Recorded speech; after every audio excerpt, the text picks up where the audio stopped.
Welcome to MINDSHOCK.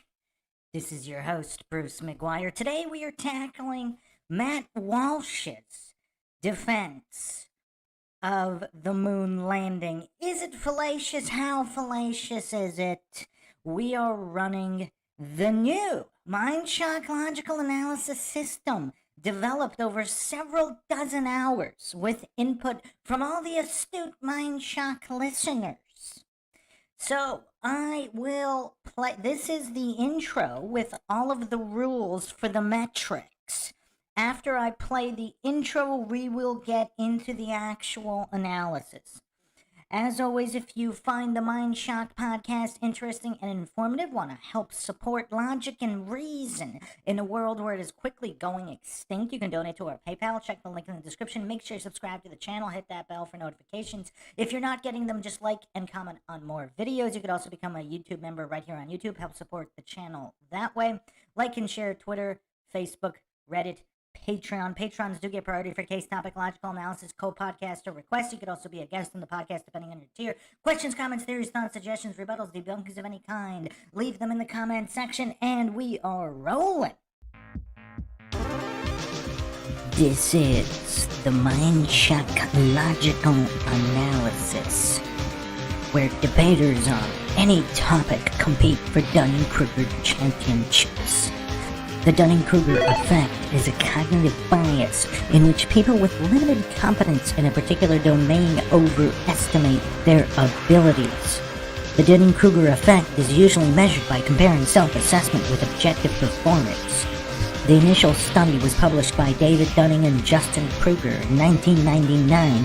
It focused on logical reasoning, grammar, and social skills. Since then, other studies have been conducted across a wide range of tasks. They include skills from such fields as business, politics, medicine, driving, aviation, spatial memory, examinations in school, and literacy.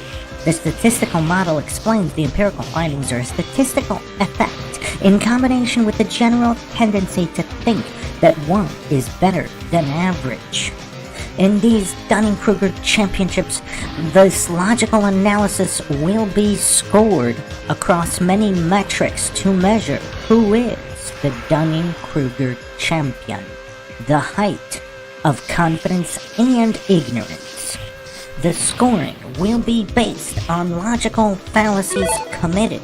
Logical fallacies can be either illegitimate arguments or irrelevant points, and are often identified because they lack evidence that support their claim. There are many different types of logical fallacies. Some of the most common are the straw man logical fallacy, misrepresenting someone's argument to make it easier to attack. The bandwagon or appeal to popularity logical fallacy, appealing to popularity or the fact that many people do something as an attempted form of validation. Appeal to authority, using the opinion or position of an authority figure or institution of authority in place of an actual argument. Genetic logical fallacy, judging something good or bad on the basis of where it comes from or from whom it comes, instead of the merit of the statement or argument itself. Personal incredulity, saying that because one finds something difficult to understand, that therefore it's not true or lessens the likelihood of being true. Shifting the burden of proof logical fallacy, saying that the burden of proof lies not with the person making the claim, but with someone else to disprove. Ad hominem attacks, attacking your opponent's character or personal traits in an attempt to undermine their argument instead of focusing on the argument itself. False cause logical fallacies, presuming that a real or perceived relationship between things means that one is the cause of the other. Black and white or false dichotomy logical fallacy, where two alternative states are presented as the only possibilities, when in fact more possibilities can exist. Begging the question logical fallacy, a circular argument in which the conclusion is included in the premise. Anecdotal logical fallacies, using personal experience or an isolated example instead of a valid argument, especially to dismiss statistics. The tu quo quo logical fallacy, avoiding having to engage with criticism by turning it back on the accuser. The middle ground logical fallacy, saying that a compromise or middle point between two extremes is the truth. The truth is whatever it is, regardless of how extreme it is. The no true Scotsman logical fallacy, making what could be called an appeal to purity as a way to dismiss relevant criticisms or flaws of an argument. The special pleading or moving of the goalpost logical fallacy, moving the goalpost to create exceptions when a claim is shown to be false. Composition or division logical fallacy, or parts to a whole logical fallacy, assuming that what's true about one part of something has to be applied to all or other parts of it. Appeal to emotion, manipulating an emotional response in place of a valid or compelling argument. There are, of course, many more fallacies, but these are the basics. So the scoring is as follows. There is a baseline. The scoring on the baseline will be as follows. Standard garden variety fallacies from the master fallacy list will be counted each and every time a fallacy is performed. Every 25 fallacies committed adds 5 points to the baseline. Super fallacies can be achieved one of 3 ways. A single fallacy that is so incredibly silly it would be enough to make someone spit their drink out. Or a minimum of 3 simultaneous fallacies. For example, committing a straw man, false dichotomy, and circular reasoning fallacy with a single statement.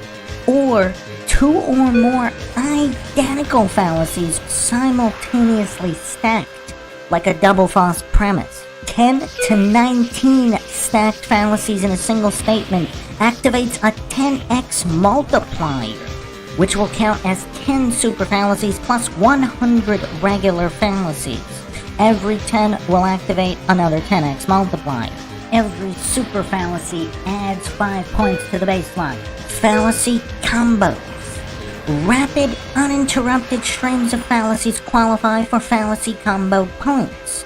3 to 9 fallacies in rapid succession qualify for 1 fallacy combo point. 10 to 19 back-to-back fallacies in a row activates the 10x multiplier. So a 10 to 19 fallacy combo will count for 10 fallacy combo points. 3 super fallacies in combination activates the 10x multiplier, with each additional super fallacy activating another 10x multiplier. 3 super dingers in combination activates a 100x multiplier, with each additional super dinger activating a 100x multiplier. Every 10 fallacy combo points result in 5 baseline points. Zingers.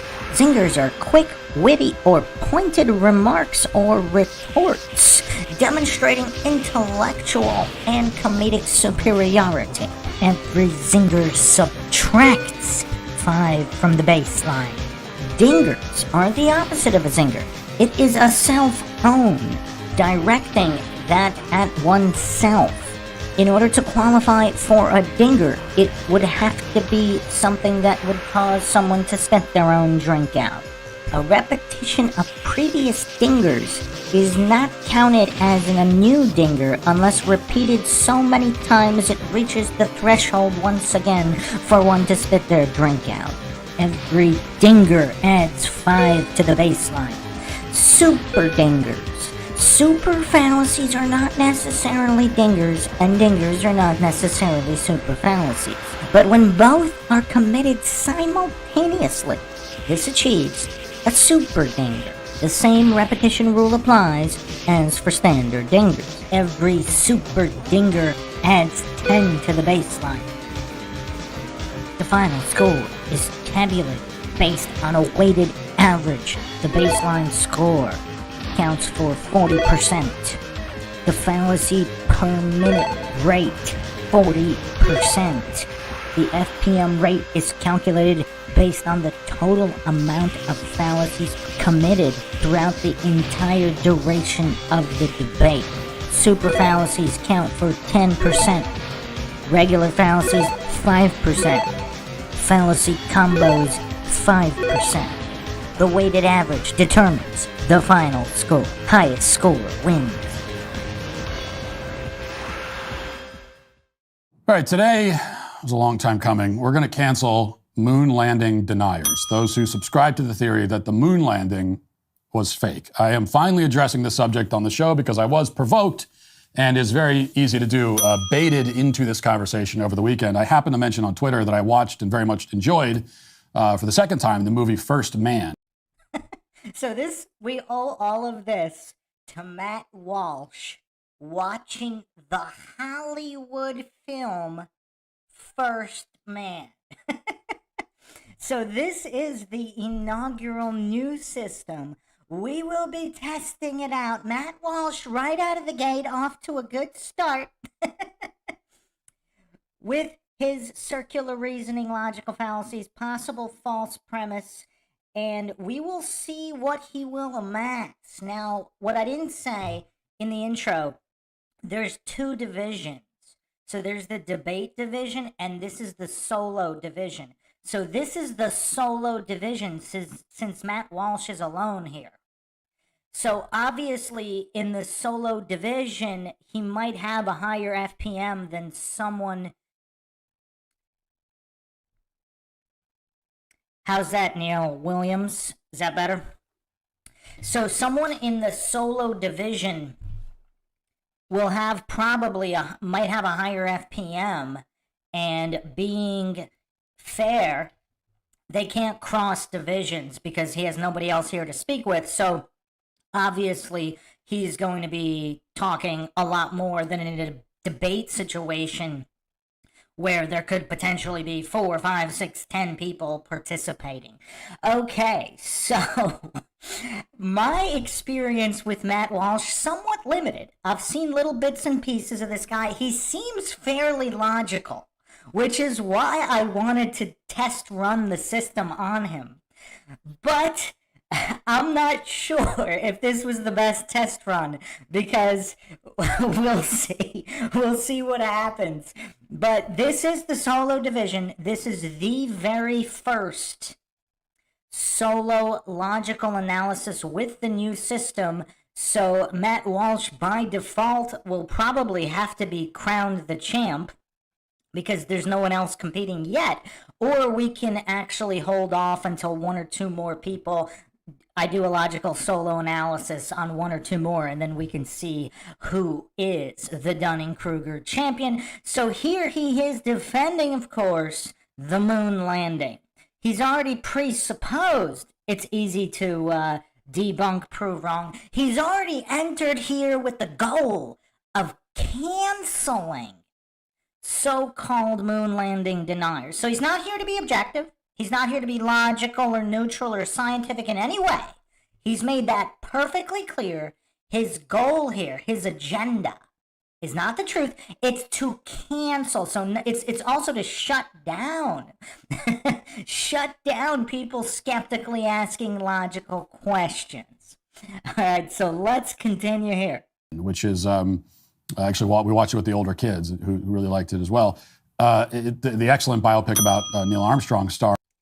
Biopic? So he's already presupposed it's already true and based on facts. We'll see if he can support it, but saying that without support is, of course, a logical fallacy. Ryan Gosling. And I wasn't trying to start a fight, actually. I liked the movie, and I just wanted to say that. But this brought out the moon landing deniers, perhaps predictably, and I responded to one of them saying simply that I hate the moon landing conspiracy theory because it's not. Oh, wow. He's already going to emotion? What does hate or love have to do with anything if you're discussing the truth? I mean, this is kind of weird because Matt Walsh supposedly, he's a self-proclaimed logical guy. His claim to fame, of course, is the documentary What is a Woman? So he can differentiate between the genders. But is that a low bar? In 2024, is that a low bar? Earthpond says, dude doesn't even know what a woman is. I mean, I didn't watch the documentary. I mean, did he not even know what a woman was? I kind of was getting the impression that he did know what a woman was, and that's why he made the documentary. But it's interesting, he's right out of the gate. He's coming out like some emotional woman. I hate this. I hate it. I hate it. I mean, people who can easily rebut something probably wouldn't even waste the emotions of hating something that if it's so easy to rebut and shut down, why would you even have the emotional investment to hate it? It's pretty weird. Only baseless, but it also seeks to undermine the greatest achievement in American history. And that post got... Wow, that's the first fallacy combo in MINDSHOCK logical analysis history. You rattled those off quick. Circular reasoning after circular reasoning. I mean, this guy is off to an impressive start here. Impressive start for Matt Walsh. 7 logical fallacies with a fallacy combo mere seconds after the opening. Wow. I think this is going to be a hilarious one. I hope everybody's sitting down for this. You should not be driving. You should not be walking on busy sidewalks. It might not be safe for this particular logical analysis. Just warning out there. Hopefully everybody is in a safe location. Because judging by the way he came out of the gate hard with circular reasoning, fallacies, false premises, endless presuppositions, I mean, this is going to be a doozy. Hundreds of responses, and much to my chagrin, though should not have been to my surprise, the vast majority of the comments were from people who deny that the moon landing exists. In fact, I basically got ratioed on. And so, of course, that's also shifting the burden of proof logic fallacy, because the burden of proof is on positive claims. The burden is not on people saying, oh, they didn't go. The burden is on those who claim they went. For example, if I say I went to Pluto yesterday, it's not up to you to disprove it. It's not up to you to try to GPS track my phone or find CCTV footage of my comings and goings or toll booth videos of me traveling in a car somewhere proving that I didn't go to Pluto. If I say, well, I have the telemetry data, I have thousands of reels, oh, oops, I lost them, but I had them at one point, you should believe anyway. And I brought this rock back from Pluto. It's a Pluto rock. Who cares that they tested it and it came back as petrified wood from Arizona? The burden of proof should be on those on those trying to prove I didn't go, right, Matt Walsh? I mean, the level of silliness here. I mean, Matt Walsh is kind of propped up as this intellectual by the Daily Wire. And to be fair, in the limited amount of interactions and clips I've seen of him, he does appear to be pretty logical. I haven't seen him humiliate himself in any way, let alone like this. Like this. I mean, this is pretty astounding for me. Because I would say, I don't even know if I'm 100% neutral, because everything I've seen on Matt Walsh up to this video was him coming off logical and positive and sound-minded. So I actually came into this with, I guess, I might have had a slight bias to him being a logical individual. I mean, of course, if he knows what a woman is, I mean, because a lot of people don't. A lot of people don't even know that. So he entered the equation already on the positive side for me. But he's quickly squandering, he's very quickly squandering any type of positive bias I may have had. Of course, I try to be as objective, logical, and neutral as possible, but like I said, everything I've seen thus far, he was pretty logical, pretty based, as they like to say.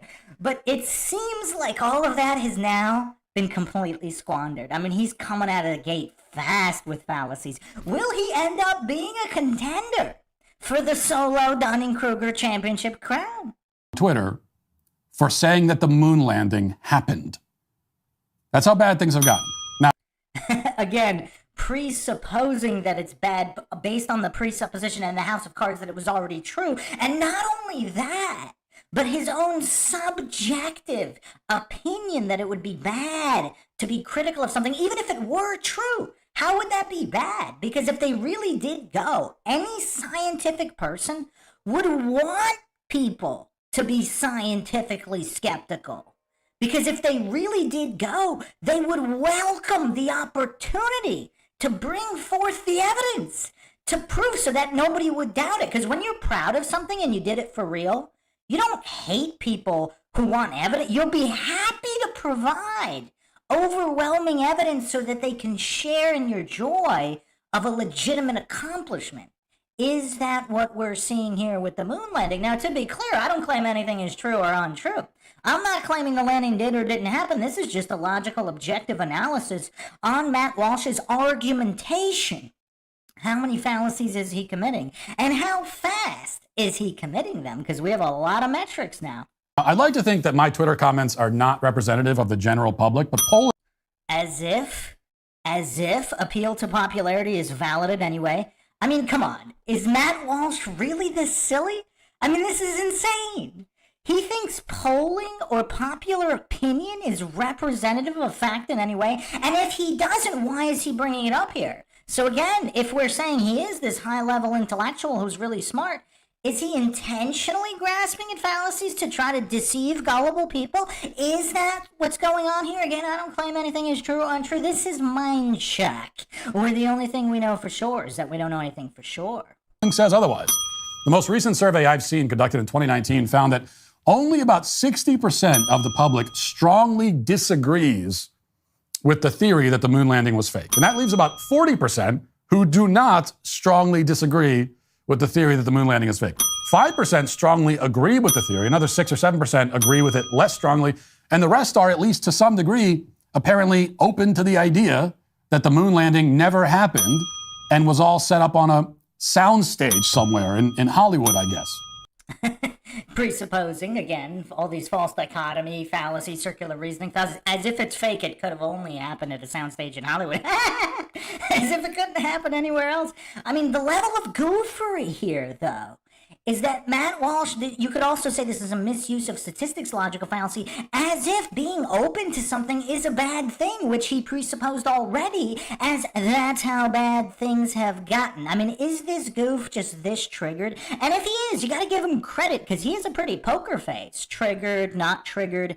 Just from his face alone, I mean, he kind of looks ashamed here. I mean, is he just some kind of disinfo shill and he actually is ashamed to be peddling this? I mean, I don't know. I didn't intentionally pause on this frame, but he appears to be highly ashamed here. I mean, that's just the micro expression reading I'm getting. Is he really second guessing the fact that he might have taken so much money just to shill a conspiracy that he might think is valid, not valid, regardless of his own opinions on it? But the level of goofery on display, I mean, we're just out of the gate. He's already racked up 19 fallacies and a fallacy combo. Now, the very first thing that you should ask yourself when evaluating any conspiracy theory, because there are plenty of conspiracy theories that have turned out to be true, right? That doesn't mean that they're all true, though. And who would say they are? Appeal to extremes, logical fallacy. Like, isn't that obvious? Like, why would he actually say that? Like, that's the question. You know, saying something that's true could still be a logical fallacy. For people that are new to fallacies, first of all, just because he's committing a fallacy doesn't mean he's wrong. That's the fallacy. Also, you can make a completely true statement that is still logically fallacious if it's not in line with a valid argument of a point that he's trying to make. So, is this, I mean, I can't figure out here why he would even say that. Doesn't mean they're all true. Who thinks they're all true? And even if there are people that think that, whatever small minority, that every single conspiracy ever is true. I mean, this blatant appeal to extremes, logical fallacy, I mean, it's kind of pathetic. Even for a non-intellectual, who would be that pathetic to actually say what he just said? I mean, this is insane. I mean, again, I don't know. That could possibly be a super fallacy. But again, for the people that are new and new system, we are going to be erring in favor of the individual here, of the so-called player vying for the Dunning-Kruger championship. So if something's on the fence, I'm not necessarily going to give it to him. That could possibly be a super fallacy, but I'm not counting it. So reflexively dismissing every conspiracy theory is very low IQ. But reflexively believing all of them is also low IQ. And so we want to be critical thinkers, and we want to take them on a case-by-case basis, which I think most people do.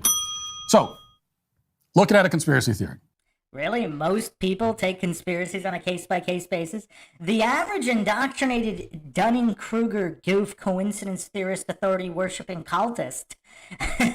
I mean, these goofs don't evaluate conspiracies on a case-by-case basis. Who is going to actually evaluate? Like, let's say Bigfoot came down from a UFO and visited your mother last night. How many people are actually going to evaluate that? Or are they just going to write it off because it sounds silly? So, I mean, again, Matt Walsh here. I mean, I didn't know he was going to be vying this hard. I mean, this guy's a contender. I mean, we're just getting started, but I think Matt Walsh has firmly established that he's not here just, for no reason. I mean, he's here to win championships. I mean, this guy is serious. He's coming out hard, and he is serious, and it looks like he really wants his Dunning-Kruger championship. Very first thing you should ask yourself is how many people would need to be involved for it to work? And if the answer is... Oh, man, that's definitely a super fallacy. I mean...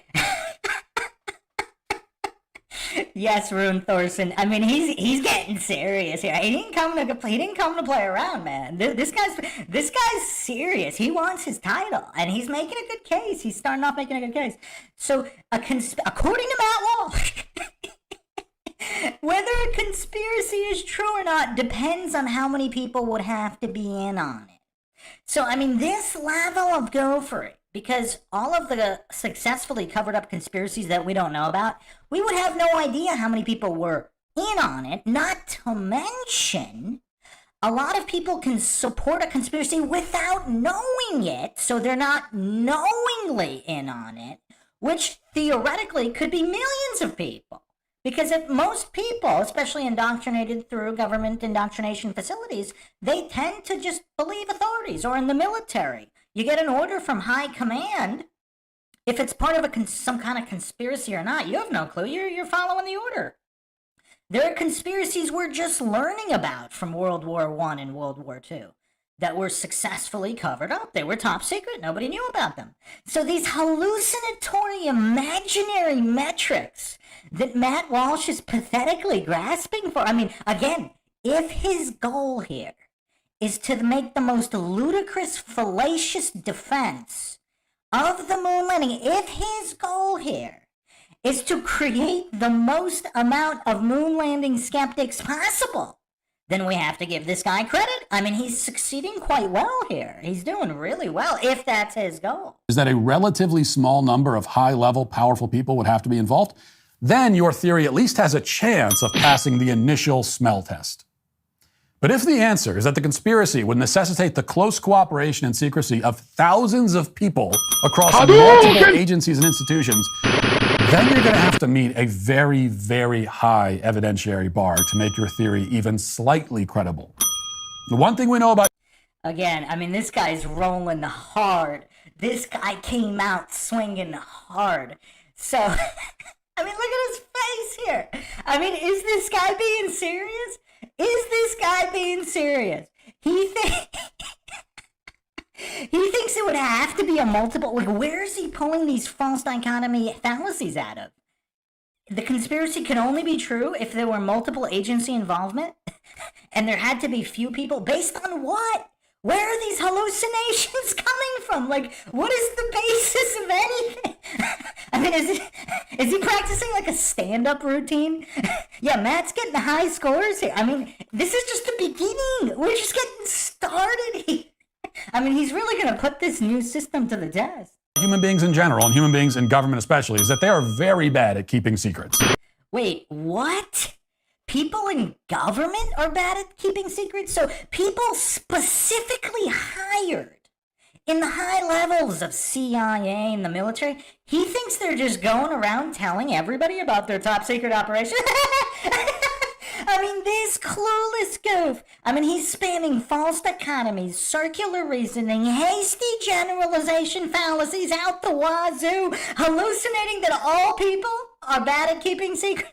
Even people specifically hired for clandestine espionage operation. Oh man! I mean, is Matt Walsh coming for Craig's crown? I mean, is he trying to pull a Craig here? I mean, is he seriously trying to go full retard?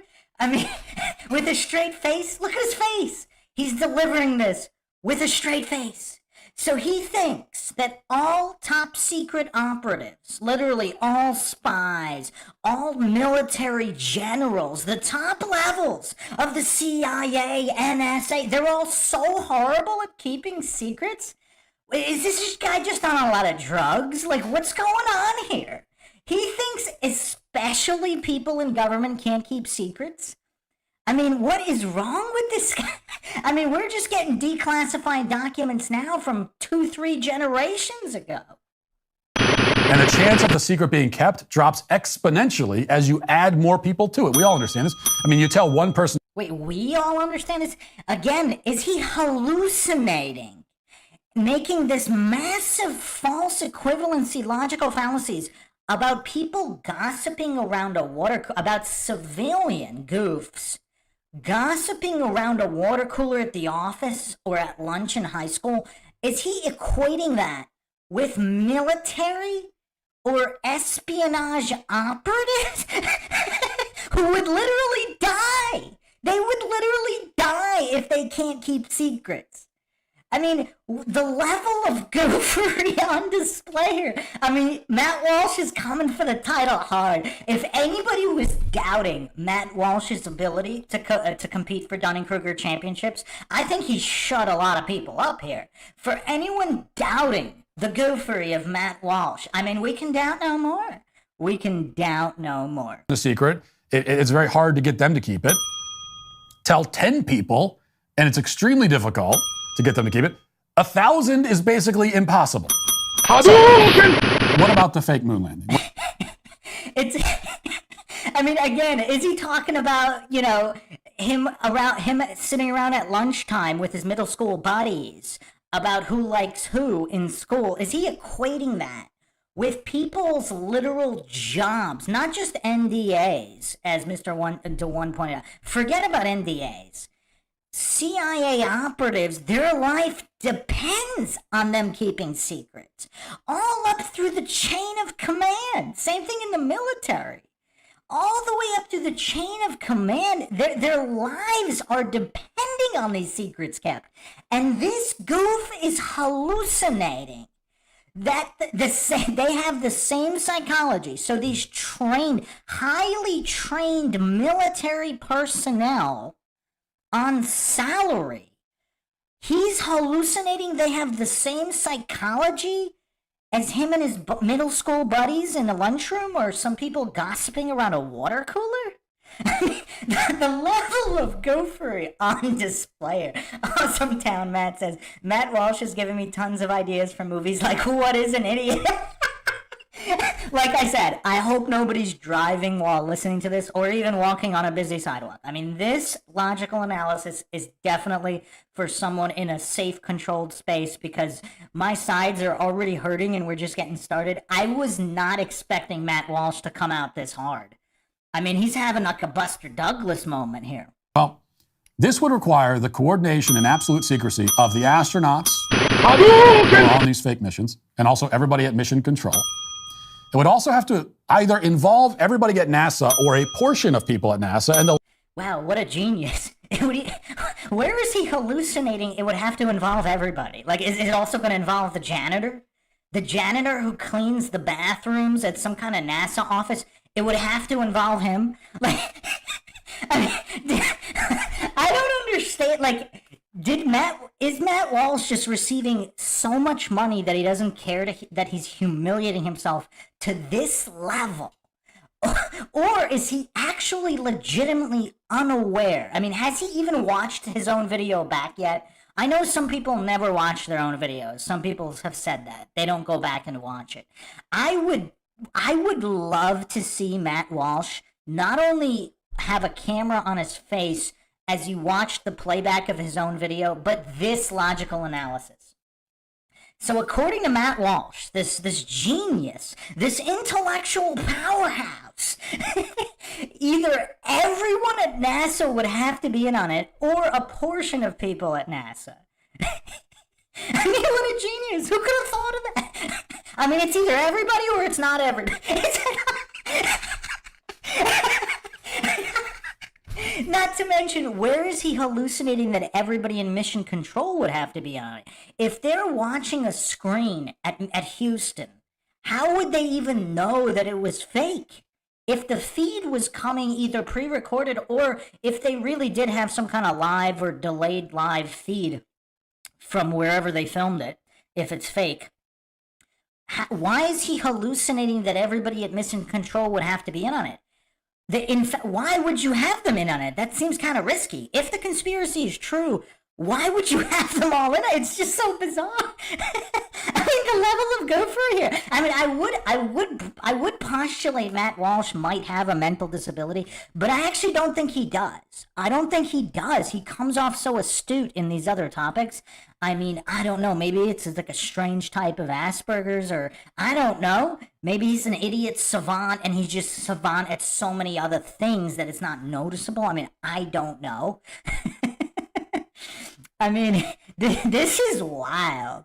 This is wild. I mean, where are these hallucinations coming from, Matt Walsh? The latter is even more incredible, because that would mean that the secret was being kept from a bunch of people at NASA by other people at NASA.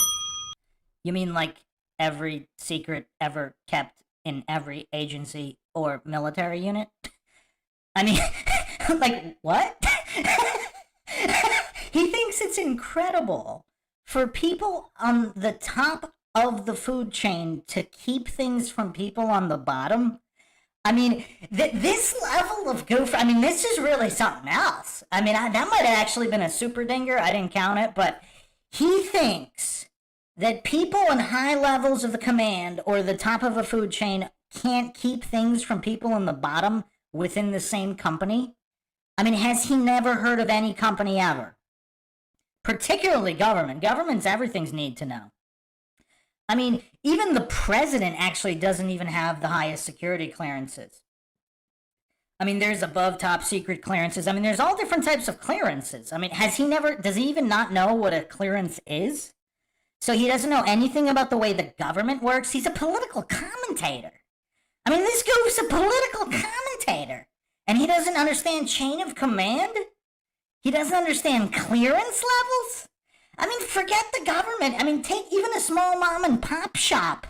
They're not going to tell the janitor if they have some kind of top secret sale going on. They're not going to tell the janitor their strategy, their online marketing strategies. I mean, even the salesman, they might not know that corporate is advertising on Facebook. They might not know about it. Why would they be told about it? They have a particular job. The people at the top of the food chain have a particular job. I can't believe I even had to go over that. That's what's so mind-shocking. The fact that Matt Walsh is this utterly clueless, not just about generic chain of commands, but clearance levels within government. This guy's a political commentator. Like, what is going on? I mean, is he acting? I mean, I don't know. No matter what, that's a very dubious proposition. It goes beyond that. Of course, now... It's a dubious proposition for people at the top level to not tell grunts what's going on. It's a dubious proposition for a CEO not to tell some random interns what their top secret development strategies are. That's a dubious proposition. What is he smoking? I mean, that I think is a super dinger. Maybe I'm being too nice to Matt Walsh here. I mean, it's a dubious proposition for some random grunt not to know the top secret operations that the generals are approving. I mean, that's Matt Walsh's argument here? Wow. I was not expecting this. You got to give Matt Walsh credit. I mean, he wants that title. He wants that title bad. He wants it bad. Knowledge of this conspiracy would have to go up the ranks in government. Not everybody in the Pentagon and White House had to know, but some of them would have had to know. And wait, based on what? I mean, if there was some kind of a conspiracy, so there, I mean, there's so many different theories here. Again, Matt Walsh is so utterly clueless. Obviously, he can't consider different theories. I mean, he's so committed to this false dichotomy, black and white logical fallacy of if there's a conspiracy, it has to only be this, or there's no conspiracy. I mean, what if whatever, a few guys didn't want to lose their job at NASA and they staged it without telling anybody in the White House? I mean, supposedly NASA engineers and physicists, they're really smart people. Would they not be able to fool the White House? According to Matt Walsh, the White House knows everything about everything. I mean, the level of goofery on display here. I mean, this is truly astonishing. I mean, I am mind shocked, even if this wasn't Matt Walsh. The fact that it's Matt Walsh, I mean, supposedly he's got the basics down, but maybe not. Maybe not. Oh, man, it's crazy. Neil Williams says, when I found out Santa was not real, I was like, everyone is in on it. I mean, that's an interesting parallel, yeah. Awesome Town Matt said, this Matt Walsh video may be the best evidence that logic goes out the window when you are emotionally connected to something. Or he's shilling. I mean, I don't know. I'm not going to make the claim that Matt Walsh doesn't believe it was faked. I mean, who knows what's going on with the shillery here. Already we have multiple governmental entities working together on this. Wait, where is he hallucinating that from? Does the NSA work with the CIA and the FBI on every single operation? Like, where are these hallucinations coming from? I mean, these false dichotomy, circular reasoning, false premise, fallacy stacks are insane.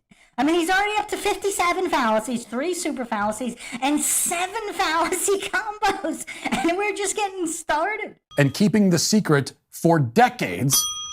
Like any other secret kept for decades. Again, I mean, there's some really interesting documents coming out right now, like declassified operations from World War I, World War II that nobody ever knew about. They're really fascinating. Yeah, they were kept for decades, of course. Without a single leak. And again, false premise right there, Mr. Matt Walsh. So this clueless goof, he couldn't even go on Google for 2 seconds. For 2 seconds to find the so-called leaks and whistleblowers. So, for those that don't know, there was a confession. This is Project Slam Dunk.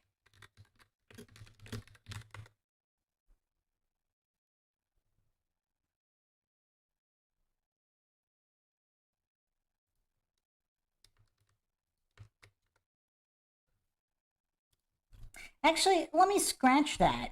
That seems to have been highly censored from Google. You're going to have to use a non-Google search engine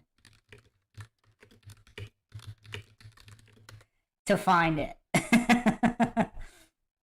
Because apparently you can't find it anymore on Google. So my bad, Matt Walsh. But didn't Matt Walsh himself, didn't he himself have these exposés on Google and Facebook censoring? So if he did, I mean, I don't get any of this. Because if he's claiming here that there's not a single whistleblower, and he does, like, it's my bad. It's not a Google search, because Google, you won't find this on Google.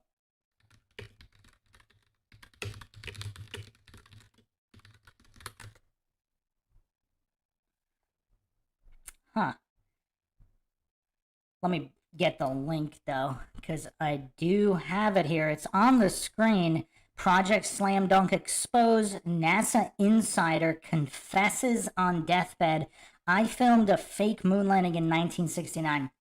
I think I might have touched upon this on the MINDSHOCK Apollo missions series, where we went over... Okay, yeah, these are going to be some censored websites, so you're going to have to go on an uncensored search engine to find this.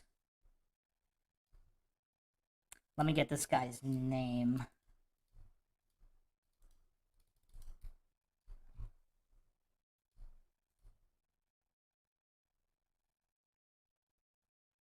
Okay, so Gene Gilmore filmed a video in 2020. He died February 13th, 2022. He made arrangements for the video to be released upon his death. Coincidentally, the video was posted on September 11th, 2022. And so basically, he explains that his father gave him a deathbed confession of Project Slam Dunk, an enormous logistical project by select military personnel to create a movie set in the New Mexico desert at or near Cannon Air Force Base. Presuming this is a true account, his most important point of all was that President Johnson attended the first day of this event, obviously to get the point across about the provenance of this very high security top secret operation. Everyone there had been warned to never say anything about what went on, and that nearly every one of them abided by that until the end of their lives. Probably numerous others are no doubt still alive, still living in fear for speaking out. Gilmore's father apparently took it very seriously, and obviously so did the son, keeping the secret until his death and then allowing the video to be released. Gilmore supposedly was a sincere man, someone who detested brazen lies as much as his father did. Obviously, the son, whose possession of these mementos of his father, photos, military medals, and his MP badge, proves the lineage, and that imbues credibility to his testimony. The video describes the most pertinent points of his father's deathbed confession. So it states that the time of the event, June 1st through 3rd, 1968. So Lyndon B. Johnson Library and Mausoleum actually has Johnson's diary.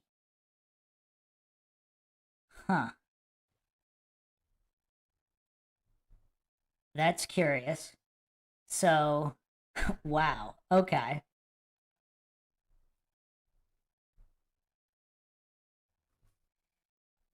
Johnson's numerous deceitful and treacherous acts and related cover-ups, it is no surprise that there is no mention of his trip to Cannon Air Force Base in Clovis, New Mexico on any of those days.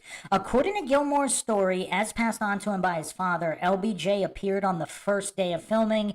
That was June 1st, where his diary indicates he spent the better part of the day driving various people around the ranch and nearby towns, including his daughter Lucy, whose search for a new roll of camera film took 3 stops at Johnson City stores before she purportedly found one. The contrast between such an inane entry, one of many, on that day compared to others, which generally described more notable events, such as those for the other 2 days, is to say the least notable. The diary entries for that Saturday, June 1st, mostly consist of arcane references to the exact times he spent driving on Main Ranch area, driving east on Ranch 1 through Rocky Creek.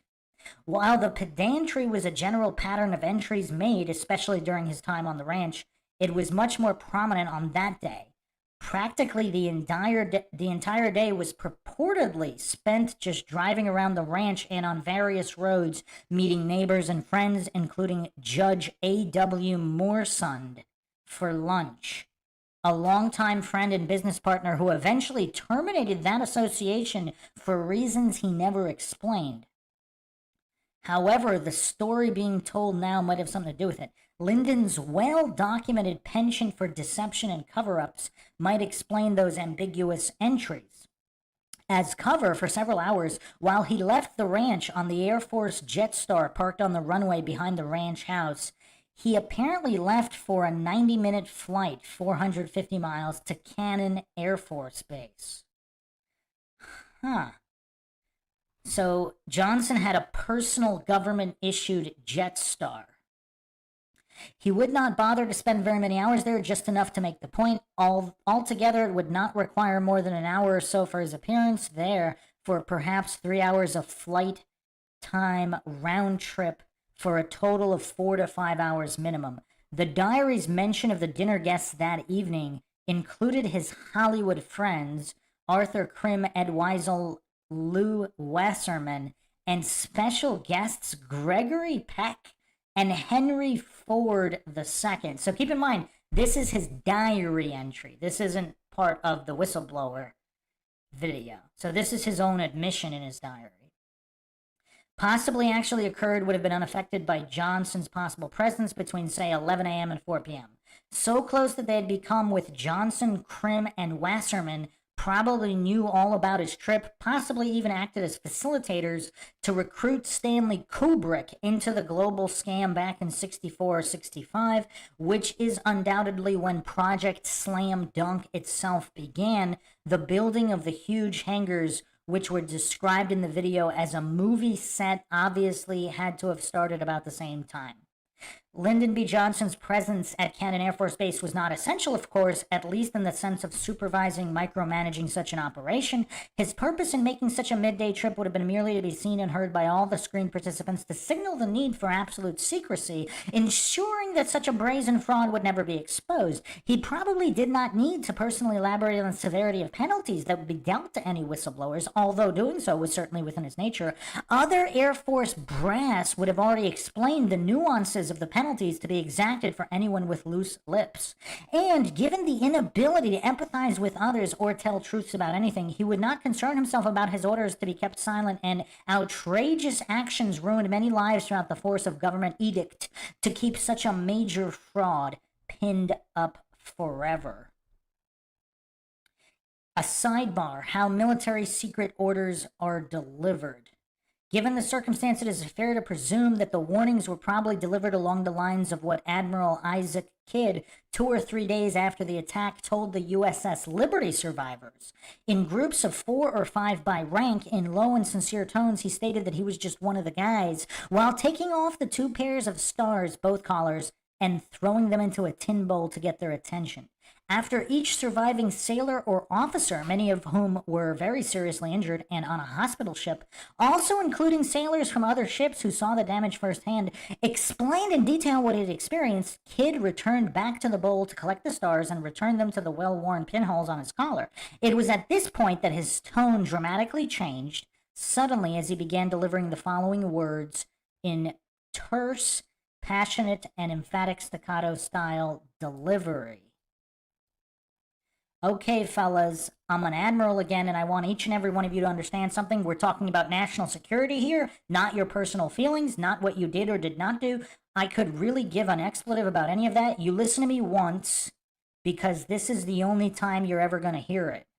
You are never to repeat what you just told me to anyone, not your mother, your father, your wife, anyone, including your shipmates. You are not to discuss this with anyone, and especially not with the media, or you will end up in prison or worse. So this is what Rear Admiral Isaac Kidd Jr. told to the USS Liberty survivors.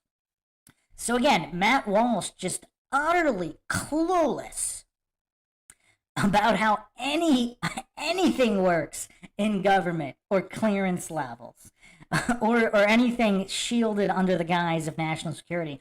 And so I guess he doesn't know about this guy. Again, I mean, why not do some basic research? Why not do some basic research?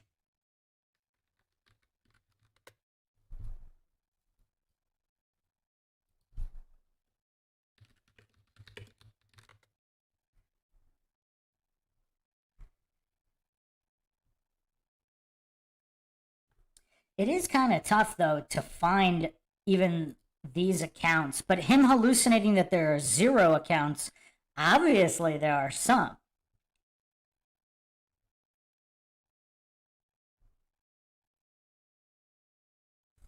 Awesome Town Matt said, the irony is Walsh most likely told his researchers to Google responses to Moon and they just brought the script up.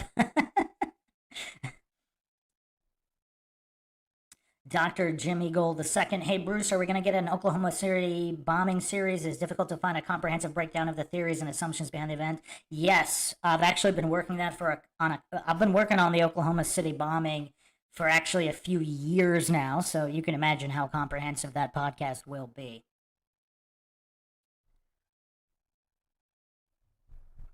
All right, let's continue here. But it's not contained just to government. If this was filmed on a sound stage, then the film crew, sound engineers, the guys who built the props, the studio or company that owned whatever sound stage they used, and so on, all these people would either have to be in on it or would have to be involved without knowing that they're in on it, which is even less likely. So, wait, what? How is that less likely? Would it be more likely? Okay, hold on a second. So now he's hallucinating that nobody in NASA, so NASA somehow magically, they don't have any camera operators. They don't have anybody that can make props. They don't have anybody that can run a sound stage, even though you could actually see their own, I don't know if they would call it a sound stage, in their testing and prep work. I mean, they're in warehouses, they're filming their tests, yet somehow magically they have to go to an outside Hollywood company? I mean, what level of goofery is this? I mean, it's almost like Matt Walsh was intentionally trying to find the dumbest arguments possible. I mean, is it possible to think of something dumber than this? I mean, this is insane. I mean, this is absolutely insane. Now we have multiple government agencies and... Wait, how do we have multiple government agencies? wait. His house of cards is getting out of control. Dozens, if not hundreds of bureaucrats, all working together seamlessly. Wait, and where are all the bureaucrats coming from? If one or two guys made a decision at the top of the command, and then other people executed, there's no hundreds of and dozens of bureaucrats. Where are these hallucinations coming from? What? I mean, his false premise and circular reasoning and false dichotomy stacks are getting out of control here. I mean, this guy's almost at 100 fallacies, and we're just a few minutes in. Alongside multiple civilians, some of whom work in the film industry. Wait, what? Why would civilians in the film industry have to be involved? So all the guys filming the NASA, the moon landing tests in their warehouses and all that, is he under the impression they had to hire Hollywood people to film their own tests of testing the equipment to go to the moon? I mean, this is wild. This is absolutely wild. I really didn't know that Matt Walsh, like, even if Matt Walsh understands the level that he's humiliating himself, I mean, who would have thought that he'd be willing to stoop to this level of goofery? I mean, it's almost like he's trying to go full retard here. I don't get it. I mean, these are the arguments he's using? That if it was faked, they had to hire Hollywood people? I mean, maybe they hired Kubrick. Why would they hire random civilians? I mean, what is he smoking? These are the two gossipy, least tight-lipped worlds in existence, Hollywood and government. What? So maybe Hollywood, but not really, because out of all the Hollywood satanic abuse going on, how much of it was really leaked decades ago? It actually was covered up half decent. I mean, people knew it was going on. I mean, just look at the whole, what's his name? No, I totally blanked on that scumbag's name.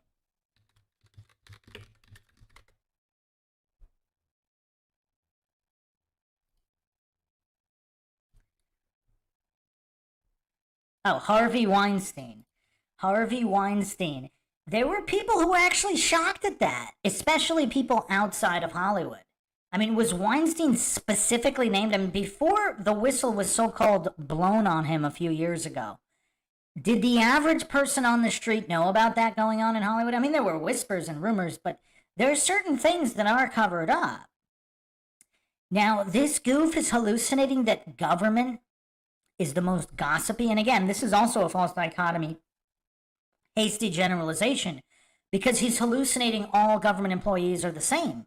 There's a huge difference with the top command in government, with the highest levels of the NSA, the CIA, the FBI. I mean, there's a difference between the people at the top and random workers at the bottom level who don't have any clearances and don't even have access to the information. Because there are obvious tests that people go through before they get these promotions, especially with psychological operations. They don't just put anybody at the top. Obviously, these are specifically hand-picked people. Keeping secrets is their job. This is what they do. All these leaks are either from people coming from the bottom or people hacking systems. They're not coming from gossip. From the NSA director himself is not standing around the water cooler telling all of the interns about their top secret NSA operations. A lot of people don't even know that the NSA exists. I mean, that's the level of goofery Matt Walsh is propagating here. I mean, this is insane. This is absolutely insane. I didn't think that he would be coming for the Dunning-Kruger title this hard. At this rate, I mean, we might as well crown Matt Walsh the solo Dunning-Kruger champ right now. And yet, after 6 decades, nobody in either world has ever breathed a single word about this.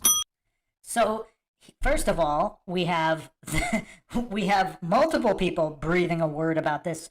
And then also, depending on what you believe, Stanley Kubrick making The Shining, would that classify as breathing a word about it by leaving so much symbolism? Now, maybe he was just screwing around. Maybe he was.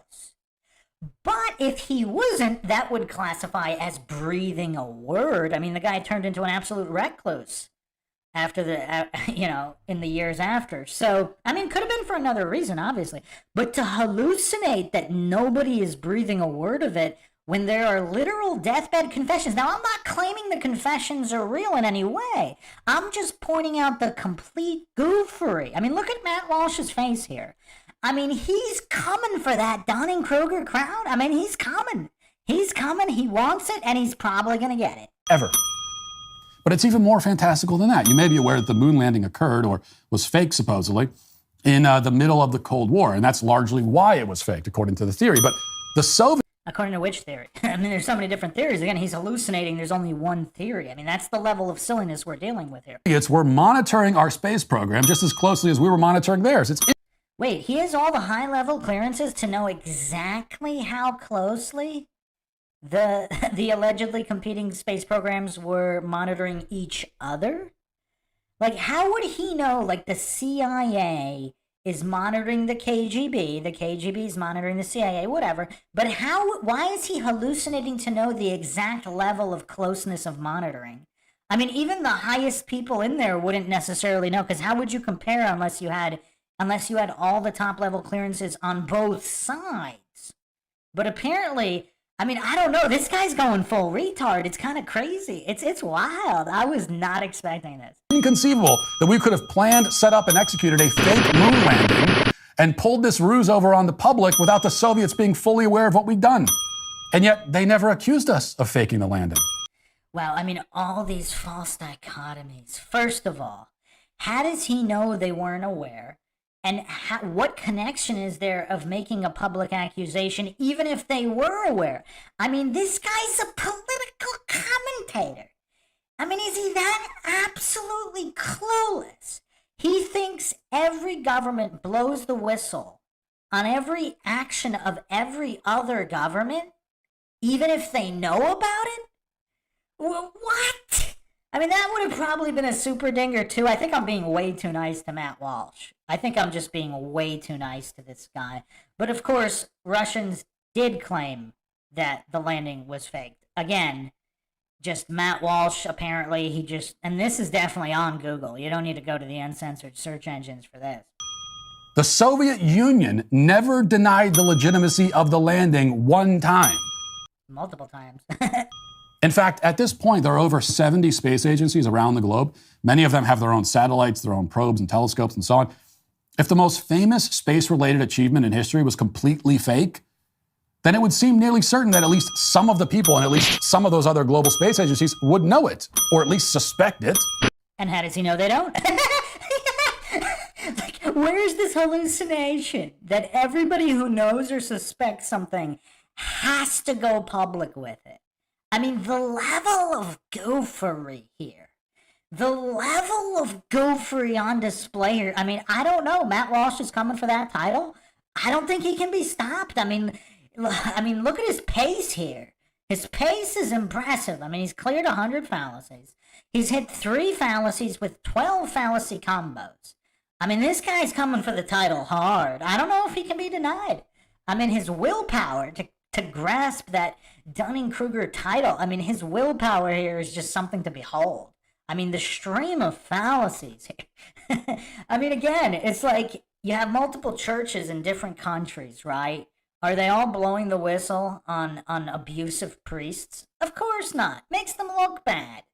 So people in the so-called, if this is all a conspiracy and so-called space agencies are just grifts, why would they blow the whistle on their fellow grifters?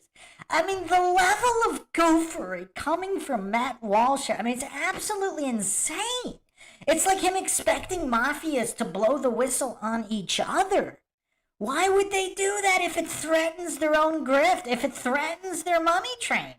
It's just absolutely bizarre. Not to mention if there are string pullers above, if there is some kind of Illuminati, some kind of the Vatican, whatever, that are controlling these people in this government, and part of the scam is to fake the missions. Obviously, they wouldn't have their own people blow the whistle on each other. I mean, the fact that Matt Walsh can't even grasp this basic concept, I'm not saying it's true, but the fact that he can't even grasp the concept tells you all you need to know about Matt Walsh here, at least on this subject.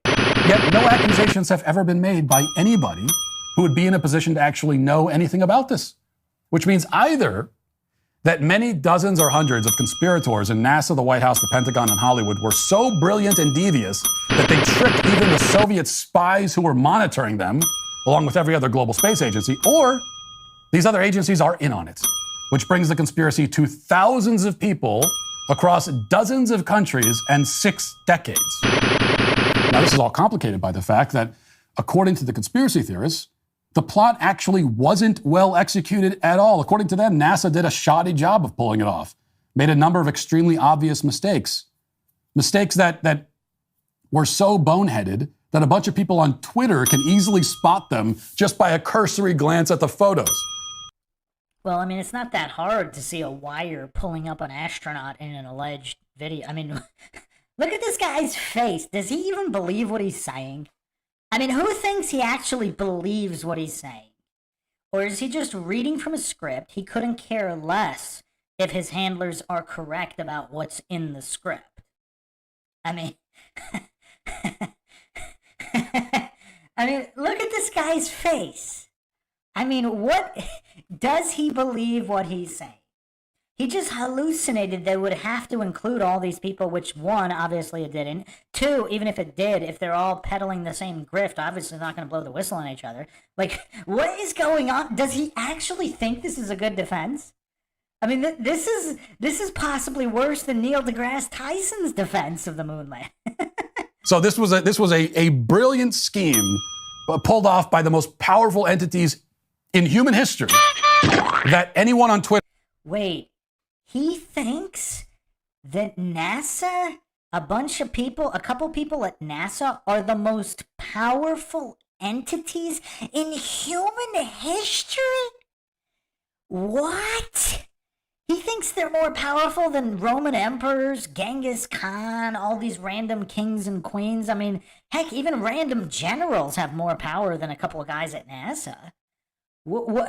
Wait, is Matt Walsh actually serious here? He thinks a couple of so-called scientists, a couple of eggheads at NASA are the most powerful humans in history? How does he say that with a straight face? I mean, maybe he's struggling here. I don't know. Look at his face. It looks like maybe we're seeing the first sign of struggle of him trying to get this out with a straight face. Maybe. I don't know. I mean, I don't know. This is bonkers. Could look at the photo for 5 seconds and go, that was fake. Yep, totally fake. Now we'll get to those alleged mistakes. Again, with the shifting burden of proof fallacy. You could look at a bunch of Bigfoot photos. Oh, that's fake. Totally fake. You could. Maybe it's fake, maybe it's not. But obviously that has nothing to do with validity. I mean, this goof, it's like he's allergic to logic here. It's weird. Well, it's not just about NASA. Like, just think about the argumentation here. He hallucinates it's impossible to see that to call something fake from a photo. Now, the photo looks fake. Maybe it's not fake. But random people on Twitter, that includes PhDs, that includes photographers, that includes engineers, it includes everybody. I mean, and again, without falling for this credentials fallacy, it doesn't really matter, or genetics logical fallacy, it doesn't matter who it is. And again, he's spinning this all through the shifting the burden of proof logical fallacy, as if the burden is on the people to prove that it's fake. Moment, but you see the problem here, I hope. In order for this theory to work, the conspiracy would need to be the most brilliant and well-coordinated and devious hoax of all time, and also the dumbest and clumsiest and most obvious. It would need to be both of those things simultaneously, which it can't be. And all of this means that before we even look at the supposed evidence, we already have a fake moon landing that is far more complicated and difficult and implausible than actually just landing on the moon. Hadouken! We have... That was impressive. That was impressive. Wow. He just strung together some of the most fallacious arguments ever even attempted on any topic in history ever. That's like saying a serial killer who got away. That's a super dinger, baby. That's like saying any serial killer who's really, really smart, but he made stupid mistakes, therefore he really didn't kill all those people, and he really wasn't caught, even though he was. What? I mean, the level of goofery here. Obviously, it wouldn't simultaneously have to be both, although there are obvious holes. And what he doesn't consider, it's kind of like, again, the serial killer calling the police station, or the serial killer who wants to get caught. They could be intentionally making mistakes because they want to get caught. Or if this illuminated... Yes, Craig came out there with a toasty. For people watching the screen. I hope you guys are not just listening but watching, because I do have some cool graphics here. Awesome Town Matt said, Walsh is going to give you carpal tunnel. And trying to keep track with the fallacies, yes. I mean, Walsh, he's coming for the title hard. He's coming hard. I mean, you gotta admire the gumption. You gotta admire the tenacity of Matt Walsh's fallacy spewing. I mean, he's coming for that Dunning-Kruger crown hard. He's coming hard. I don't know if he can be denied here. I mean, he's on such a roll. I mean, he's pulling out the most fallacious arguments ever attempted. I mean, this is incredible. So again, obviously, if there is a revelation of the method or whatever, or just powers that be screwing around and leaving these Easter eggs on how obviously dumb anybody who believes this would be, or what Walsh, again, I don't know how clueless Walsh is, but there weren't people with high definition computers able to do frame by frame analysis when the moon landing was aired on television in the 60s, where, again, a lot of people didn't even have color TV back then. A lot of people were still on black and white. So, and very low res, fuzzy image on the screen. So obviously it's a lot harder to tell anything in those fuzzy images. And this goof is hallucinating. He's equating that as if now maybe the powers that be did foresee that everybody would be frame by framing high-res, high-def footage and exposing it, and they don't care. They seem to not care in the case of, again, 9/11 or whatever. There's some very, paper passports surviving what fireproof steel couldn't survive. But, I mean, it could be on purpose or not. That doesn't mean it wasn't fake. But he's so utterly clueless. I mean, just look at his face. He's so utterly clueless, he can't even fathom the possibility that there's multiple different reasons for any of this, even if it was fake. An alternative theory that is by far and away more convoluted and far-fetched than the official narrative that it seeks to debunk. So Occam, with his razor, is spinning in his grave right now. So Really? Another miss. Is anybody surprised he doesn't understand Occam's razor? Occam's razor only applies when there are two equal explanations for something. They're never equal. Even according to Matt Walsh, they aren't equal, because he thinks the side that's claiming that it's a hoax has nothing, and the actual explanation has everything. So already it's not an equal explanation, even according to Matt Walsh. So he thinks Occam is spinning in his grave while not even understanding Occam's razor. No surprise here. Yes, kill the bank. He must have watched Craig and said, "Hold my beer." Well, to be fair, he's still not going 10 stacks. He hasn't stacked more than, I think, 3 or 4 fallacies in a single statement. what is the evidence that can overcome this enormous logical deficit?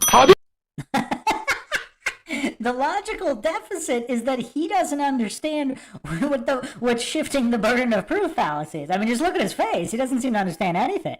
I mean, just look at this guy's mug. Is there anything that he does understand when it comes to the moon landing? Or is he just that invested that his logic switch got so completely turned off? Proof is there that the moon landing was fake. Well, let's take a look at the 3 big pieces of evidence that the deniers offer, and that have been all over my mentions on Twitter all weekend long. So first, moon landing deniers point to what they consider to be anomalies in the photographs taken on the moon. And they point out how you can't see any stars in the sky, right?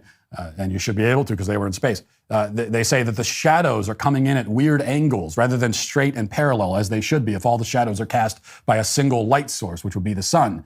They point to the picture of the American flag appearing to wave as it stands planted in the lunar surface. They say that this makes no sense because there wouldn't have been any wind on the moon to cause the flag to wave. And finally, they say that footage of the lunar module taking off from the moon's surface is clearly fake because there wouldn't have been any cameraman left behind to take the footage. Now, of course, all of these points are very easily explained. The flag was not waving. There was a horizontal bar at the top of the flag. So there's the flag pole and then a horizontal bar with the flag unfurling underneath it. And that's actually the first legitimate point he's made. I mean, look at his face. Is he accidentally making a legit point? Yeah, that was a good point, because there is a bar. Now, some of the footage still could be anomalous based on how long it was after they let go of it. But again, he's cherry picking these points while ignoring all of the, obviously, the mountain of evidence of fakery. You can see this in the picture if you look at it. The stars aren't visible in the sky because they landed during the lunar daytime. Again, circular reasoning fallacy, presupposing that they are already landing instead of providing proof of the landing. And with the star situation, this isn't that hard. First of all, some of the astronauts said that you could see the stars. Some of them said that you couldn't. So that's kind of weird. They didn't get their story straight. So again, I'm not claiming they did or didn't go, but it is kind of weird. You would think that they would be on the same page because you'd see them. Now, if the surface of the moon is that bright, though, and you would need to adjust for exposure so much, I mean, how would you see once you adjust for exposure? Like, you could actually do this if you take a flashlight or a glowing orb or some kind of lamp, and you put something on the lamp, you won't, like a tiny little figurine or whatever representing an astronaut, you won't be able to see the astronaut once you adjust the exposure level that you need to. So there's massive inconsistency here regarding on how bright the surface should be and what that means for everything else, not just the stars. But of course, he won't be talking about any of that. Moon does have day and nighttime. You might not have known that. It does. And that's when the sun's light reflects brightly off the surface, making it so that you can't see the stars in the photo. And as for the shadows, there is absolutely nothing strange about the fact that they come in at different angles. Go outside on a sunny day and take a picture, and you will see exactly the same phenomena. The uneven surface, the angle of the lens, the perspective from where you take the picture, all will cause the shadows to appear that way. Again, anyone could go outside right at this very moment and confirm this point yourself. And how did they get the footage of the lunar module taking off? Well, that footage is from Apollo 17, not Apollo 11. They left behind a camera that was controlled remotely from Earth, and the reason why we didn't get that footage until Apollo 17. Is there any evidence of that, the so-called remote control working across that vast distance? Because, I mean, what kind of a radio transmission tower would you have to build? I mean, there's one engineer that claimed it would be taller than the tallest skyscraper on Earth in order to transmit the signal. Again, I'm not saying he's wrong or right, but I mean, where's the evidence of the transmission? Because they tried it on 2 or 3 other moon missions and it didn't work because it's sort of difficult to pull off a remote-controlled selfie on the moon. These are the easy, common sense, accurate explanations for what you see in the photographs. And these explanations make significantly more sense than the alternative theory.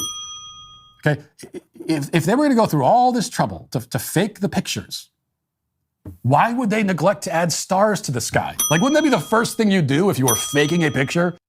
Wait, first of all, okay, if the goal, because we're talking about 1960s here, so who's going to have a high-resolution display? Would you even see the stars, even if they were visible in high def? Would they be visible on some old black and white fuzzy TV box? I mean, I don't know, maybe. Maybe they would be, I don't know. But think about the manpower and the man-hours it would take to artificially add the stars. So he's thinking that if it was fake, they definitely would have put in the time instead of thinking, oh, people are stupid. They're either not going to know about it, or they could just say, oh, it was an exposure setting and not have to deal with countless thousands or tens of thousands of hours required to edit in the stars. I mean, this isn't rocket science, Matt Walsh. I mean, look at his face. He can't seem to grasp anything regarding the subject of the moon landing. Other things, maybe. When it comes to, I don't know, where is he on the climate grift? It seems he understands the climate grift, right? So he can apply logic there, but he just can't apply even 1% of the logic that he applies in other areas. He can't apply it to the moon landings. Of outer space? Why would they pretend the moon has wind? Like the moon land. That's a dinger. That's a dinger. He thinks. So he's making the false equivalency straw man that. Like, if they're filming this in the desert somewhere, or at Devon Island, or in Antarctica, whatever, he thinks that instead of it being a mistake that there was wind and they would hope nobody would notice in the fuzzy black and white transmission, that they intentionally made the flag look like it was rustling in the wind. I mean, the level of gophery here. I mean, the level of gophery. Deniers are the ones who bring up these supposed anomalies in the photos, except that their theory makes less sense of the anomalies than the story they're trying to refute. But he doesn't even know what their theory is. Because you gotta understand their theory first, Matt Walsh, which he clearly doesn't, which he just proved. Because the anomalies are not anomalies. They are very easily explained, and there is nothing mysterious or strange about them. Grand Canyon University is an affordable, private Christian university based in Phoenix, Arizona. They're dedicated to making education fit into your busy schedule, which is why they offer 270 of their academic programs online. From scholarships to academic support, GCU's graduation team provides you with the personal support you need to obtain your goals. GCU's online programs offer you the freedom to earn your degree on your own time from wherever you are. GCU is praised for its culture of community, giving, and impact. They integrate the free market system and a welcoming Christian worldview into all of their academic programs. Achieve your goals with a personalized plan and a supportive team behind you. Find your purpose at Grand Canyon University, private, Christian, affordable. Visit gcu.edu. That's gcu.edu.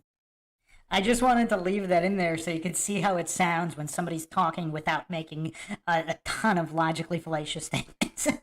The second bit of evidence presented by moon landing deniers is the existence of something called the Van Allen belt, which is a zone surrounding the planet inside the Earth's magnetic field that contains high levels of radiation. Again, just a ton of circular reasoning, logical fallacies without anything to substantiate them. I mean, where's evidence of any of that? First of all. Second of all, Mario, are you referring to the ad he just read? This part might be true. Okay, Yeah, so maybe the Van Allen belt is real. Some conspiracy theorists believe it, some don't. So again, he's hallucinating that everyone only has a single theory of the moon landing being fake. And the deniers say that astronauts would be killed if they tried to pass through it. Now, this certainly would be a devastating point if it was true, but it isn't. The Van Allen belt does exist, and there is radiation. I mean, just the spew of circular reasoning fallacy. I mean, look at this guy's face. It's like he's addicted to fallacies. I mean, this guy got hooked on fallacies. He forgot to study hooked on phonics. He's hooked on fallacies.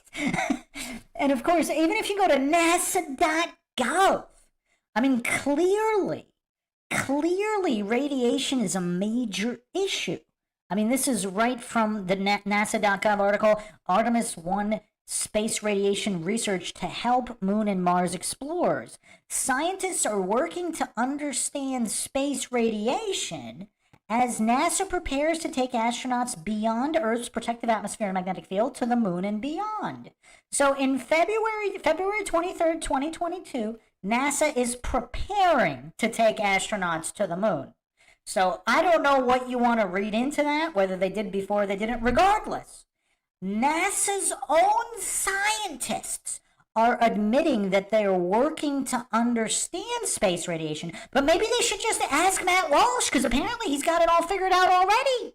Well, why are they still studying space radiation in 2022 when Matt Walsh apparently knows about all the exact amounts, the amount of time traveling through, all the danger levels? Why don't they just get Matt Walsh on the phone? Why are they investing all these billions of dollars into trying to understand space radiation if Matt Walsh already figured it all out? But the spacecraft passes through it very quickly. It's going very fast. And that minimizes the radiation exposure. And ultimately, the amount of radiation they're exposed to isn't much more than a couple of chest x-rays. So it's, you can be exposed to radiation without being killed on the spot. Wait, is he under the impression that there are people who think that you can't get an x-ray without being killed on the spot? What is he even talking about? I mean, can anybody figure this out? I mean, I don't even know what he's talking about. Who's arguing that you're going to drop dead on the spot from a chest x-ray? Like, what is he talking about? And apparently he knows the exact amounts of radiation and how fast you travel through it. NASA doesn't. They're still studying.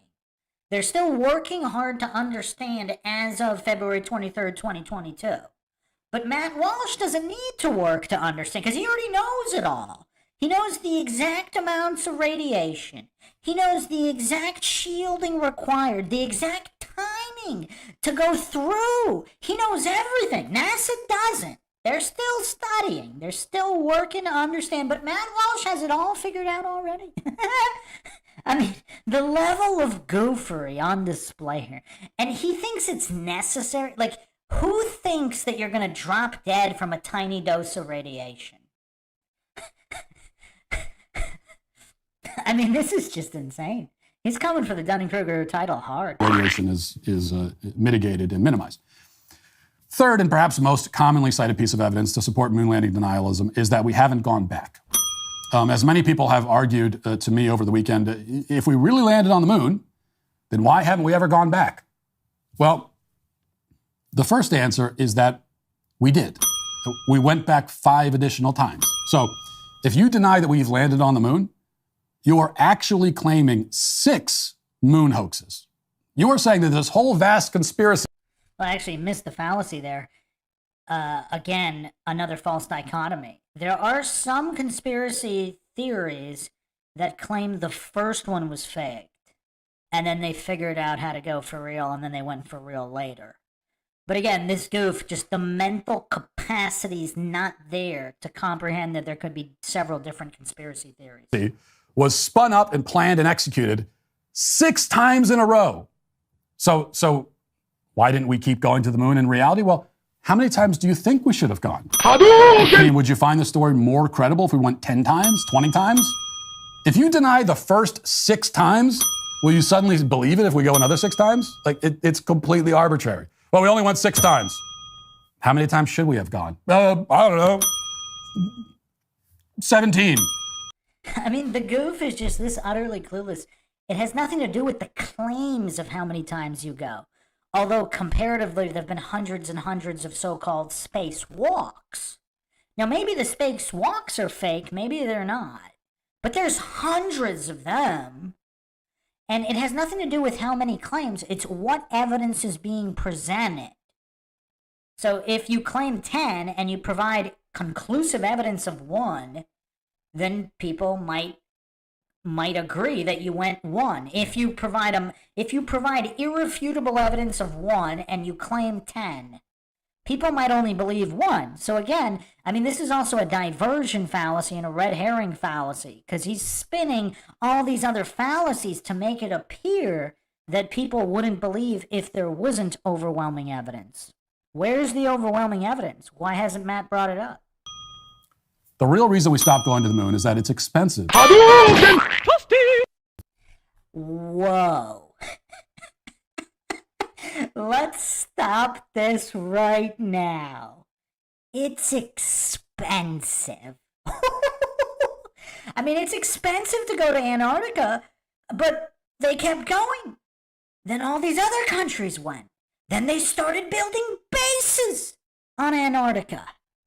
The NASA budget for the last 10 years combined is already the same amount as the moon mission budget.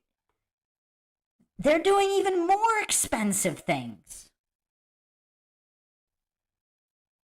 The United States spent $25.8 billion on Project Apollo between 60 and 73, or approximately $257 billion when adjusted for inflation to 2020 dollars. Adding Project Gemini and the robotic lunar program, both of which enabled Apollo, the U.S. spent a total of $28 billion or $280 billion adjusted. So, yeah, I mean, this is wild.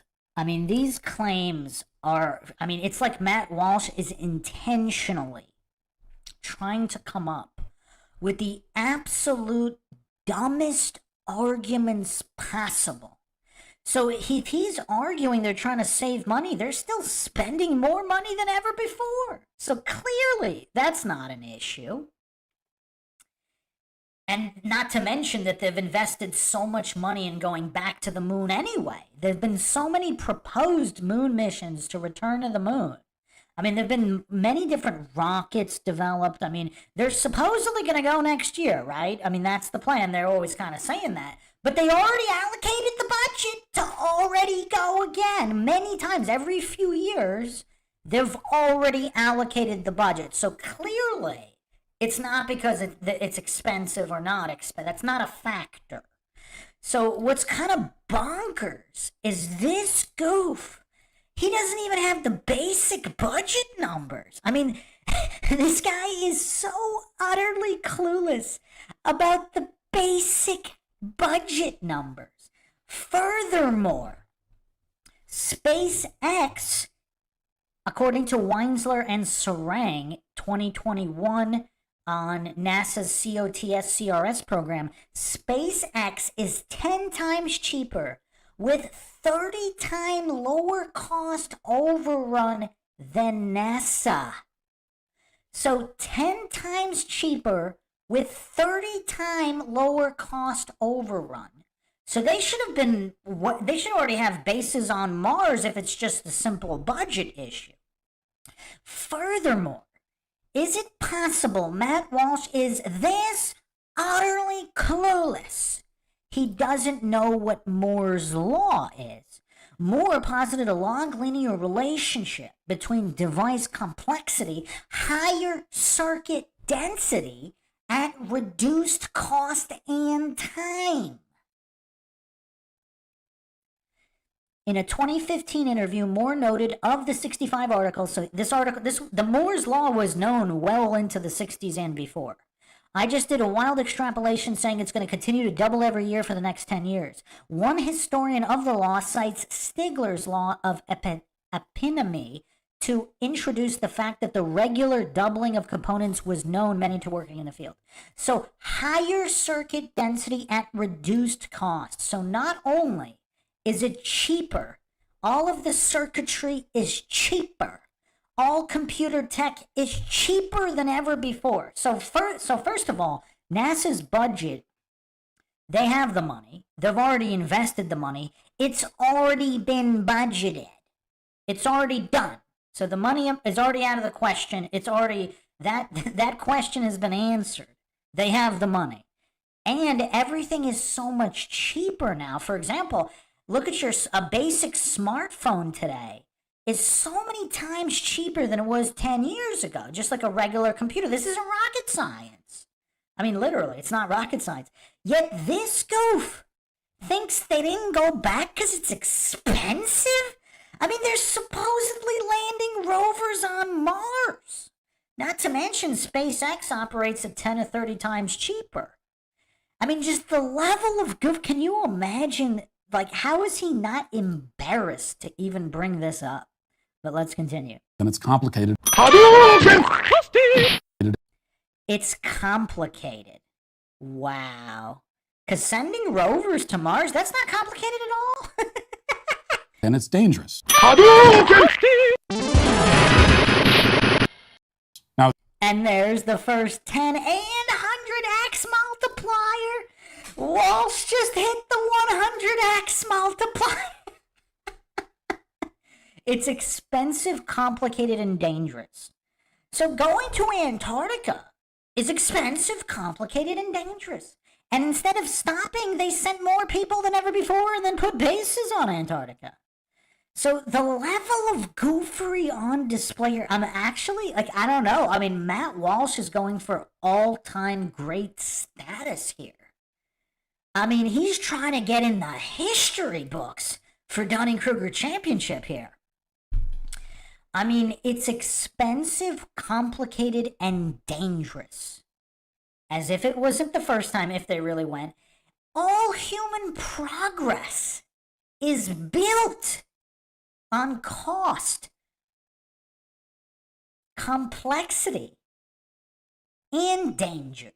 I mean, just look, I mean, even in basic sports, they're constantly breaking world records. I mean, was the Red Bull jump, whatever, not expensive, complicated, and dangerous? I mean, the level of, literally all human progress has always been built on expense, complication, and danger, and continues to be in literally every field.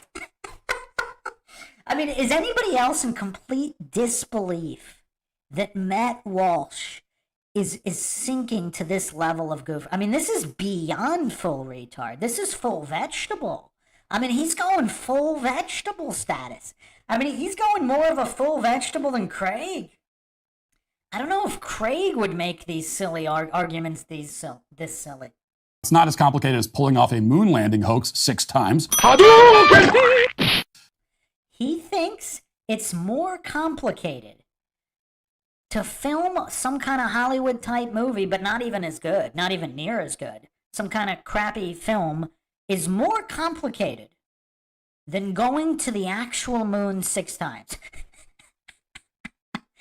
Oh, man. Wow.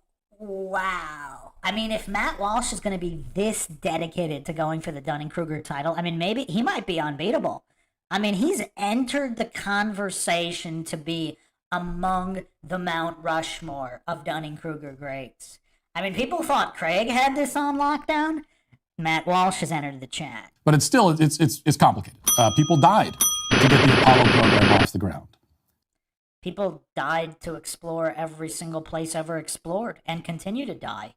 People die playing sports almost every day. Are they just going to stop playing because people die? I mean, think about the level of goofery Matt Walsh is exhibiting here. I mean, I really didn't think he might actually be vying for top Dunning-Kruger champ. This might be the worst defense of anything on any subject ever in the history of humanity. And Matt Walsh is the one doing it. Space travel is fraught with risk. And as a country, we have lost the will to endure the cost and take the risk. It's true that, if you were alive in 1970, you probably... Wait, lost the will to endure the cost and the risk? What are you talking about? NASA's budget is going up almost every year. I mean, they're literally funneling hundreds of billions of dollars into all of this. Wow. I mean, they're literally planning moon missions right now. Right now. I mean, what is he smoking?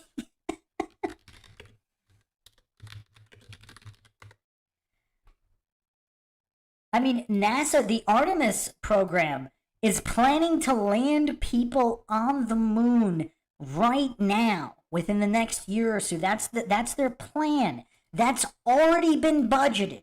The risk has already been established, and they already approved the program and are already moving forward with it. And yet he's saying that they lost the will for the cost and risk. The cost has already been paid for. The taxpayers have already been extorted. It's already done. Cost has already been paid. And they're already training to land on the moon right now. So the not just the Artemis program. I mean, do we really have to go through all the I mean, I think we do. I think we do. We owe Matt Walsh this.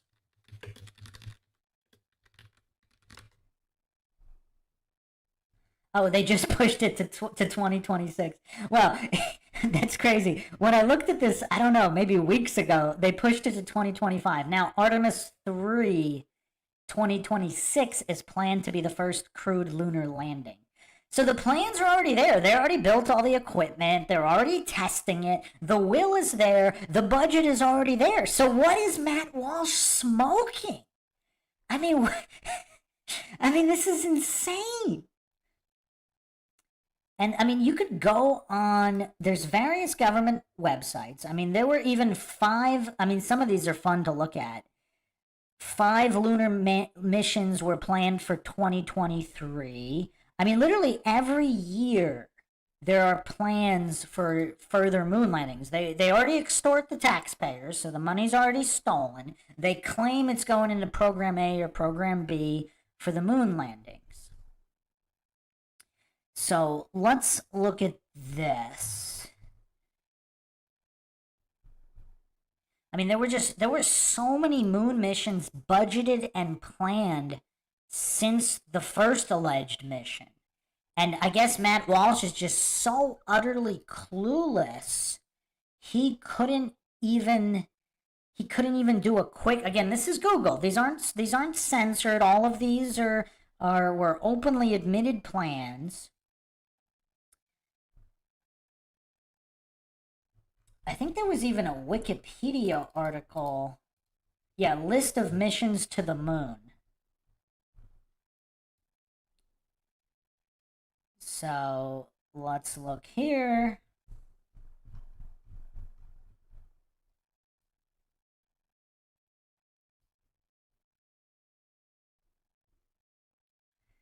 It looks like they removed a lot of them because now they're all in the 2020s. Again, already all budgeted.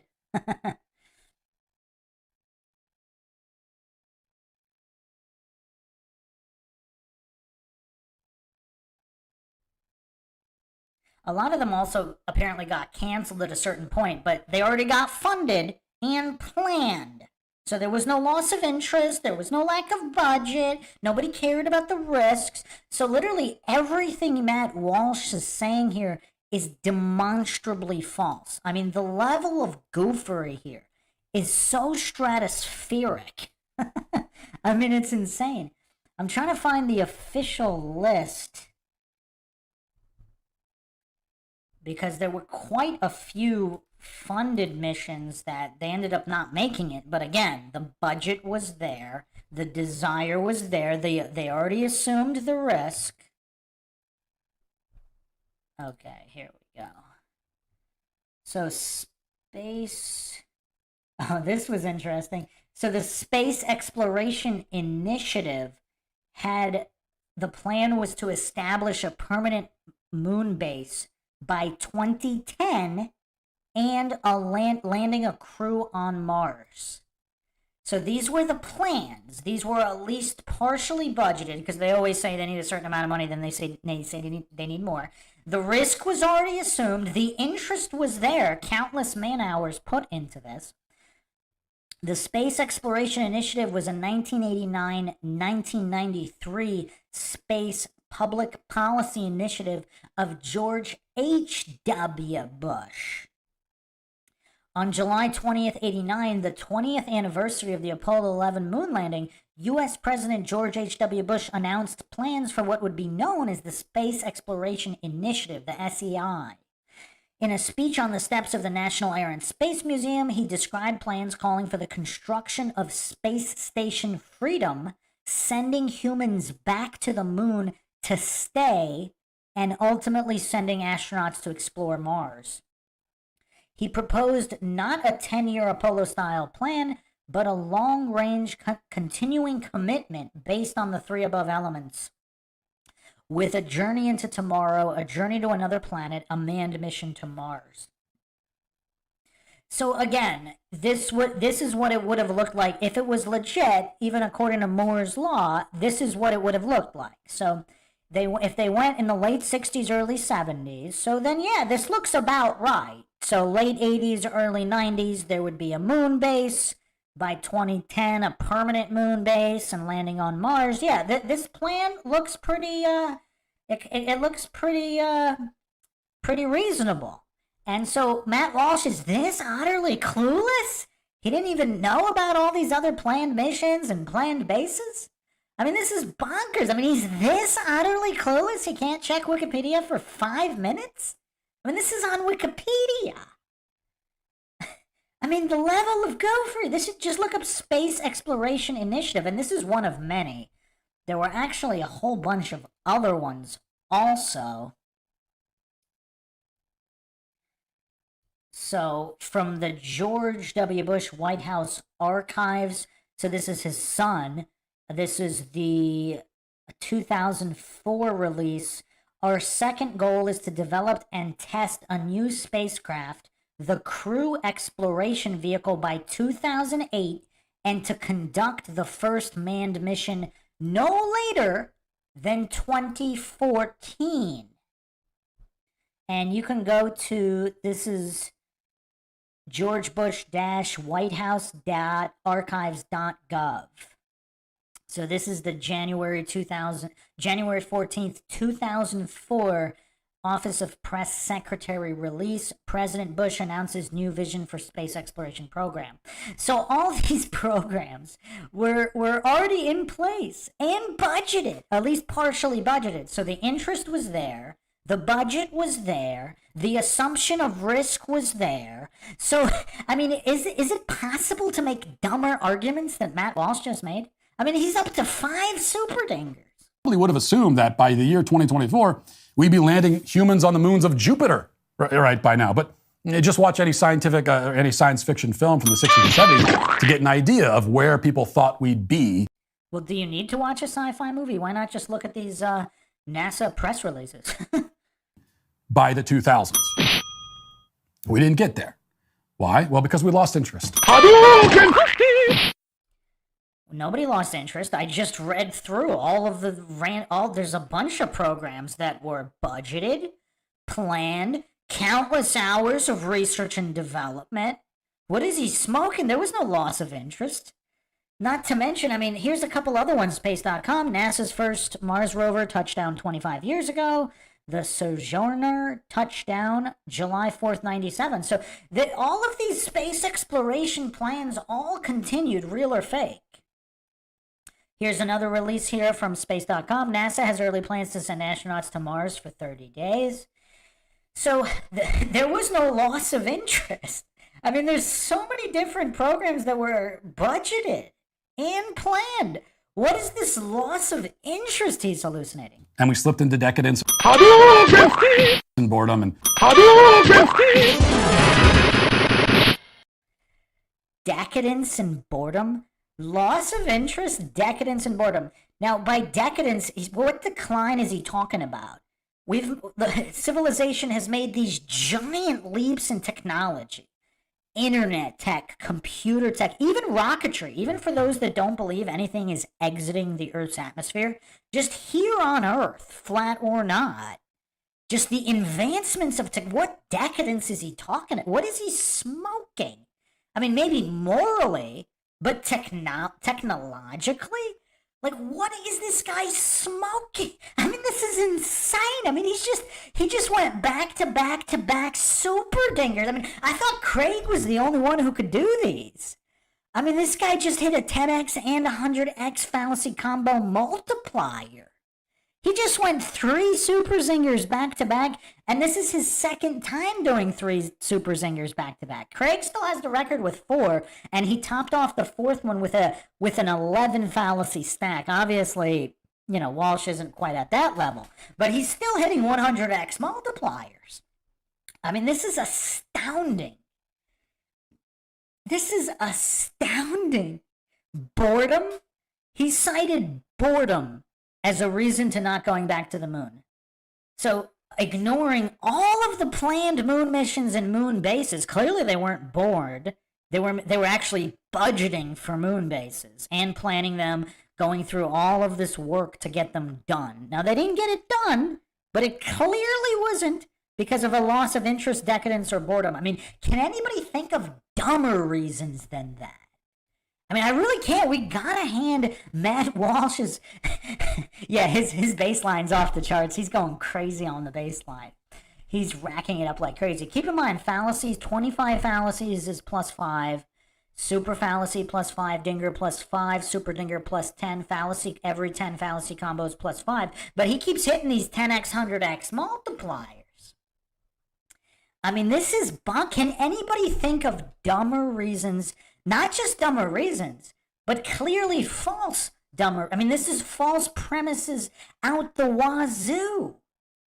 I mean, I just went through all of the plans and budgeting. I mean, clearly it was not because of a lack of money or boredom or decadent. He cited decadence for not returning to the moon.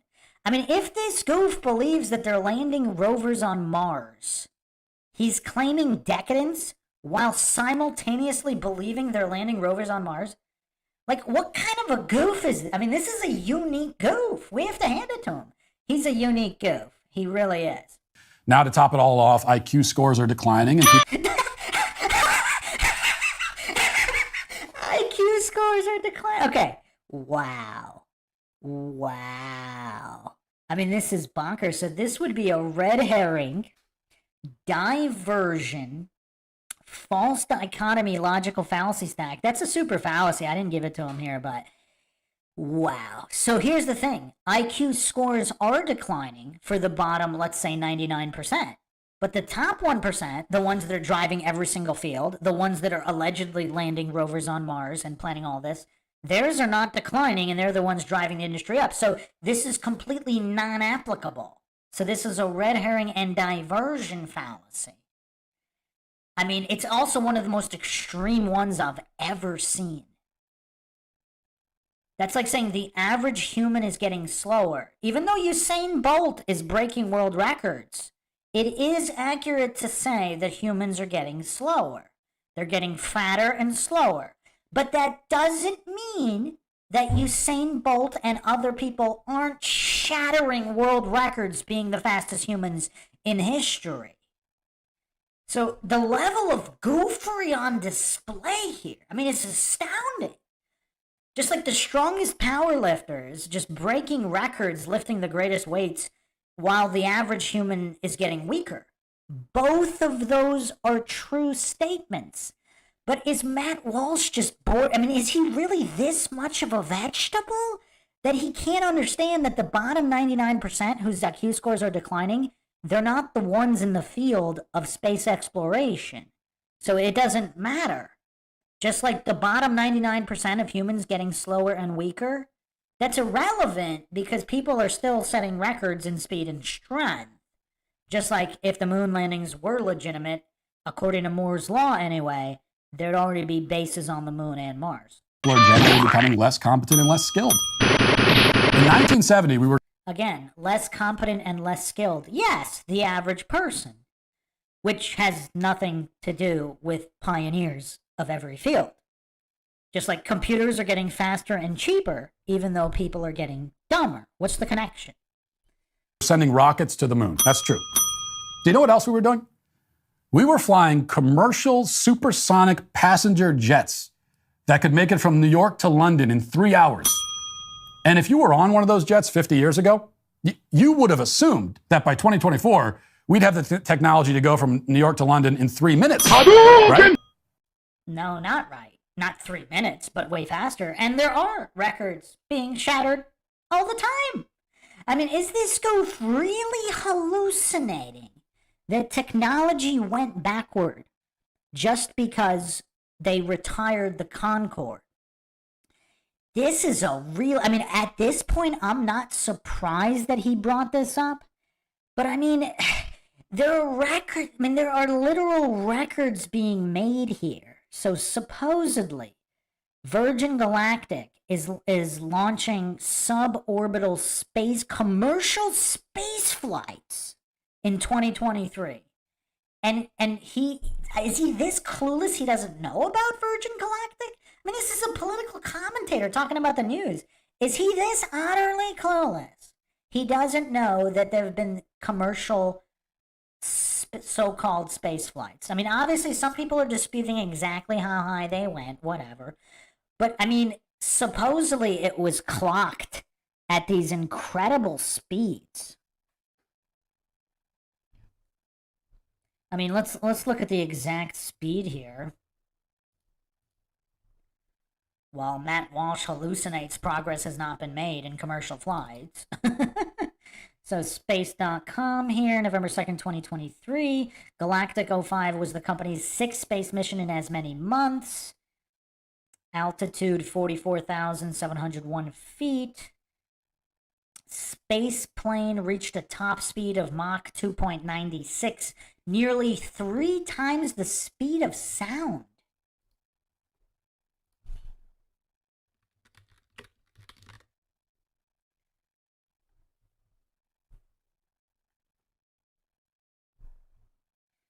Supposedly, the max speed of the Concorde was Mach 2.04.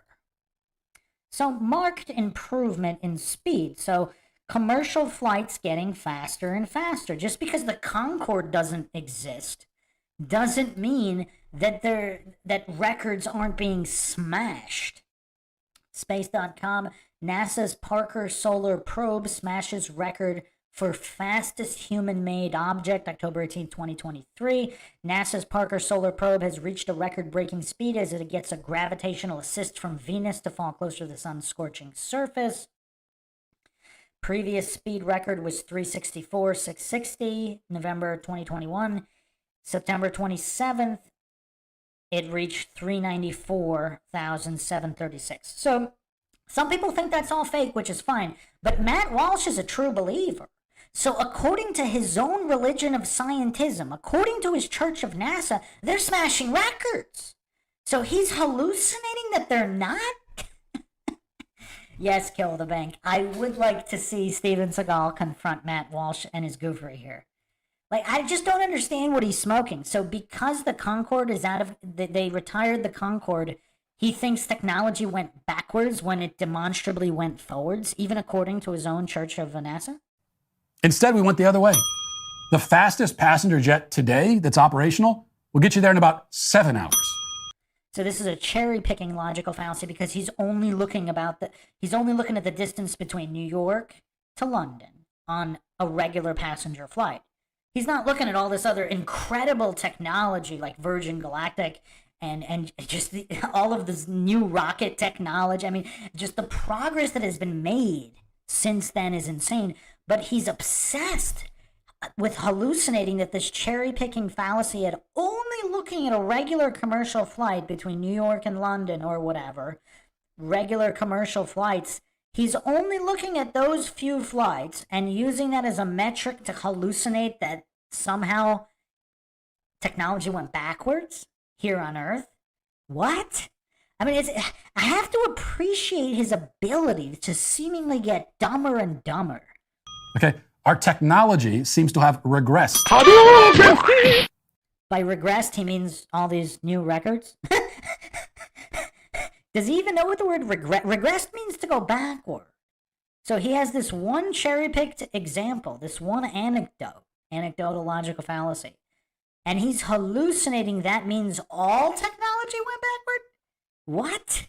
Does he not know? I mean, he believes in NASA, so does he not know about all their new record speeds, record technology advancements that he supposedly he would believe if he believes in NASA?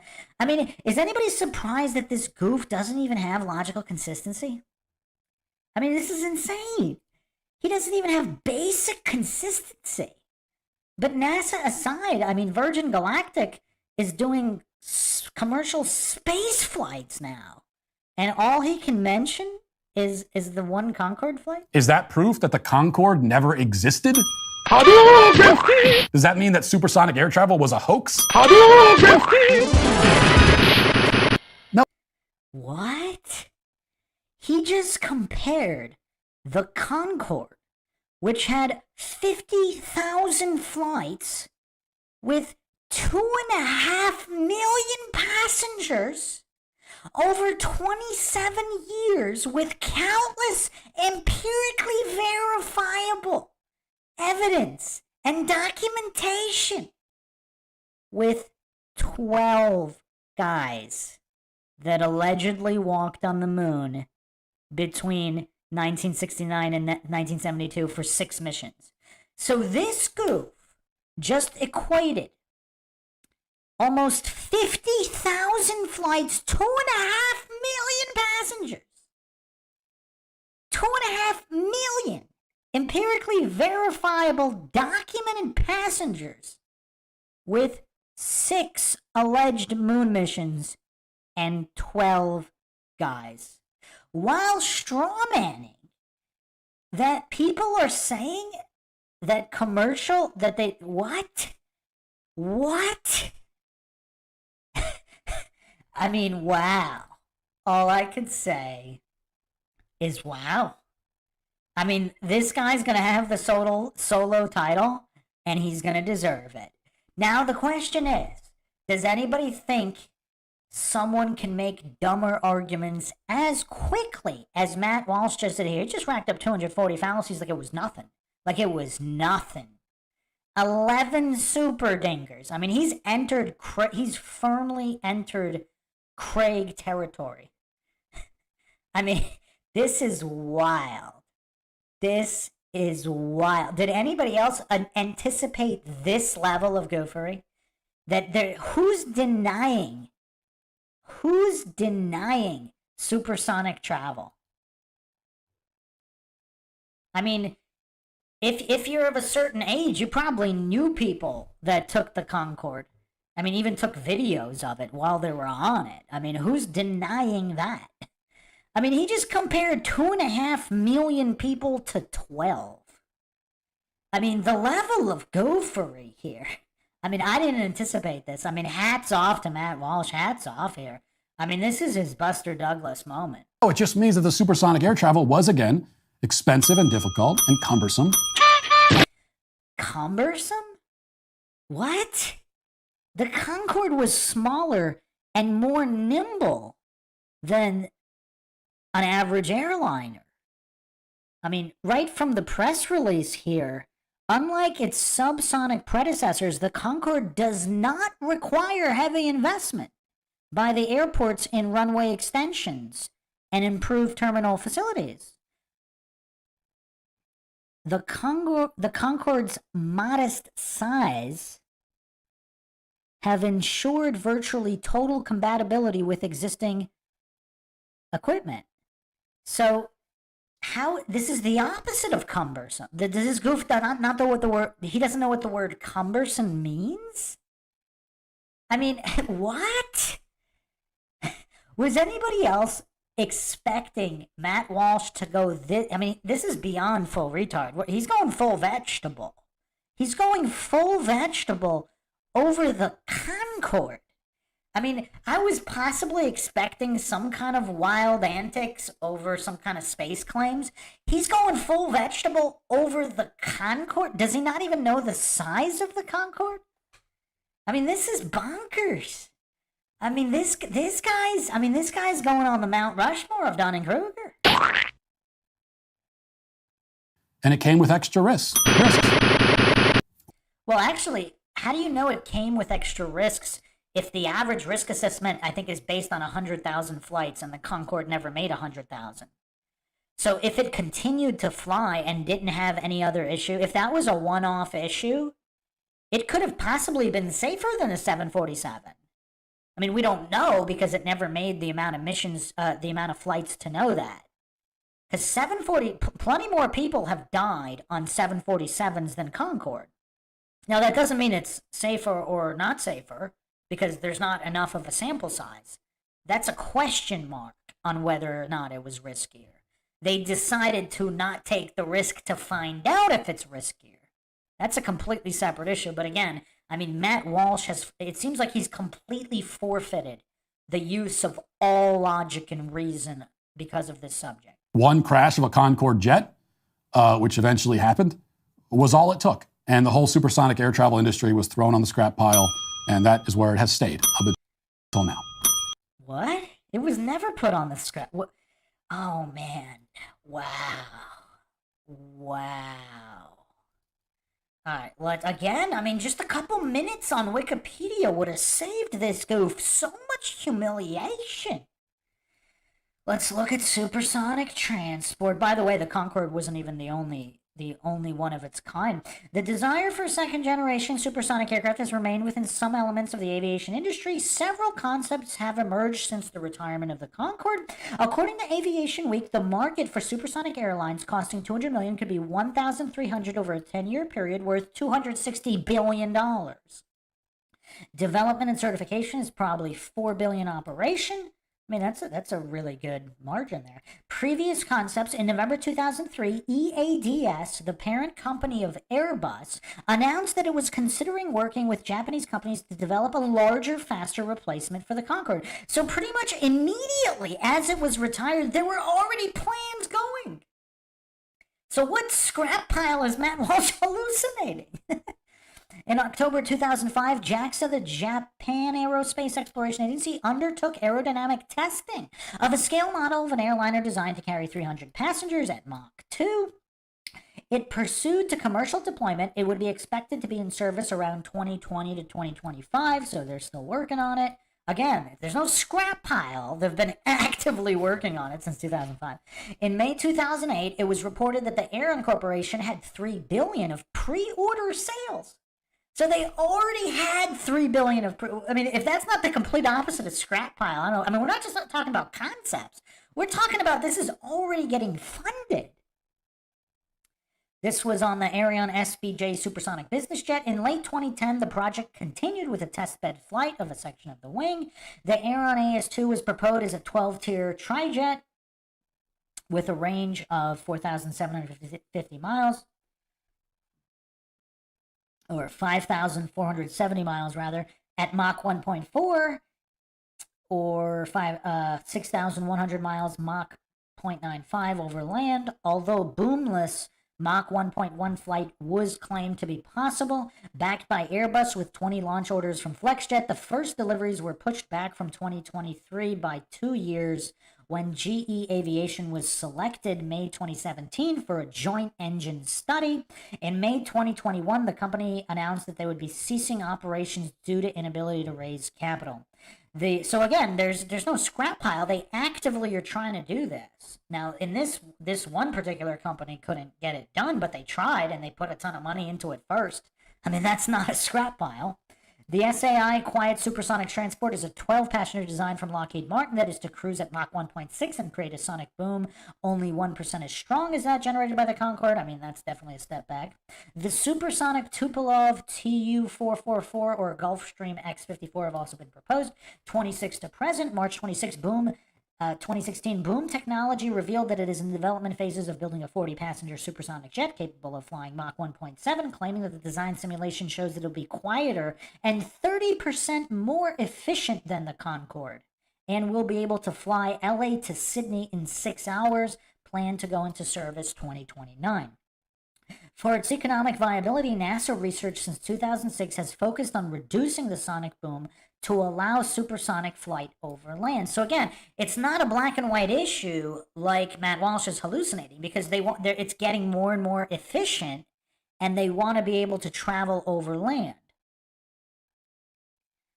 In 2016, NASA announced it had signed a contract for the design of a modern low-noise SST prototype. The designing team is led by Lockheed Martin Aeronautics. NASA should fly a low-boom demonstrator in 2019, reduced from double bangs to soft thumps by airframe shaping to inquire community response in support of a prospective FAA and ICAO ban lift in the early 2020s.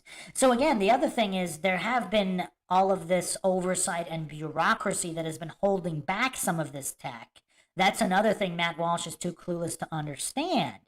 There's many different variables here.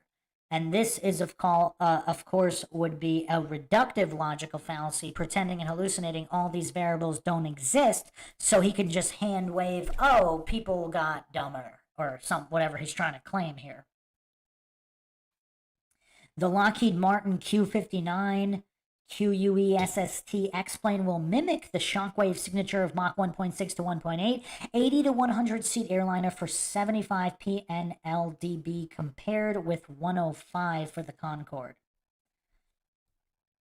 The TSAGI exhibited at the 2017 MAKS Air Show in Moscow a scale model of its Supersonic business jet commercial jet, which should produce a low sonic boom permitting supersonic flight over land optimized for 1,300 miles per hour cruise and 5,300 mile range. The scientific research aims to optimize for both Mach 0.8 to 0.9 transonic and Mach 1.5 to 2.0 supersonic speeds. A similar design is tested in a wind tunnel, while the engines are conceptualized at the Central Institute of Aviation Motors and Design are studied by Avia Dvigatel and NPO Saturn. So again, I mean, it's not just about the flight. They're constantly trying to make it more efficient while also dealing with restrictions from bureaucracies. So, I mean, Matt Walsh is this utterly clueless. He's hallucinating we went the other way, backward scrap pile, when literally the complete opposite happened. There are more and more efficient designs being researched and developed constantly since even before, during, and after the Concorde. I mean, just the level of goofery of Matt Walsh here. October 2017 NBAA convention in Las Vegas with NASA supporting only research. Various companies faced engineering challenges to propose aircraft with no engine available, variable top speed and operating models. Okay, so there's all these different designs and models. Of the 4 billion air passengers in 2017, over 650 million flew long haul between 2,000 and 7,000 miles, including 72 million in business and first class, reaching 128 million by 2025. Spike projects 13 million would be interested in supersonic transport then. October 2018, the reauthorization of the FAA planned noise standards for supersonic transports, giving developers a regulatory certainty for their designs, mostly their engine choice. So that's another thing Matt Walsh is too clueless to realize. Again, while spamming these reductive logical fallacies, I mean, these developers, they have to deal with noise standards that the Concorde apparently didn't have to deal with when it was first instituted. And that might have also played a role in its decommission, not just the crash. So there's all these different challenges, just like in other fields. That doesn't apply to going to the moon because there's no regulatory agency on the moon saying you're not allowed to land on the moon. I mean, this is the level of goofery we're dealing with Matt Walsh here. So, okay. Rules for supersonic flight testing authorization in the U.S. and noise certification will be proposed by the FAA by early 2019. The FAA should make a proposition for landing and takeoff noise before March 31st, 2020, and a rule for after 2022. For overland sonic boom, the end of 2020, while NASA plans to fly the Lockheed Martin X-59 low boom flight demonstrator from 2021 for ICAO standards in 2025. So all these different designs have to keep that in mind, as well as they're trying to be more efficient with the fuel. So again, technology always moving forward according to Moore's law, despite the hallucinations and the demonstrably false statements and logical fallacy spewings of Matt Walsh. I mean, a whole bunch of companies developing contracts. I mean, they're putting billions and billions of dollars into this. That's not a scrap pile. That's the opposite of a scrap pile. Furthermore, hypersonic transport is under development. While conventional turbo and ramjet engines are able to remain reasonably efficient up to Mach 5.5, some ideas for very high-speed flight above Mach 6 are also sometimes discussed with the aim of reducing travel times down to 1 to 2 hours anywhere in the world. I mean, that'd be convenient, especially beyond the Antarctic ice wall. These vehicle proposals very typically use either rocket or scramjet engines. Pulse detonation engines have also been proposed. There are many difficulties with such flight, both technical and economic. At the June 2011 Paris Air Show, EADS unveiled its ZEHST concept, cruising at Mach 4 at 105,000 feet and attracting Japanese interest. The German Spaceliner is a suborbital hypersonic winged passenger spaceplane project under preliminary development. So not only is there all this active development of supersonic transport, there's also hypersonic transport being developed as early as 2011, and I'm sure before that as well. The British company Reaction Engines Limited, with 50% EU money, has been engaged in a research program called LAPCAT, which examined a design for a hydrogen-fueled plane carrying 300 passengers called the A2, potentially capable of flying at Mach 5 plus, non-stop from Brussels to Sydney in 4.6 hours. The follow-on research effort, LAPCAT 2, began in 2008. So not only have they been constantly developing supersonic, but also hypersonic.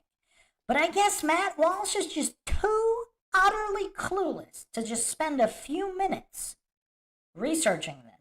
He just needs to humiliate himself reading these scripts put together by his handlers. I mean, it's kind of weird.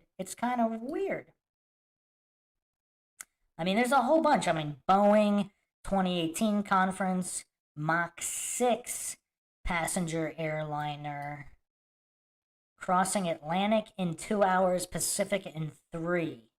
Same day return flights. Wow. Interesting. Very interesting.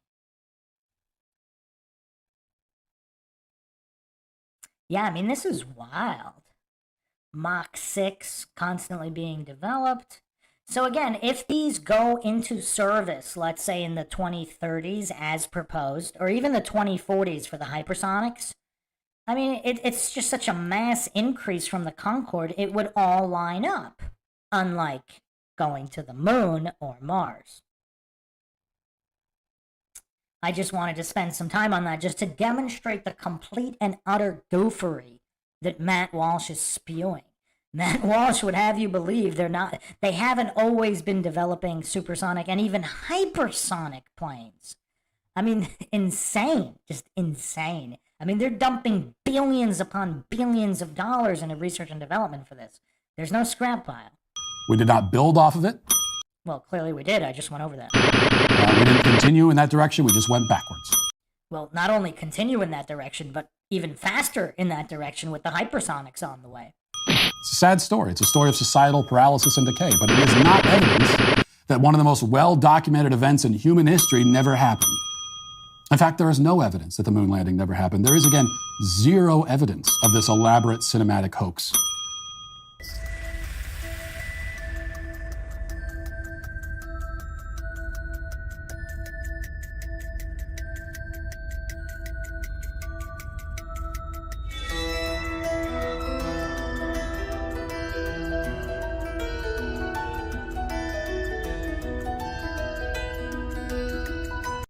So by no evidence, he means just ignoring all the evidence.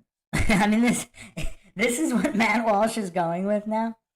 So obviously, EMF extraction is very interesting. I went over this on the Apollo series on MindShock. where according to EMF extraction, it looks like it's all artificial lighting in the alleged moon landing footage. Now, furthermore, you have a literal whistleblower that Matt Walsh, I guess, is too clueless to know about. 1 to 2 or even 3 whistleblowers. You have the obviously fake footage with all the wires that you can clearly see. You can see the astronauts being pulled up.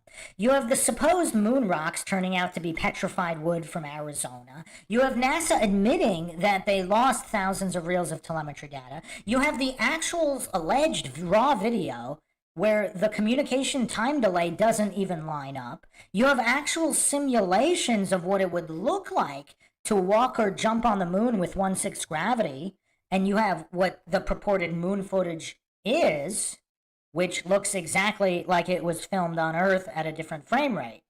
And yet Matt Walsh is hallucinating that none of this exists. I mean, that's the level of goofery we're dealing with here. Not that it proves that they didn't go, but there's a mountain of evidence of fraud.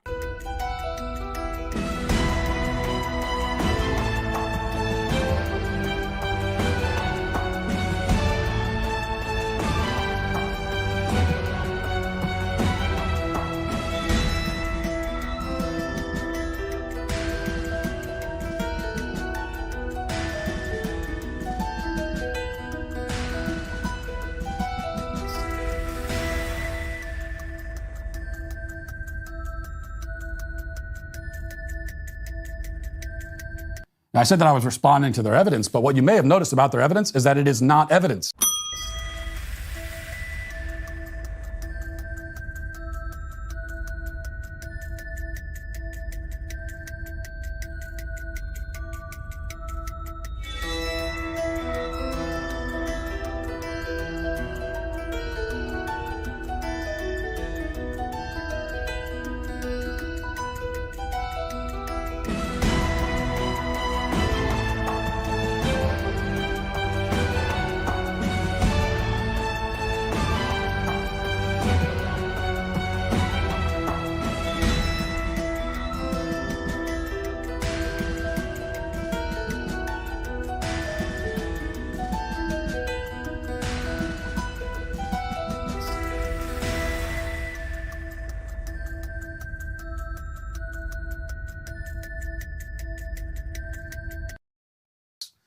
What the denialists have is a few easily debunked qualms with the generally accepted narrative. They have absolutely no positive evidence for their own narrative. Not one single piece of evidence. Not one witness, not one whistleblower with direct knowledge of the conspiracy, not one photo or video of this hoax being staged. Nothing. They found some holes in the moon landing story, holes that are totally imaginary, it turns out. And inside those holes, they have stuffed this whole story that they invented out of thin air. Which is a problem because the moon landing hoax theory is not just a denial of something that happened, right? I'm not asking that you prove a negative. I'm not asking you to prove we never went to the moon. What proof is there that the moon landing was fake? What proof is there that the moon landing was fake? What proof is there that the moon landing was fake? The moon landing hoax is an assertion of an entirely different event that they claim did happen. Again, fundamental misunderstanding of the shifting of the burden of proof fallacy. Because, first of all, there's a whole bunch of different conspiracies regarding the moon landing. But the most basic one, I mean, the starting position, one is not called upon to prove a negative. So if Matt Walsh is claiming that the moon landing is real, the burden is on him, not on somebody else. And I guess he just doesn't have the mental capacity to grasp that. I mean, I don't know. And so what I'm saying is, where is your evidence that any of that happened? You have no evidence to indicate that this event occurred. None at all. Zero. Now, the moon landing on the other... If only the screen was bigger, I could put even another mountain more. But there's already such a mountain of evidence. A bigger question, a better question would be, how much more evidence of a hoax could there be? I mean, do you need dozens and dozens of whistleblowers? I mean, how much more evidence could there be? Because if it was successfully pulled off, you wouldn't have that many people blowing the whistle. If it was really done that well, or just... See, going back to the 60s, you would think it probably would be easier to maintain a conspiracy, unlike today. Even with 9/11, even in 2001, I mean, there were people immediately jumping on the anomalies and coincidences, but for the most part, the masses were at least a few years off. But now, post 2020, I mean, pretty much every major event, there's people looking at it critically. But back in the 60s, not so much. So it's a whole different thing to say that there would definitely be tons of whistleblowers. But how much more evidence could there be of some kind of funny business? That's a question for Matt Walsh. On the other hand, has reams and reams and reams of evidence. There are hundreds and hundreds and hundreds of photos and videos from the surface, interviews with the astronauts who went there, footage from other lunar probes that have gone to the moon or orbited it. There's even a laser reflector that was left on the surface. You can bounce a laser off of it today. Okay, so one step at a time. He's talking about reams and reams of evidence of the moon landing. What evidence? The thousands of reels of telemetry data that disappeared? The fake moon rocks? I mean, what evidence is he talking about? I mean, the footage that's clearly at a different frame rate that doesn't match 1/6 gravity? The wires you can see in the footage? I mean, what is he talking about? Regarding again, this would be a false cause logical fallacy and a reductive logical fallacy because they were bouncing lasers off the moon before any alleged moon mission. So again, if Matt Walsh is familiar with the scientific method, I'm not sure he is. How would you know whether you're bouncing it off the surface of the moon or off a reflector? Furthermore, if the moon can be landed on, obviously they could have landed a reflector there without a manned moon mission. Again, Matt Walsh just loves these false dichotomies. I mean, when you're going full vegetable, you gotta commit to the false dichotomy logical fallacies. This is a real experiment that can be conducted right now today to confirm that the reflector was left there. Now, it'll take much more sophisticated equipment than the average person has laying around, but many people with the equipment have done the experiment because it measures the distance between the Earth and the Moon at any given time, and have confirmed this. Are they all in on it too? Has the conspiracy grown even larger now? Now, if all of this is not enough to believe that we landed on the Moon, then fine. But that means you also have to deny pretty much every historical event that has ever occurred. Wow. That is totally a super dinger. So Matt Walsh thinks that if you deny the moon landing, you have to deny every single human event in history, all of the empirical verifiable events on Earth. You have to deny them if you deny the moon landing. I mean, this is beyond full vegetable now. He went full retard, then he went full vegetable. I mean, he's beyond full vegetable status now. I mean, this is insane. I've actually never heard a dumber argument than, I mean, he makes Neil Tyson look smart with this defense of the moon landing. I mean, this is just insane. According to Matt Walsh, so this straw man false equivalency, that you have to deny every major event in human history if you deny the moon landing. I mean, that if we had a super dinger, should we have super duper dingers? Is Matt Walsh going to necessitate super duper dingers? I mean, wow. Wow. This is bonkers. I mean, this is absolutely bonkers. I mean, is anybody in this much disbelief as me? I mean, this is just wow. Wow. If you deny something that allegedly happened on the moon, you have to deny every major event here on Earth, including all those with empirical, verifiable, definitive evidence. I mean, I'm truly mind shocked here. I mean, Matt Walsh has truly cemented a case for himself in the pantheon of Dunning-Kruger greats. I mean, this guy's going down all time. There is more direct evidence of the moon landing than there is of almost any event that happened prior to the mid-20th century. We have more direct evidence of the moon landing than we do that George Washington existed. And yet, if I claim that George Washington's existence was a hoax, you would expect me to present extremely compelling, direct, positive evidence of the hoax. Did he actually say that on purpose?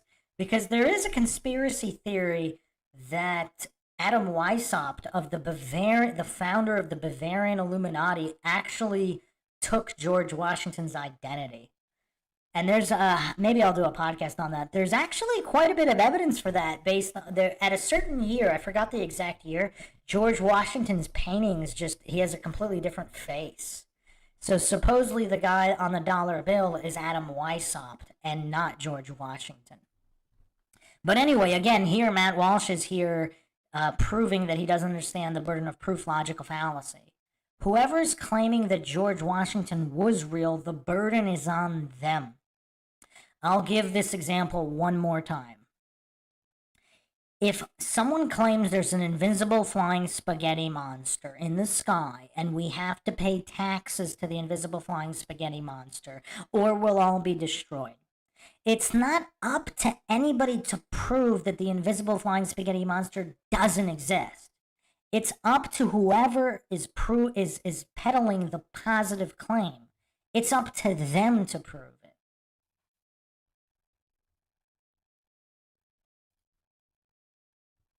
Yeah, I'll actually do a podcast on that. It's quite fascinating. Supposedly Thomas Jefferson and was George Washington's wife Martha Washington? I don't remember. Supposedly they knew about it too. So that'll be an interesting podcast. But anyway, if Matt Walsh is a shill, did he throw that in there on purpose? And if I had none at all, you would laugh in my face, and deservedly so.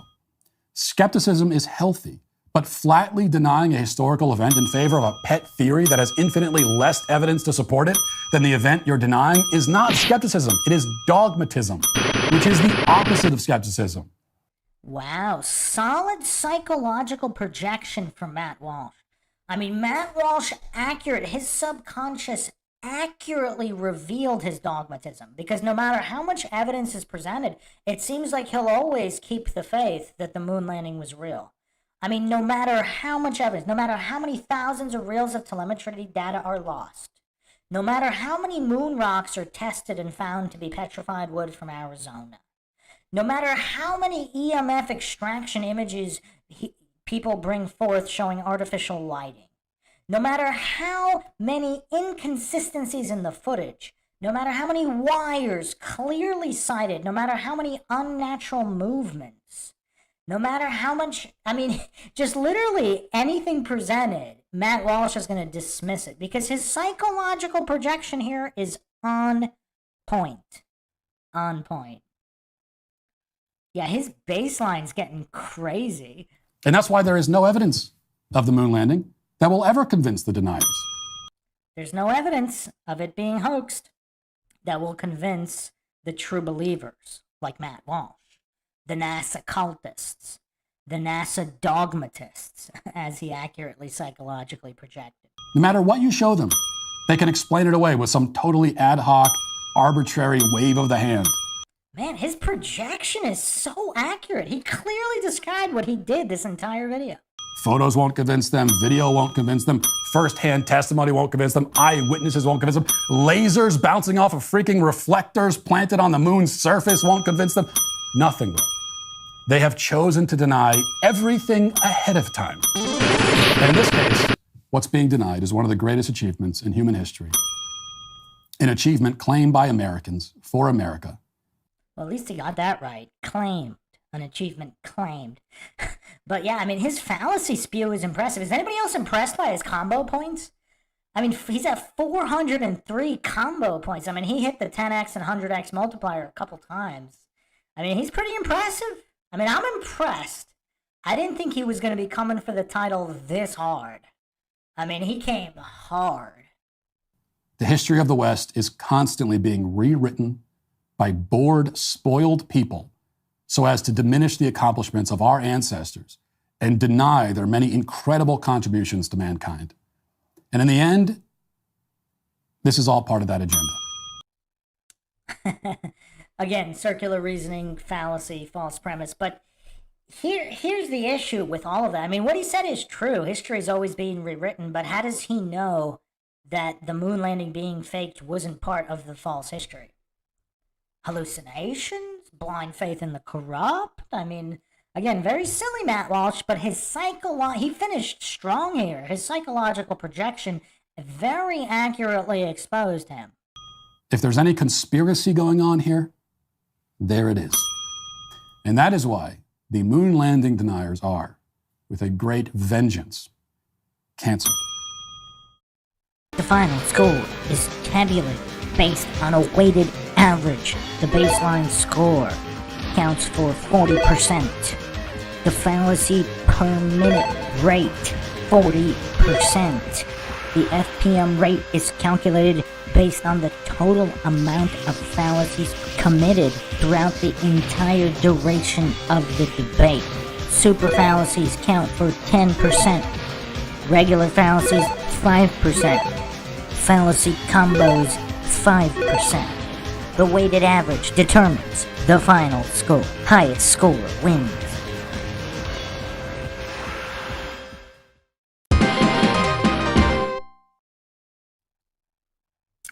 Wow. So his score, his FPM was a staggering 19.22 fallacies per minute.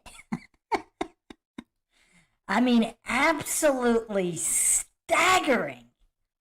I mean, this is incredible. This is absolutely incredible. I mean, he completely shattered Sartain's record. 19.22 fallacies per minute. Sartain's was 6.69. Now, this is the solo division, so it's not apples to apples. It's not apples to apples, because Sartain was debating with other debaters. So that's the debate division. Sartain is the champion of the debate division with 6.69. Now, Matt Walsh is our new champion. He's our new Dunning-Kruger champion of the solo division. So when it's not an official debate and it's just a single person making a case about something, this is the solo division. And I don't know if we'll ever see anybody break 19.22 fallacies per minute. I mean, that is staggering.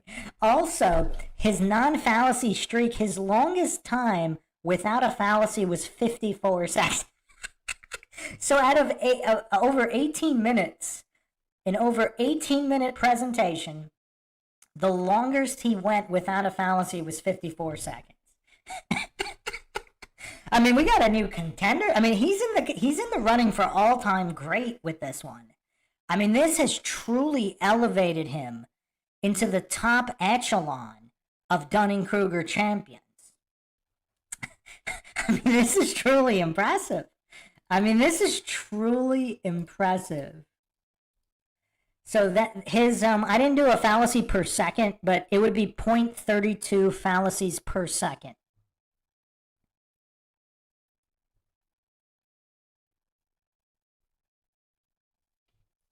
Yes, one fallacy every 3 seconds.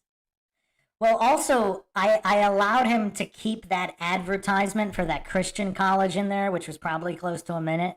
If we actually took that out, this would be even worse. And the 54-second streak was not the ad. So, because I didn't count the ad as his streak. His streak was in his active presentation on the moon landing. So he got 13 super dingers in 18 minutes. I mean, that's impressive.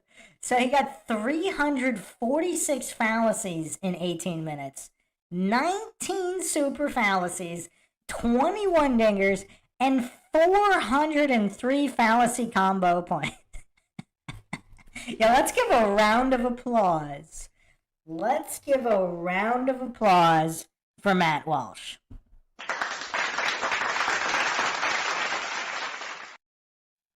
I mean, this was impressive. I mean, he came hard for this title. And he deserves it. I mean, anybody working this hard, I mean, his effort, you can't deny his tenacity. His tenacity in coming for this Dunning-Kruger title. I mean, he went full retard, he went full vegetable, he went beyond full vegetable for some of his arguments. Kill the Bank says we're going to have to do a solo 1v1, 2v1, 3v3 division. Oh, man, I don't know about... That's too many divisions. I think we should just do debate and solo. But, I mean, you're right. It would be more fair, but... I mean, I don't know. That's too many divisions. I mean, I guess we could do 1v1 and then more than 1v1. So 2v1 or more division. So we could have 3 divisions. Maybe. I don't know. Jules says Craig will beat this guy. I mean, so far, nobody's stacked higher than, I think, 4 fallacies at once other than Craig. Craig did an 11 stack in a single statement.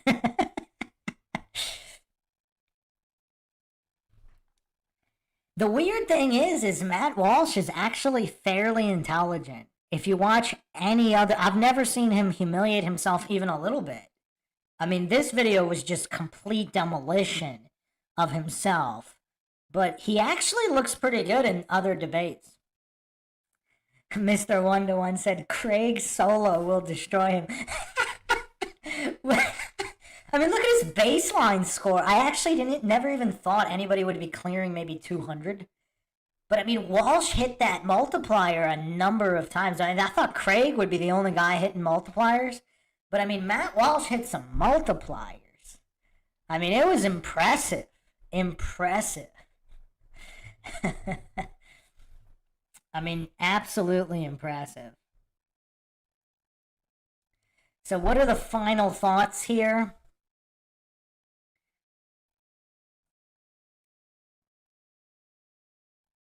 He also managed 0 zingers.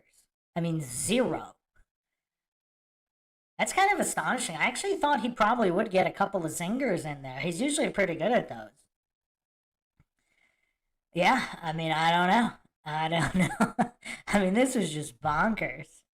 This was just absolutely bonkers. Dave Scott said, clearly shilling, he's usually very articulate.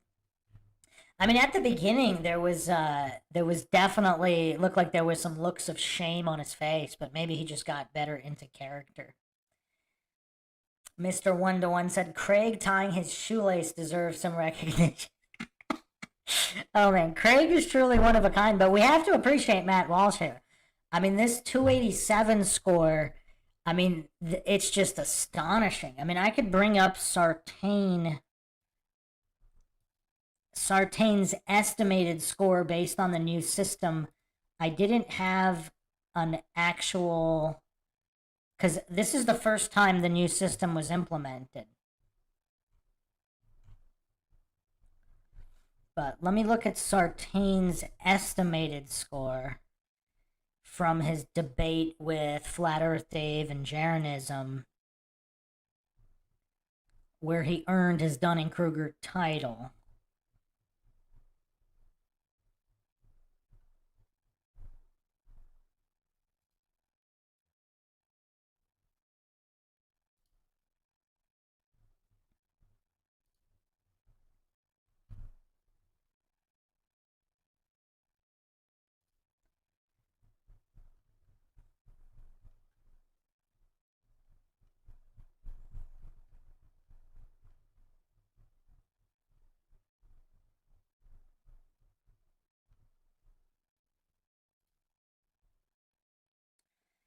So his estimated final score would have been 167.776. But that was not solo. And that would have been with a baseline of 215. Craig's estimate would have been 618 baseline with a total score of 298. And that was in debate. That was non-solo. So who knows? I mean, we'll see. We have to implement this. Yeah, well, so as of right now, Matt Walsh is the solo champ,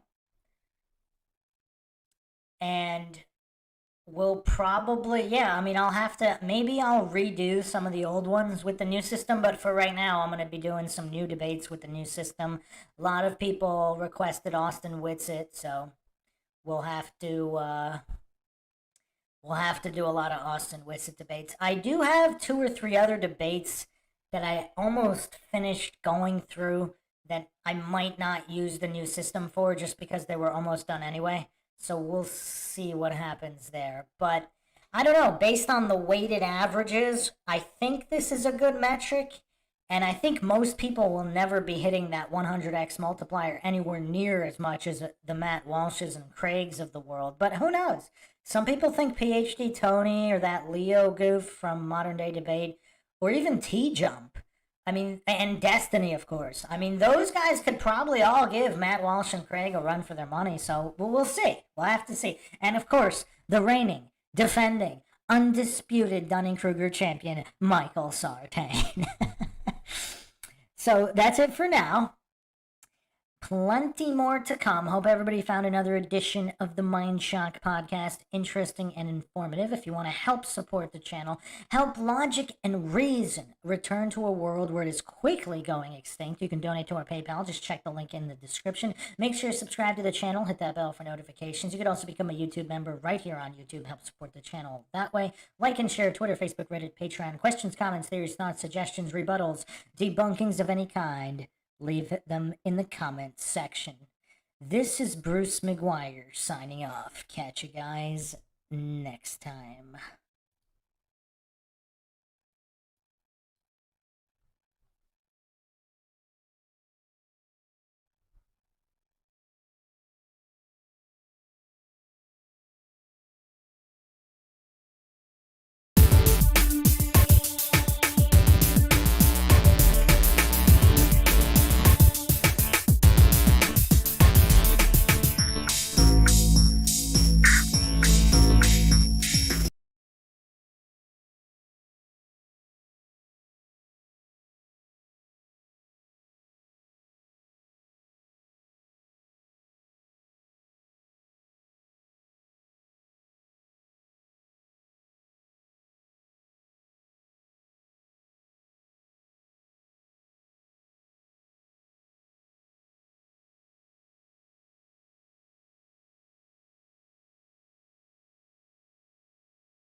Welcome to Mind Shock. This is your host, Bruce McGuire, and we are tackling the recent Joe Rogan experience. Episode 2000. Wow. You really got far here. 2204. Matt Walsh and Joe Rogan. We're not going to go over the full podcast because they talk about political crap and all that stuff. We're going to be focusing on the moon landing segment to see if Matt Walsh has learned anything from his rant, rant on the moon landing, where he might have racked up more fallacies than any human in the history of existence. I mean, wow. And we're going to see what Rogan brings to the table. Now, Rogan has long been known as a flip-flopper on many issues. A lot of times, he just takes the contrarian position. I mean, I don't know if he's just trolling for the sake of trolling. Because sometimes he just takes the opposite position, even... I mean, I don't know what his position on so-called climate change is, but for example, when Candace Owens was on, he just took the opposite position of everything she said, just for the sake of it. I might actually do a logical analysis on that one, because that was pretty embarrassing for Rogan. But who knows how many of these are Illuminati humiliation rituals for Rogan, and even Matt Walsh. I mean, Matt Walsh was once seen as this beacon of logic and reason with his documentary, What is a Woman? Where supposedly he could utilize logic and reason, and then we got his meltdown in his rant on the moon landing, where it appears he threw all logic and reason out the window.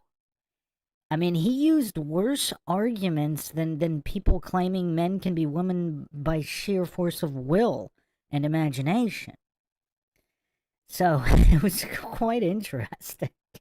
As always, if you find the MindShock podcast interesting and informative, you can donate to our PayPal, help support the podcast, help support logic and reason returning to a world where it's quickly going extinct, as is evident whenever Matt Walsh talks about the moon landing. Just check the link in the description. You can also become a YouTube member right here on YouTube. Help support the channel that way. Make sure to subscribe, like, and share. Twitter, Facebook, Reddit, Patreon. Patrons do get priority for case, topic, logical analysis, co-podcast, or requests. You can also be a guest in the podcast depending on your tier. Questions, comments, theories, thoughts, suggestions, rebuttals, debunkings of any kind. Leave them in the comment section. Okay. If you're not getting notifications, like and comment more, and you can also sign up for the free tier on Patreon, and you'll get updates that way, because obviously YouTube does not do a good job with that. So, let's just listen to a clip from my analysis on Matt Walsh. I actually played this on a live, and I forgot how funny this was. But let's, I'm just going to play this real quick.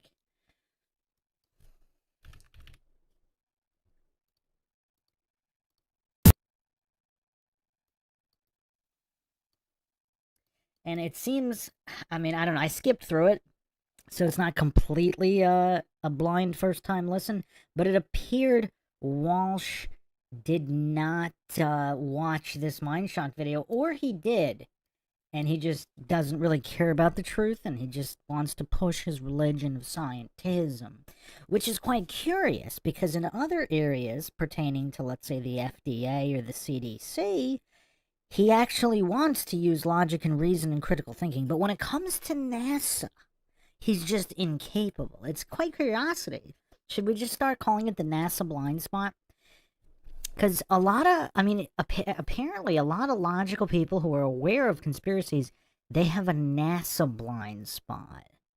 Where all the other government agencies need to be scrutinized, and skepticism and logic and reason and the scientific method need to be used.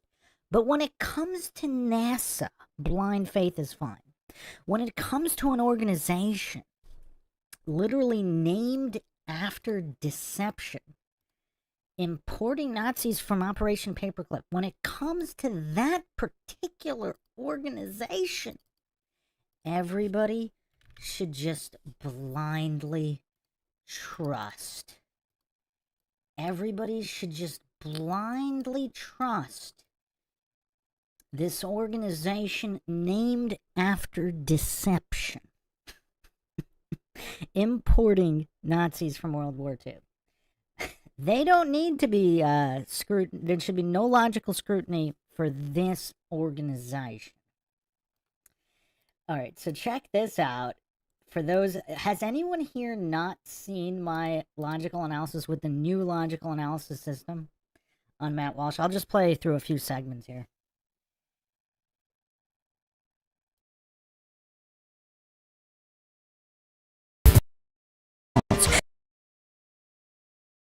Ding.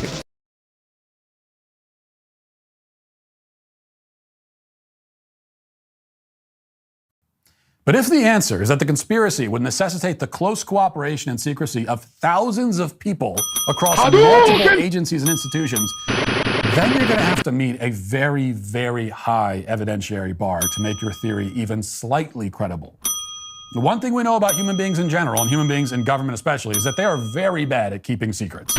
And the chance of the secret being kept drops exponentially as you add more people to it. We all understand this. I mean, you tell one person a secret, it's very hard to get them to keep it. Tell 10 people, and it's extremely difficult to get them to keep it. 1,000 is basically impossible. So, what about the fake moon landing? Well, this would require the coordination and absolute secrecy of the astronauts who are on these fake missions, and also everybody at mission control. It would also have to either involve everybody at NASA or a portion of people at NASA, and the latter is even more incredible because that would mean that the secret was being kept from a bunch of people at NASA by other people at NASA. No matter what, that's a very dubious proposition. It goes beyond that. Of course, knowledge of this conspiracy would have to go up the ranks in government. Not everybody in the Pentagon and White House had to know, but some of them would have had to know. And already we have multiple governmental entities working together on this and keeping the secret for decades without a single leak. But it's not contained just to government. If this was filmed on a sound stage, then the film crew, sound engineers, the guys who built the props, the studio or company that owned whatever sound stage they used, and so on, all these people would either have to be in on it or would have to be involved without knowing that they're in on it, which is even less likely. So now we have multiple government agencies and dozens, if not hundreds of bureaucrats all working together seamlessly alongside multiple civilians, some of whom work in the film industry. These are the two gossipy, least tight-lipped worlds in existence, Hollywood and government. And yet, after 6 decades, nobody in either world has ever breathed a single word about this, ever. But it's even more fantastical than that. You may be aware that the moon landing occurred, or was fake supposedly, in the middle of the Cold War, and that's largely why it was faked, according to the theory. But the Soviets were monitoring our space program just as closely as we were monitoring theirs. It's inconceivable that we could have planned, set up, and executed a fake moon landing and pulled this ruse over on the public without the Soviets being fully aware of what we'd done. And yet, they never accused us of faking the landing. The Soviet Union never denied the legitimacy of the landing one time. In fact, at this point, there are over 70 space agencies around the globe. Many of them have their own satellites, their own probes and telescopes and so on.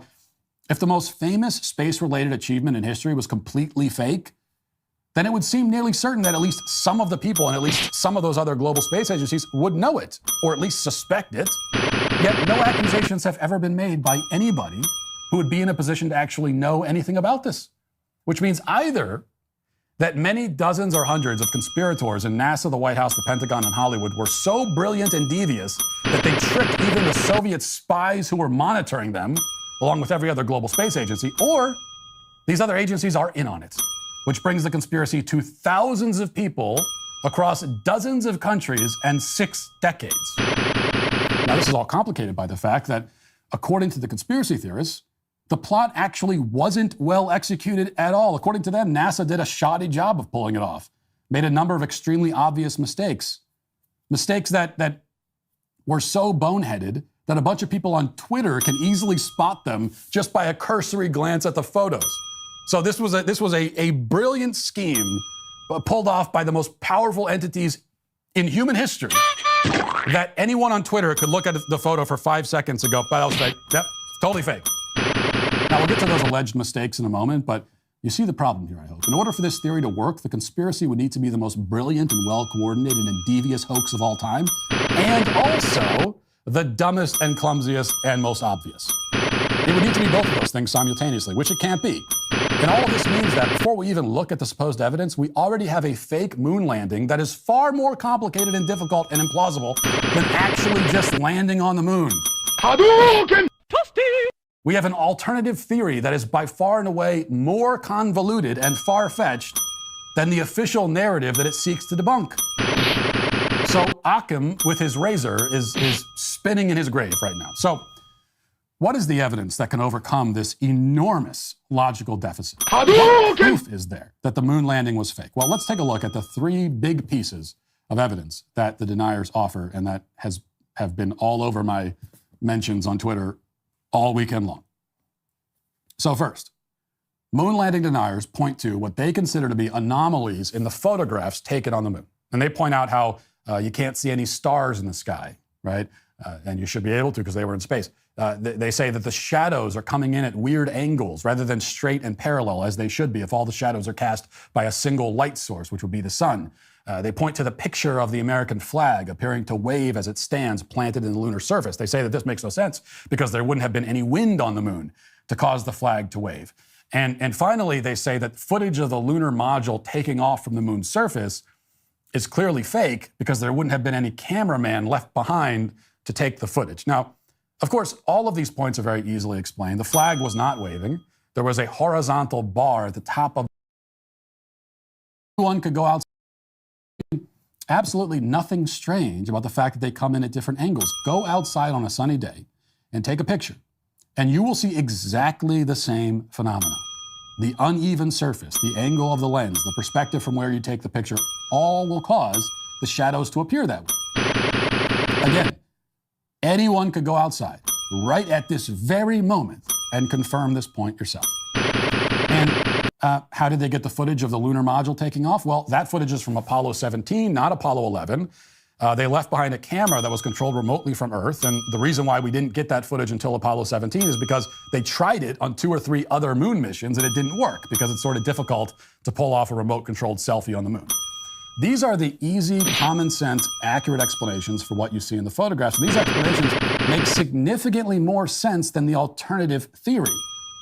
Okay, if they were going to go through all this trouble to fake the pictures, why would they neglect to add stars to the sky? Like, wouldn't that be the first thing you do if you were faking a picture of outer space? Why would they pretend the moon has wind? Like, the moon landing deniers are the ones who bring up these supposed anomalies in the photos, except that their theory makes less sense of the anomalies than the story they're trying to refute. Because the anomalies are not anomalies. They are very easily explained, and there's nothing mysterious or strange about them. Grand Canyon University is an affordable, private Christian university.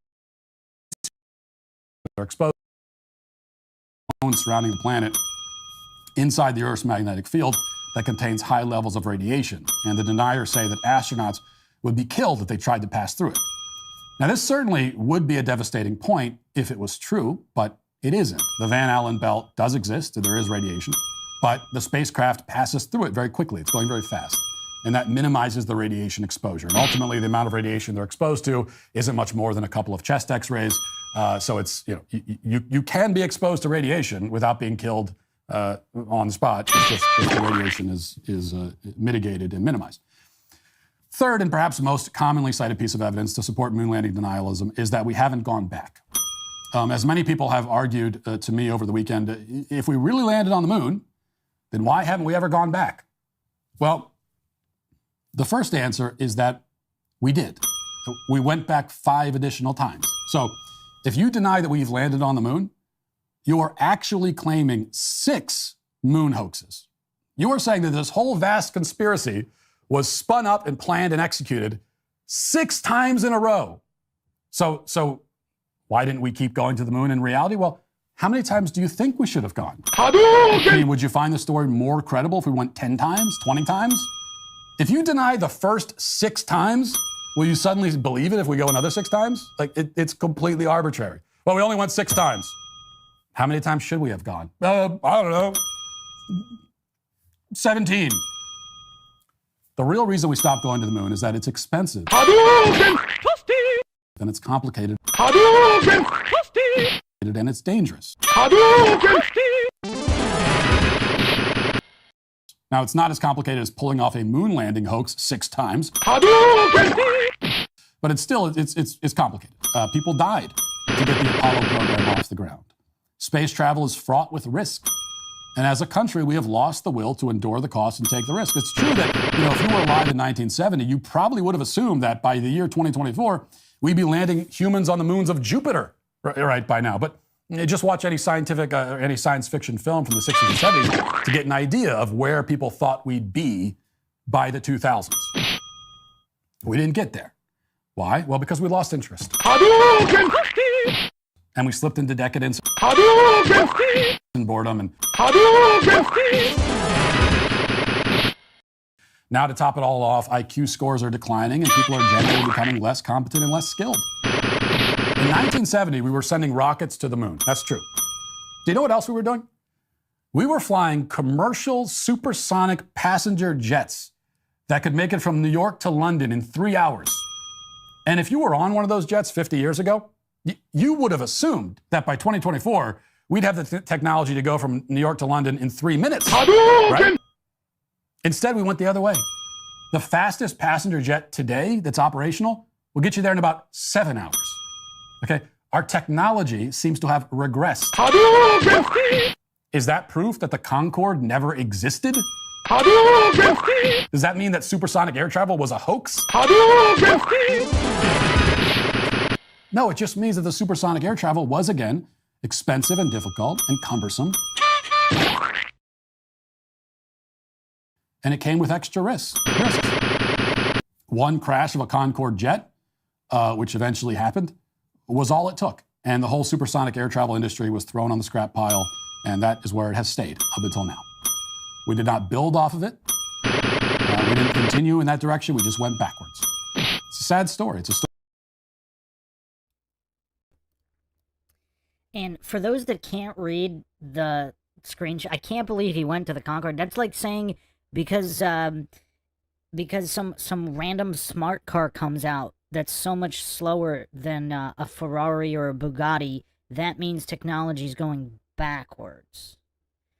And I mean, it's mind-shocking that he's this brain dead. He couldn't spend 2 minutes, or his handlers or his team or whatever, searching hypersonic. I mean, they're smashing airplane speed records all the time. I mean, shattering them by huge amounts. I mean, the technology is just going straight forward, like with everything. And I mean, just the goofery of picking that just because mass air transit is not using hypersonic planes doesn't mean the technology isn't flying forward with in incredible leaps and breaking speed records all the time. I mean, just the level of goofery here. I'm almost done here. I just wanted to play this before we get to the Joe Rogan segment.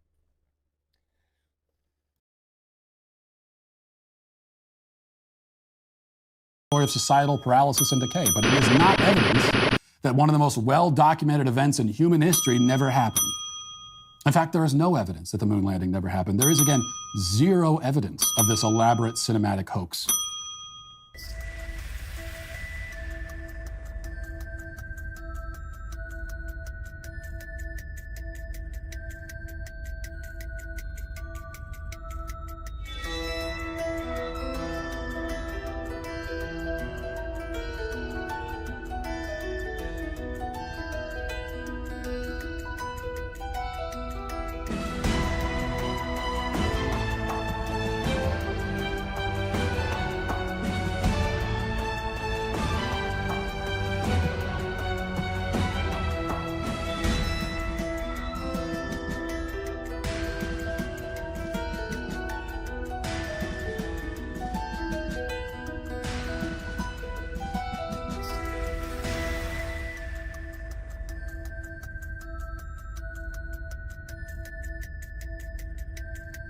Now, I said that I was responding to their evidence, but what you may have noticed about their evidence is that it is not evidence.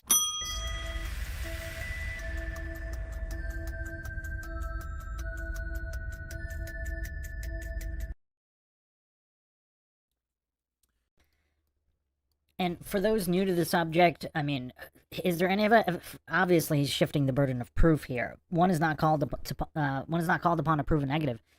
Burden of proof is always on positive claims, but you still could go a ways to proving a negative. For example, the moon rocks are petrified wood from Arizona that have been independently tested.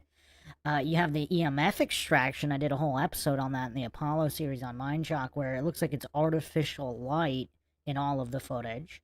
You can literally see the wires. There's no dust kick-ups. I mean, NASA's own simulation and basic common sense would tell you, if the moon really is 1/6 gravity, everybody should be jumping 6 times higher. Now, the life support pack, that adds a little bit of weight, so it wouldn't be a full 6 times. It would be a little less. But it wouldn't look like it was literally shot on Earth in slow motion. You change the frame rate, and it looks like it was shot exactly on Earth. You have whistleblowers. You have Russia did come out and claim the moon landing was fake. Again, Walsh is just... I guess he's too dumb to use Google. I mean, that's kind of weird. I mean, I think it was on a bunch of The Buzz. I mean, a bunch of mainstream sources. I mean, you have the time delay and the raw audio transmission not matching up. You have, they still haven't explained how they were able to transmit 3 different color signals for live feed video in the 60s. Apparently they can't do that today for the alleged recent landing in 2024. They couldn't do that. They couldn't send any signal, not even a black and white signal. So, I mean, there's a mountain of evidence of fakery. He just pretends it doesn't exist, or he doesn't know about it. All he can do is point to the waving of the flag, which, I mean, who thinks that that's the definitive? I mean, who uses that? I mean, I know the Fox special on the moon landing conspiracy brought that up. I'm not sure what to think about it, because you can see the bar at the top, but at the same time, it also does waver. But, I mean, who cares about that when there's not even a dust kick up in the lander? I mean, there's nothing. You'd have you'd have these particles moving in slow motion, or at least there'd be some kind of a crater for the sheer amount of force exerted with the land. I mean, it's just basic energy transference. I mean, you'd have to ignore all these basic laws of physics. I mean, it's crazy. Like, how much more evidence could there be? They lost all of the evidence that would prove the landing happened. They lost all the reels of telemetry data, thousands and thousands of reels. They say they lost the technology. I mean, when someone says my dog ate my homework, I mean, maybe they're not lying and maybe they really did their homework, but is there any reason to believe it when all they have is my dog ate my homework excuse? I mean, how much more evidence of the landings being faked do you need? As Matt Walsh accurately psychologically projected, would he believe any amount of evidence that it was faked?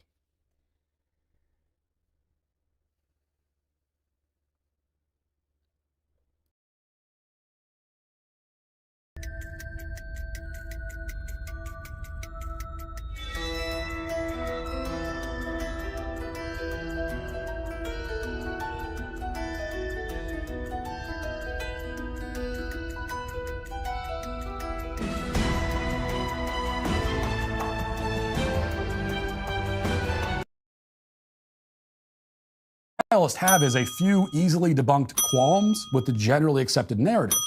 They have absolutely no positive evidence for their own narrative.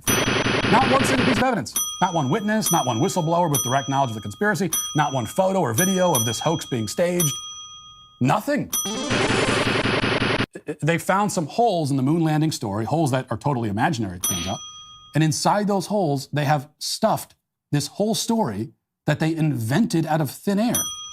Which is a problem because the moon landing hoax theory is not just a denial of something that happened, right? I'm not asking that you prove a negative. I'm not asking you to prove we never went to the moon. What proof is there that the moon landing was fake? What proof is there that the moon landing was fake? What proof is there that the moon landing was fake? The moon landing hoax is an assertion of an entirely different event that they claim did happen. And so what I'm saying is, where is your evidence that any of that happened? You have no evidence to indicate that this event occurred. None at all. Zero. Now, the moon landing, on the other hand, has reams and reams and reams of evidence. There are hundreds and hundreds and hundreds of photos and videos from the surface, interviews with the astronauts who went there, footage from other lunar probes that have gone to the moon or orbited it. There's even a laser reflector that was left on the surface. You can bounce a laser off of it today. This is a real experiment that can be conducted right now today to confirm that the reflector was left there. Now, it'll take much more sophisticated equipment than the average person has laying around, but many people with the equipment have done the experiment, because it measures the distance between the Earth and the Moon at any given time, and have confirmed this. Are they all in on it too? Has the conspiracy grown even larger now? Now, if all of this is not enough to believe that we landed on the moon, then fine. But that means you also have to deny pretty much every historical event that has ever occurred. There is more direct evidence of the moon landing than there is of almost any event that happened prior to the mid-20th century. We have more direct evidence of the moon landing than we do that George Washington existed. And yet, if I claim that George Washington's existence was a hoax, you would expect me to present extremely compelling, direct, positive evidence of the hoax. And if I had none at all, you would laugh in my face, and deservedly so. Skepticism is healthy, but flatly denying a historical event in favor of a pet theory that has infinitely less evidence to support it than the event you're denying is not skepticism. It is dogmatism, which is the opposite of skepticism.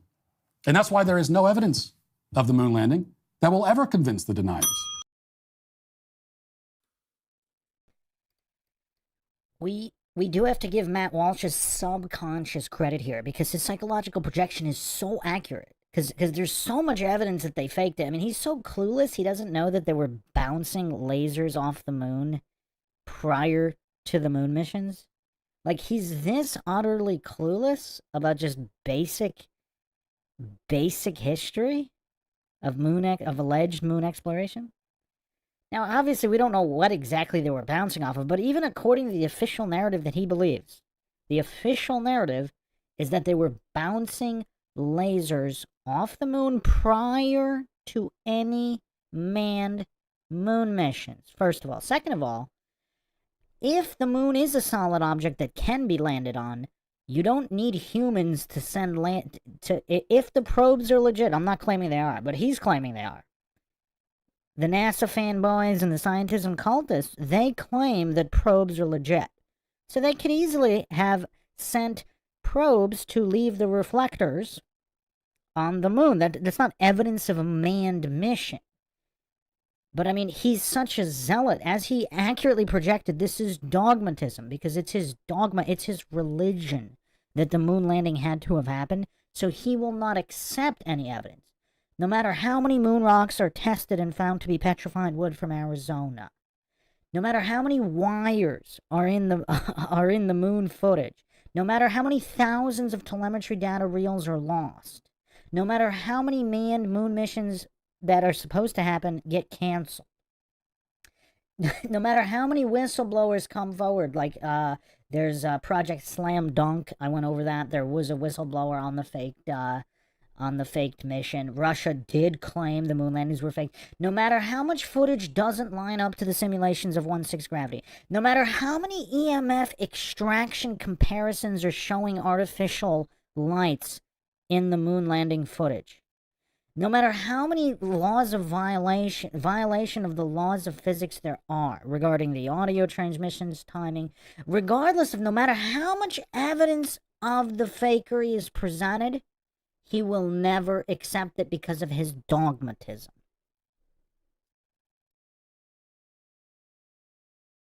No matter what you show them, they can explain it away with some totally ad hoc, arbitrary wave of the hand. Like he just did.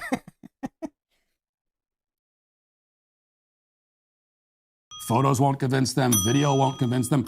First-hand testimony won't convince them. Eyewitnesses won't convince them. Lasers bouncing off of freaking reflectors planted on the moon's surface won't convince them. Nothing will. They have chosen to deny everything ahead of time. And in this case, what's being denied is one of the greatest achievements in human history. An achievement claimed by Americans for America. The history of the West is constantly being rewritten by bored, spoiled people so as to diminish the accomplishments of our ancestors and deny their many incredible contributions to mankind. And in the end, this is all part of that agenda. If there's any conspiracy going on here, there it is. And that is why the moon landing deniers are, with a great vengeance, canceled.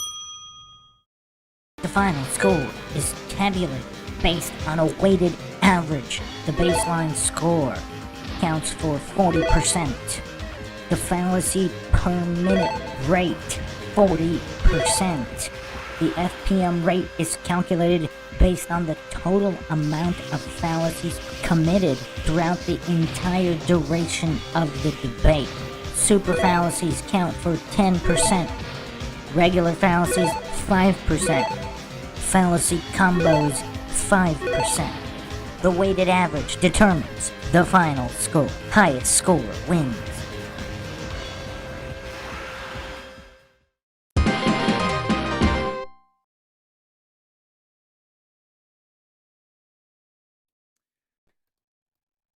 So this is quite astonishing. Matt Walsh scored 287. And he has his fallacy per minute rate is 19.22. So that's almost 10 fallacies every 30 seconds. So that's almost one fallacy every 3 seconds. The longest time without a fallacy was 54 seconds. He couldn't manage more than 54 seconds without a fallacy. I mean, these are astonishing. He's putting up huge numbers here. Okay, so now that we got that out of the way, let me just go over a couple of comments that were kind of hilarious.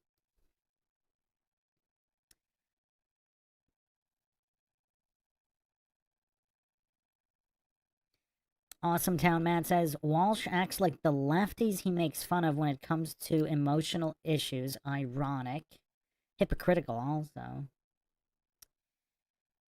Awesome Town Matt also asks, did Rogan address that he was a denier, then not, denier again, or act like he was always a denier? I don't think he ever talks about that.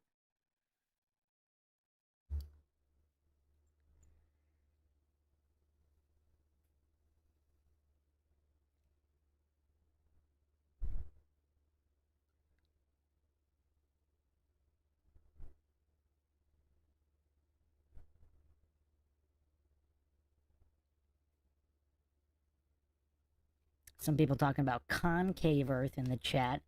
I do have a whole folder on concave Earth. I was going to do a podcast on that at some point.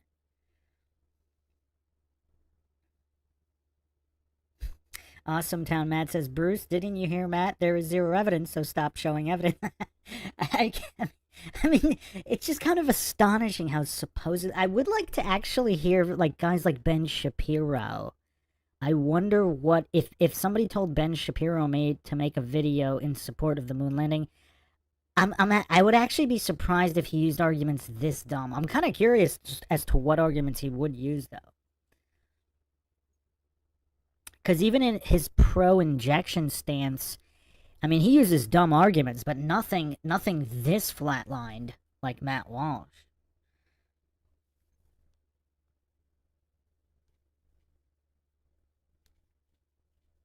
The Greater Earth asks, wait, he has beaten Craig in amount of fallacies. So this is the first solo video I did a logical analysis on, so he does have a higher FPM. But in, when there's multiple people involved in a debate, one person can't talk the whole time. And it's kind of too difficult to calculate only their talking time, and that wouldn't be fair either because one person talks more than the other. So it's kind of difficult. I believe, and also the length of the rant would matter. So we'd have to, we'd have to get apple to apple comparisons.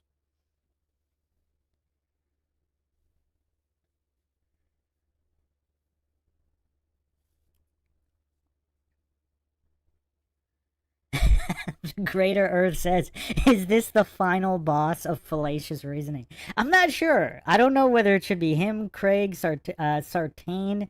I mean, Soy Lodge just doesn't make the cut because he's just, his brain just doesn't work. And he's not even good. He can't even talk fast enough to commit enough fallacies.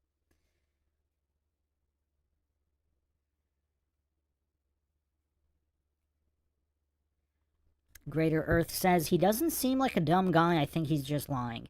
But here's the thing, like, would he really be this willing to humiliate himself? I mean, shouldn't he come up with better lies? I mean, these are worse than bottom of the barrel. Like, the bottom of the barrel broke and it spilled into the sewer, and he's, like, licking it off the sewer for his arguments. I mean, this is way below bottom of the barrel. Lazarus says, Matt is the worst kind of goon, a blind patriot. They actually ensure that we don't progress because they uphold the convenient fantasy of the American dream.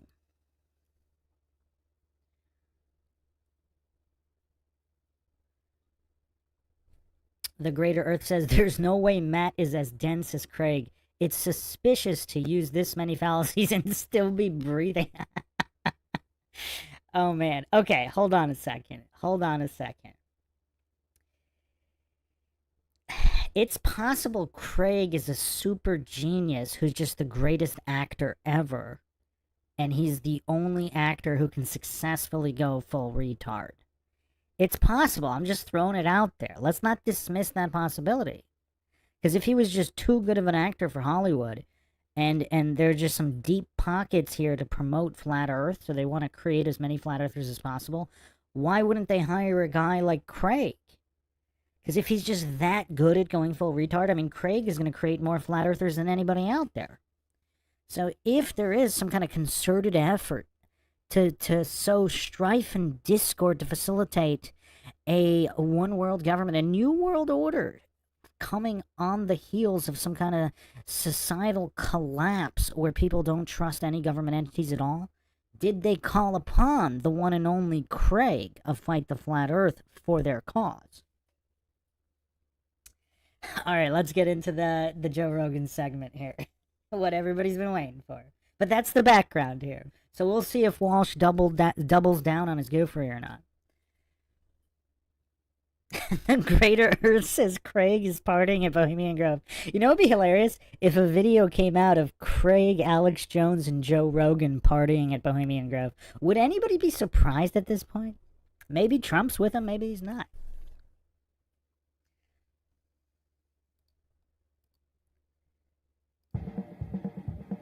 Joe Rogan Podcast, check it out!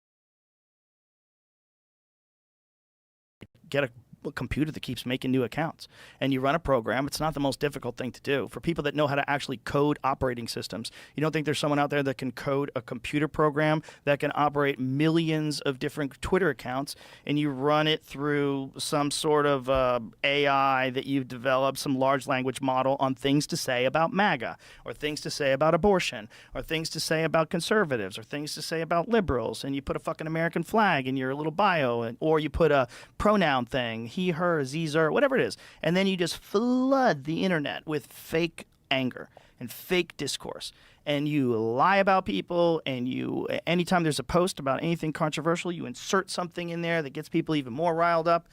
You could get people, you could swing the vote. You could swing the vote in one way or another, especially with fence sitters, with people that are not sure, like, I don't know, is Trump really the answer? And then you get online and you see all this hateful shit, or you might get on a MAGA forum and you go, oh, they are eating cats.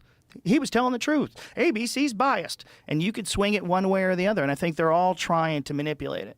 All these foreign governments, and I think internally in the United States, I'm sure there are groups that are doing it too, that are manipulating things in one way or the other in a disingenuous way because it's available. And I don't know how to stop it. I think the only way for you to not personally be really affected by it is you have to understand that it exists, and then you have to recognize that, you know, some of these takes are not even real human beings. So instead of saying, Jesus Christ, people really think that way, go, maybe not. Like, maybe this isn't, maybe there's a few people that think that way, but you're being led to believe that it's a huge movement of people when it might not be. But the problem is when even if it's fake, people are so stupid that even if it's a fake thing that becomes a bit of a movement online with fake, dumb people will jump in there and then it'll become a real thing. Yeah. Like, you aware of the free bleeding movement that 4chan pushed? Yeah, I think I heard of that. But then it became kind of real, didn't it? It became real. That's what I'm saying. Or flat Earth is the same thing. It became a joke. If people were fucking around at first, we've known the Earth has not been flat for a long-ass time. And then... But now that's totally real. Now it's totally real. Now there's massive groups of people.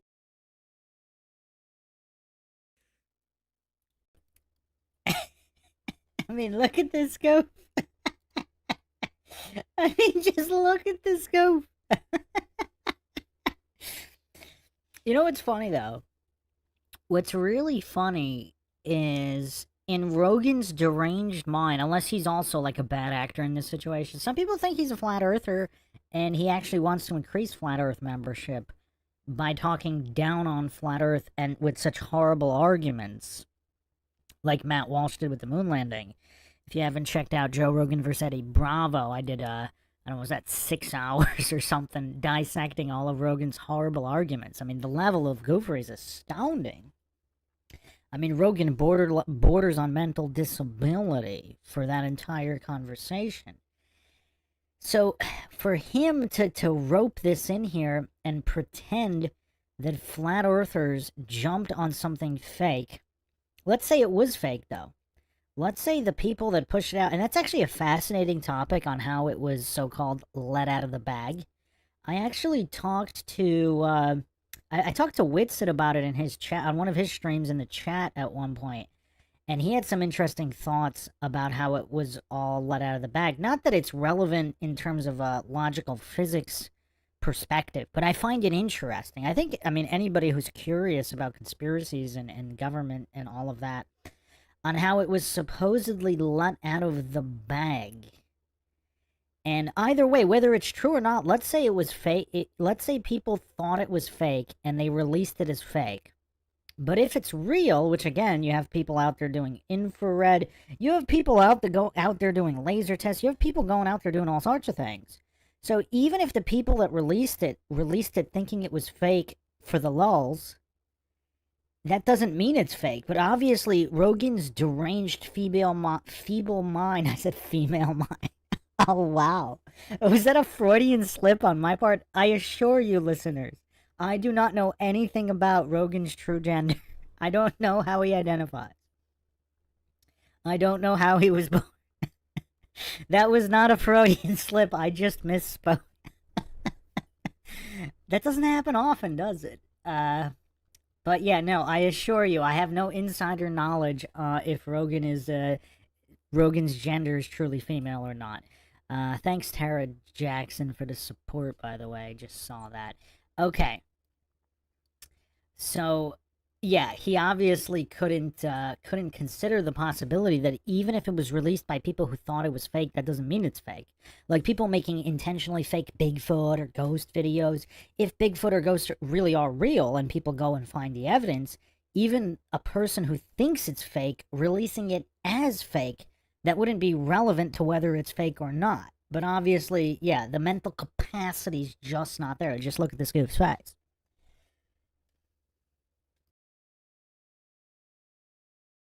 People to think the Earth is flat. Which isn't, I can't. I can. I don't know how that, yeah. Yeah, you can't. But the thing is, that's how dumb people are. That you can have a fake thing and say it enough times, and enough people will jump in and be on board with it, and then it becomes a real thing.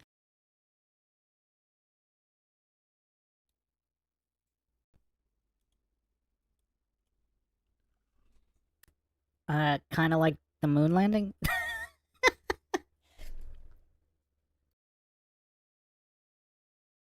And then you don't even have to like use propaganda anymore. These morons are doing it for you. The thing that gets me about the flat Earth thing is because I didn't realize that it was a real thing until, I don't know, a few years ago. I posted something about it, and all these comments from real people what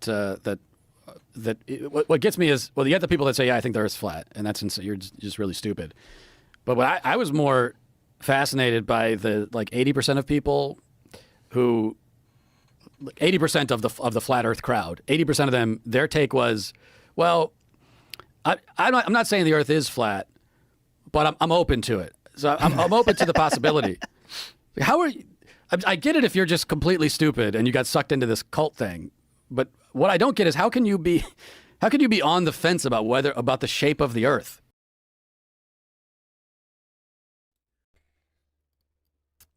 It's very telling that Matt Walsh doesn't get how people could be logical, objective, neutral, scientific. The mark of an educated mind is the ability to consider a concept or idea as true without believing in it. Clearly, he can't. All he has is childish ad homs here. You're stupid. That's his only argument. You're stupid. That's all he has. I mean, this is 5-year-old mentality. I mean, I'm actually insulting 5-year-olds here. There's plenty of 5-year-olds who are smart enough to not use that argument. I mean, the goofery here. I mean, look at this goof's face. I mean, he's mentally gone when it comes to some of these topics. Like, it just does not look like there's any mental processing. Wes F.E. says, Matt Walsh was that petty dumb smart person or pretty dumb smart person? Well, it's a blind spot. If you guys haven't checked out my podcast on blind spots, I actually describe this. It's not really a phenomena. I mean, there are very, very intelligent people. Like Ben Shapiro is a great example, because Ben Shapiro is a lot smarter than Matt Walsh, but he has these huge blind spots too, like injections or some of these other topics. But the majority of topics he speaks on, he speaks with much higher intelligence than Matt Walsh on any of the topics Matt Walsh speaks. I mean, this is a low bar to know the difference between a man and a woman and being credited for it as some kind of high-level intellectual. That's a low bar. At least Ben Shapiro, I mean, he's got a decent kind of bar, you know, a mid to high level bar on most of the topics he discussed. Most is not all. But his blind spots, it's like there's no mental function. It's like mental retardation when it comes to the blind spots, because those blind spots render him unable to actually utilize intellectual ability. So yeah, all he has is these pathetic ad homs, and he criticizes people that are truly scientific. Being open to ideas is the very nature of science. As he psychologically projected in his rant against the moon landing conspiracy, he's such a dogmatist. He's so hopelessly indoctrinated into his cult, the cult of NASA, that he'll never see any of this stuff, the cult of NASA and scientism, but only certain parts of scientism. Apparently, he can utilize logic and reason and skepticism when it comes to injection. I believe he did. Did he do a piece on injections? I think it was him, or was it somebody else? Or at least, you know, whatever, social distancing. I think he did a piece on all that, on how illogical all that nonsense pushed by the WHO, the CDC, the FDA was. So the gophery on display here by Matt Walsh is kind of astounding. He's criticizing anybody who's being scientific, open to ideas, open to have evidence presented. Condemnation without investigation is the height of ignorance. So Matt Walsh here exhibiting the height of ignorance.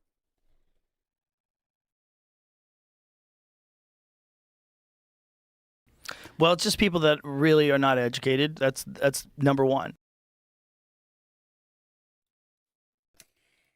And no surprise, Joe Rogan's so utterly clueless, he doesn't know the difference between schooling and education, between indoctrination and education. Because he's that utterly clueless. He's that much of an authority-worshipping cultist in general. It's Rogan's actually the opposite. Rogan's like this clueless. He's got like reverse blind spots, where everything's a blind spot, but he's almost like an idiot savant in certain topics. Because when he argued 9/11 or the moon landing in the past, he was actually pretty apt. Like relatively high functioning debater, relatively logical. I mean, nothing astounding, but pretty impressive for a meathead. Pretty impressive for a bro type of guy. But I think those are the only two topics that he was ever impressive on. And even other things, if he happened to be accidentally correct about them, he couldn't really argue them well. But it's kind of interesting.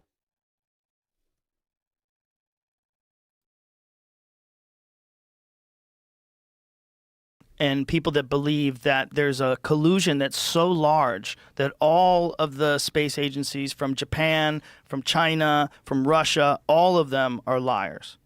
That all of them are colluding together to hide the true shape of the Earth, because if we really knew the Earth is flat, then it always is connected to some sort of a Bible thing. Which is also not true. Quite a few number of flat earthers or people considering and discussing flat earth who are not claiming the Bible is true, myself included. I don't claim the Bible is false either. I mean, clearly a lot of it seems to be true, but I'm not claiming it is. I'm not claiming it's the Word of God either. I mean, it was printed. I'm clearly not going to put blind faith in King James for his version and the removal of all these other texts, the Apocrypha. I mean, so many books removed, like the Book of Enoch. I mean, all of these incredible books with a lot of knowledge removed.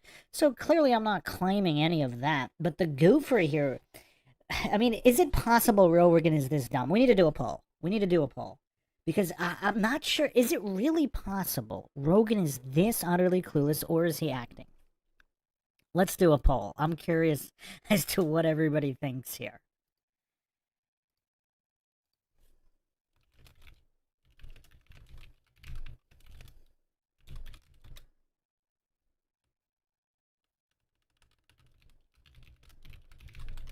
So, yes is clueless, no is acting.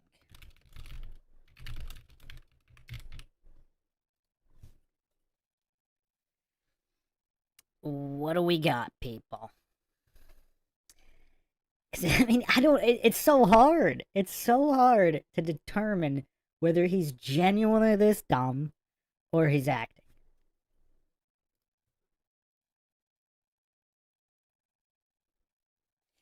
So far, 33% yes, he's the 63% no, 5% too triggered to answer. Very understandable. Very understandable. Those that are too triggered to make a determination. 26. Okay, 29% yes, 67% no.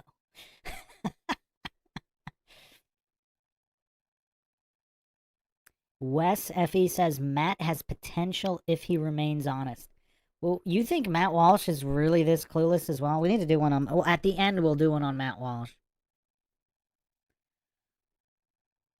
The Greater Earth said Rogan was on top of things until deGrasse turned him. Neil deGrasse Tyson. Neil deGoof Tyson, one of the goofiest bastards in the history of scientism, in my opinion. Wouldn't it be hilarious if Neil deGrasse Tyson was on this podcast with them? I think Rogan would have been too terrified to bring this topic up, though, if Tyson was on. Groupthink Skeptic says he's like a windsock and goes with the wind. He doesn't remember past positions. I mean, maybe. Yeah, I mean, he might have some kind of brain damage from all the drugs he used. That's a viable position. That's a viable position.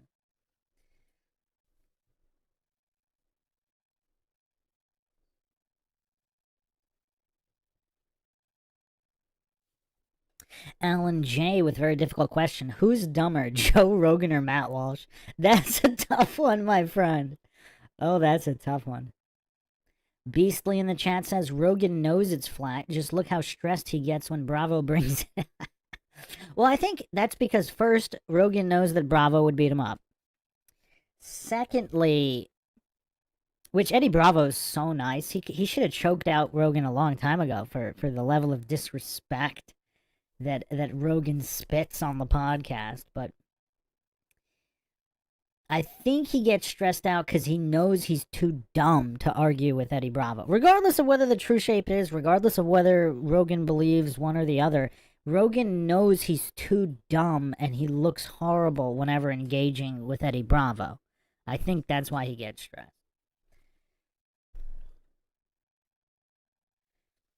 Haley in the chat, welcome back. I don't think I've seen you in a little bit. Also, quite a few people in here who've been absent from a number of lives. There was someone earlier here I hadn't seen in a bit. Oh, that was... Let me just scroll to the top here.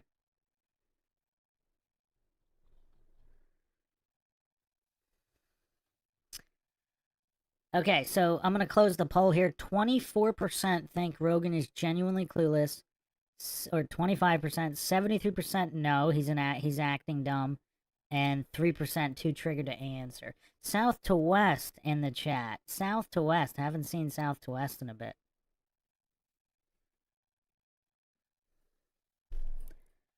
Blue Unicorn saying, I've stood on the bluff at Cape Perpetua and you can visibly see the curve. I've been 30,000 feet in an airplane and you can see the curve. It's plain to see if you just look.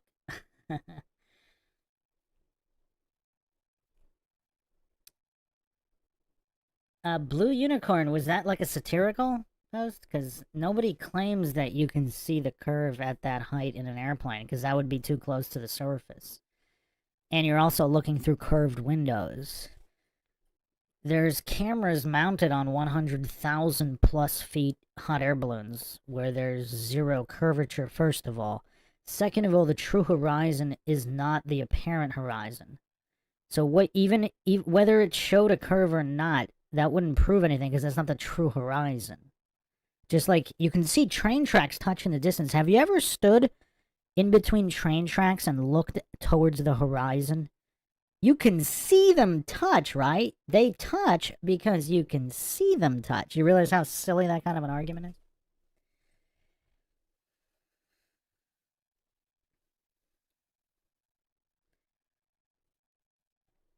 Blue Unicorn says, who are you to tell me what I can't see? Are you God? So you see train tracks touch, right? I'm not saying... If you look, everybody sees train tracks touch. Does that mean they touch, though? It's called convergence. Also, you can see boats floating above the horizon at certain points, or the apparent horizon, not the true horizon.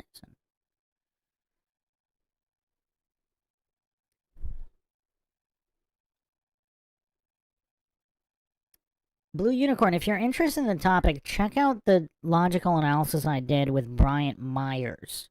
Because he brought up most of the usual arguments, and then I brought up why they wouldn't prove a globe either.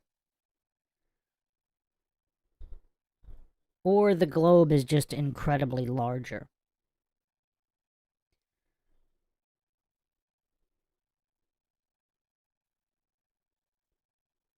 But Blue Unicorn, you didn't answer me regarding the train tracks. You see train tracks touch in the distance, right? I've seen them touch in the distance. I'm not arguing they actually touch, though. I did see them touch, though. I think everybody's seen train tracks touch. That doesn't mean they touch.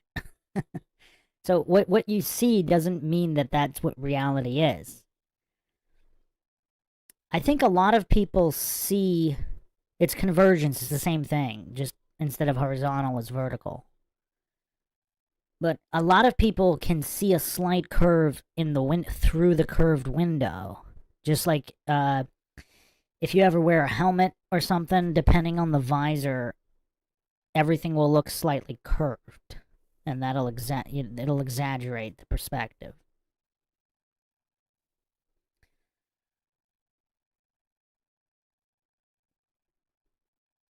But yeah, if you take a video of from the top of whatever mountain, you could even take a 360 video, and if you put the lens corrector, the perspective corrector on it to remove the any kind of lens effect, like in 360 mode, it will fisheye, and it'll do all sorts of weird perspective things.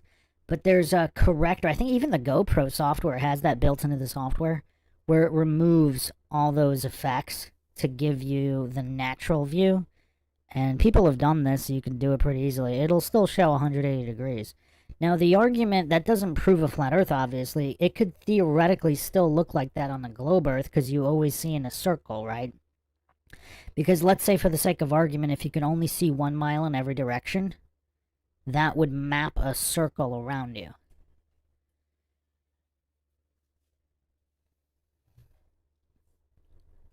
Yes, Blue Unicorn, lenses are not flat. Yeah, that's why you can... They will make things... That's why convergence is a thing. Even your eyes are not flat, right? Okay, let's continue here. But yeah, if you're really interested in the topic, check out the Bryant Myers. It's 9 hours of analyzing all the arguments.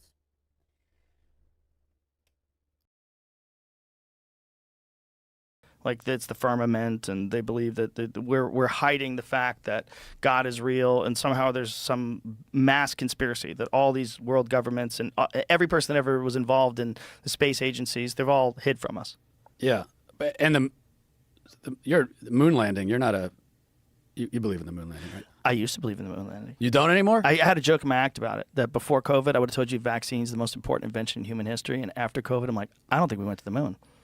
Yeah, I know that was in your... But Yeah. you actually think that? I think there is a less than zero possibility that we did not go to the moon. Oh, my gosh. I know. Why do you went to the moon? This is exactly what you just said about... Well, there's a lot of reasons, but the main thing is what you just said about the Earth. The vastness of the conspiracy that would be required. I mean, this level of gopher here. The conspiracies is if there's a conspiracy. If the conspiracy is true, the vastness is whatever it is. So that wouldn't preclude it. So these circular reasoning logical fallacies and false premises, because he doesn't even really know what would necessitate the conspiracy, even if it were true.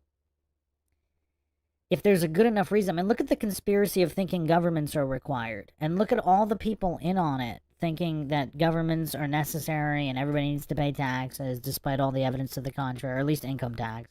I mean, maybe other taxes to, have infrastructure. But to think that income taxes are required.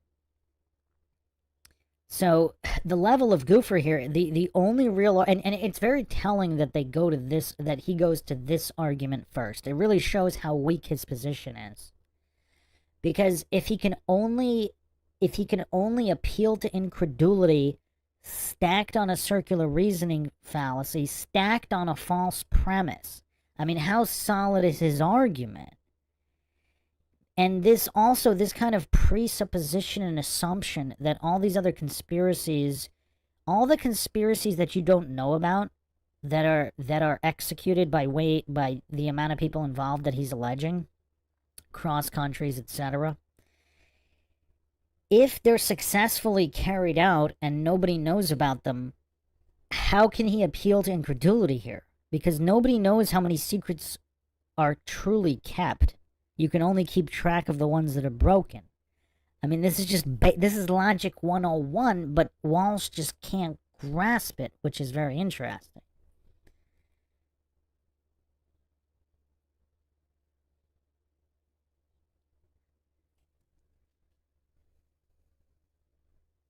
Appeal to ignorance as well. And he's going to go appeal to invincible ignorance later on.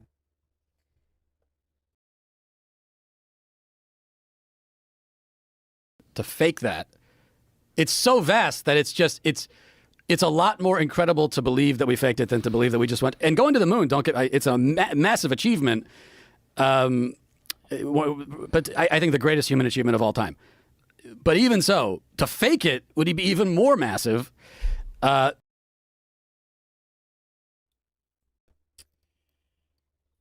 I really think he stole this argument from Neil deGrasse Tyson, because Neil Tyson's the first person I've heard to make the argument, and I literally laughed out loud.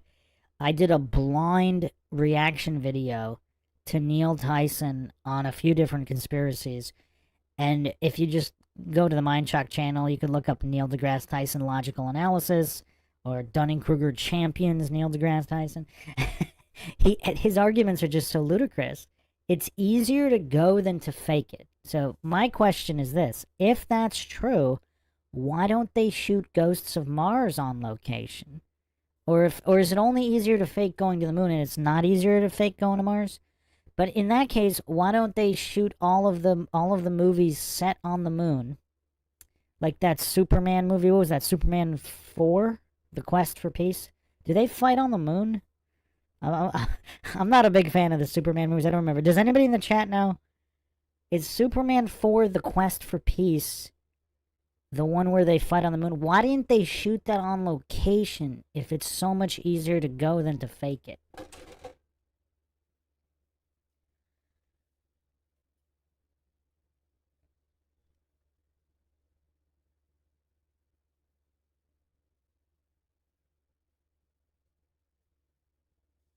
Nobody knows? No Superman fans in the chat? Which Superman movie do they fight on the moon?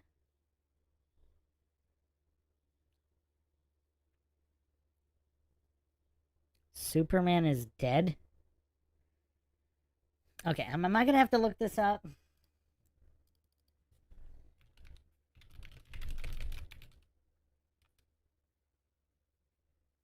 Okay, it was Superman 4. Yeah.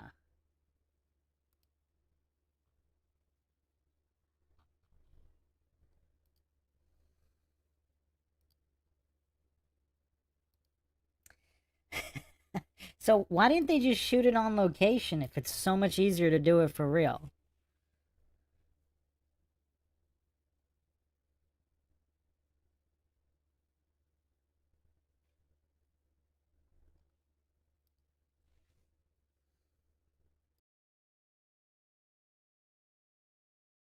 Because not only would you need all of these space agencies and all the different whatever people in American institutions to be colluding, but you'd also need foreign governments, including adversarial foreign governments, who at this point certainly would know we faked it.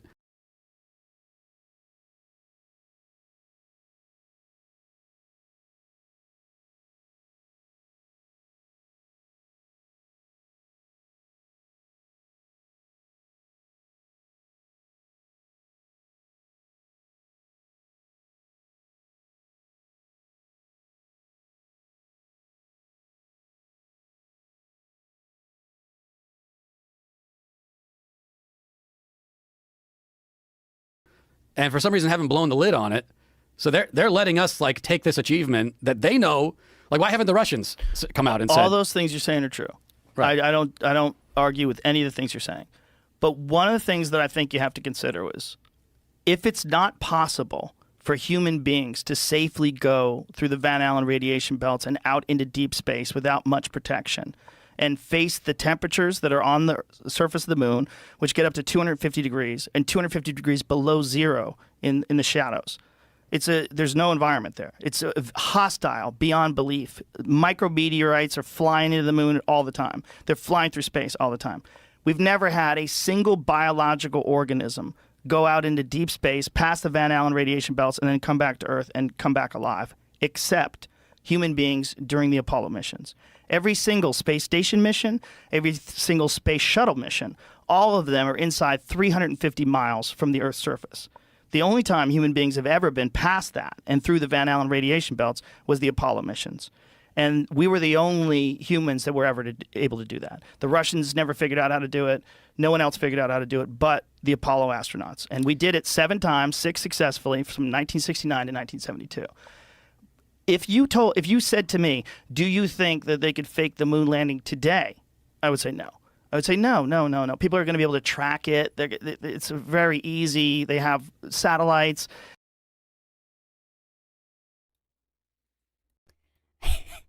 So, okay. I mean, the level of gopher here. They have satellite. Who has satellites? What private civilian has satellites? NASA has satellites. And most of the goofs like Walsh, they're going to believe whatever they say the satellite data shows. They're going to believe whatever images are produced. So does Rogan...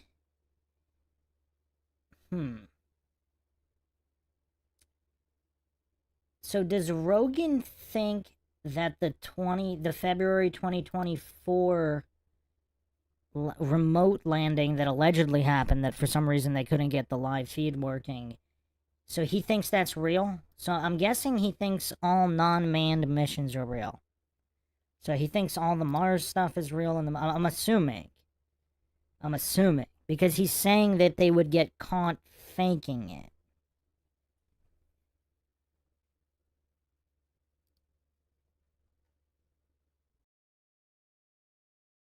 They're going to know everything. But in 1969, the technology was so crude that when they first showed the Apollo 11 landing, they didn't even show a direct feed to the networks. So like if you're on CBS News, you don't get a direct feed. What you do is you point a camera at a projection screen. So that's why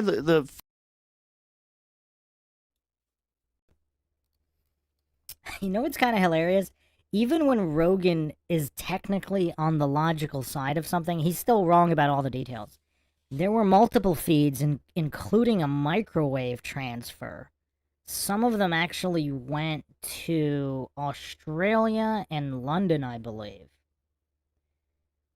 So I actually went over this on the latest episode in the Apollo series on what they claimed was transferred. And again, imagine the size of the tower. Like, look at all the equipment you need just to broadcast a news clip down the street. Like, they have a huge van with all these countless cables and antennas. And then the news station has huge antennas. radio towers, broadcast towers, all the huge dishes just to broadcast. And on the moon, they just had this tiny little spiel of gold wire. Again, I went over all of this on the last episode. I'm not going to go over all of it here. But they allegedly, I mean, it was just weird. But anyway, Rogan's completely wrong about this. There were multiple broadcasts, and there was also a microwave one.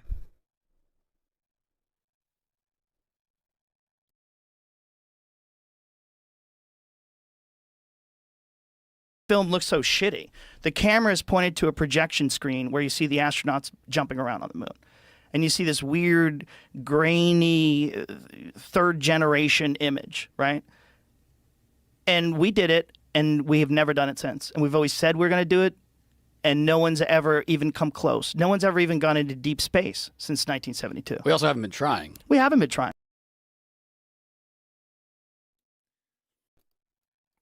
Now, this level of goofery is also demonstrably false. There have been multiple proposed and planned and budgeted missions, including a base on Mars.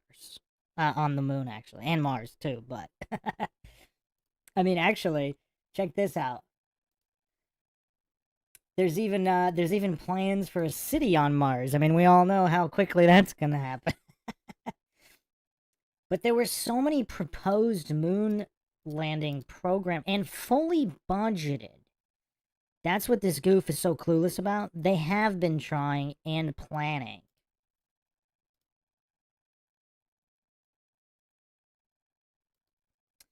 I actually went over this. Which episode did I go over this on?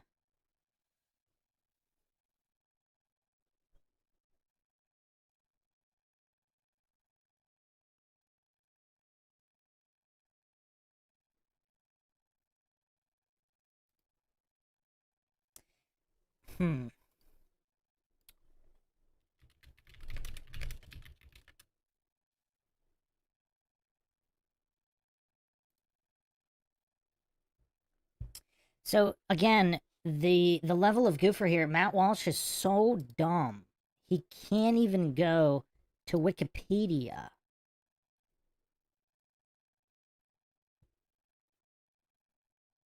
So they've actually already budgeted the 2025 Artemis program, crewed mission to the moon, and a sustained presence by 2028. Now, what's funny is that as early as 1958, they actually had a 21-person underground Air Force base on the moon, $7.5 billion by 1968. Here, I'm just going to put this all on the screen just to make it funnier on how utterly clueless Matt Walsh is. I mean, like, how is he not embarrassed to be claiming they haven't been trying when not only, I mean, all the plans were made and they even got budgeted to do all this. And he's saying nobody was trying? Like, what the level of goofery required here to say what he's saying with a straight face? Like, how is he not humiliated to look this dumb? Like, why would he is he really just being paid that much that he doesn't care if he looks this stupid? Like, what does everybody think about this?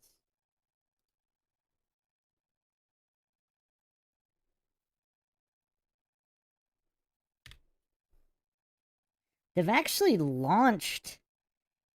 actually launched actual satellites that were part of the program in the 90s to make all this. So they not only was everything planned and budgeted, but they actually executed stages of these missions. Now, ultimately, it doesn't look like they got anywhere, but the level of goofery here in him thinking they weren't trying, they were actively trying. And this is all public information. None of this was top secret. I mean, to be this utterly clueless. Yeah, give me a second. I'm gonna put this all on the screen, just so everybody can see how dumb Matt Walsh is. I mean, this is all very, very easily verified. I mean, a lot of these projects can go on the NASA website, look at them, like they have all the concepts, they have all of this information there. None of this is top secret. It's all easily verifiable.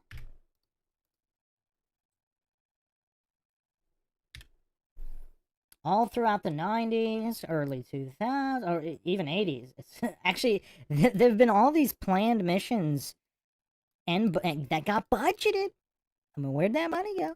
All throughout the 60s, 70s, 80s, 90s, and 2000s. So imagine how utterly clueless you have to be to hallucinate that they weren't trying as some kind of a cope to justify it. Because every other technology has moved forward. And his cope is he has to pretend they weren't trying. I mean, this is like a kindergarten article, right? Or argument. They're like, yeah, I can do it. I don't feel like it. I don't wanna. I can, but I don't wanna. If they could, they would. All right, so here are all the receipts. Again, I mean, this is so easy to verify quite quickly. We have here the 58 Lunex project. That was the Air Force plan. 59 Project Horizon. U.S. Army's plan to establish a fort on the moon by 1967. June 8th, 59, U.S. Army's Ballistic Missile Agency organized the task force called Project Horizon to assess the feasibility of constructing a military base on the moon. So they've been trying for a very long time to put a base on the moon. Not just get humans up, but an actual base they were trying. So Matt Walsh's hallucinatory cope here. I mean, this is some of the most humiliating arguments ever mounted. Then there was the 1984 Johnson Space Center Lunar Outpost.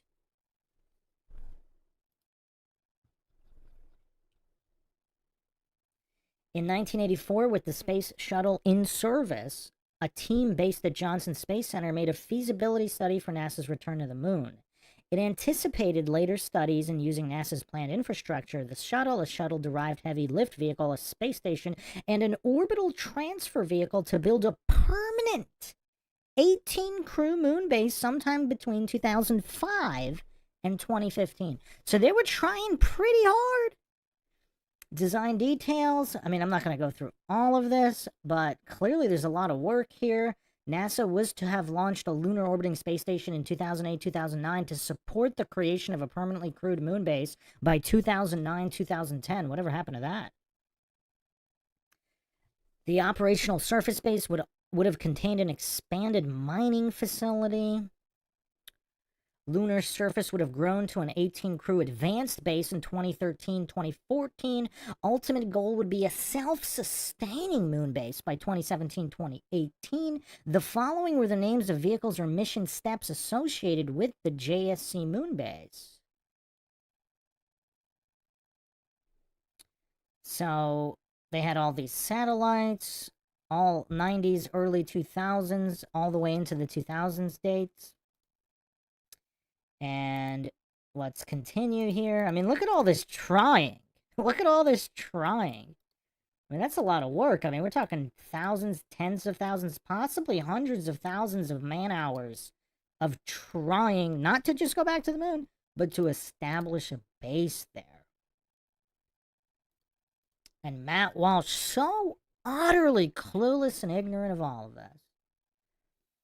There was also the 1989 Space Exploration Initiative, 90-day study on human exploration of the moon and Mars. So they're also trying to go to Mars, not just the moon. They're trying to get manned missions to Mars, not just the moon.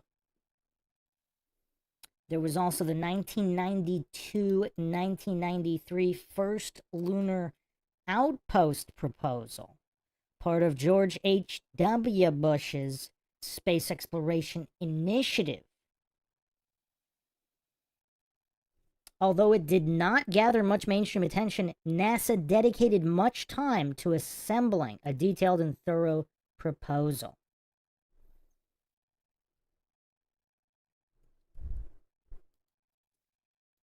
Then we have the 1993-1994 International Lunar Resources Exploration concept. On the 20th anniversary of the Apollo 11 moon landing, George H.W. Bush, then the President of the United States, announced plans for what came to be known as the Space Exploration Initiative.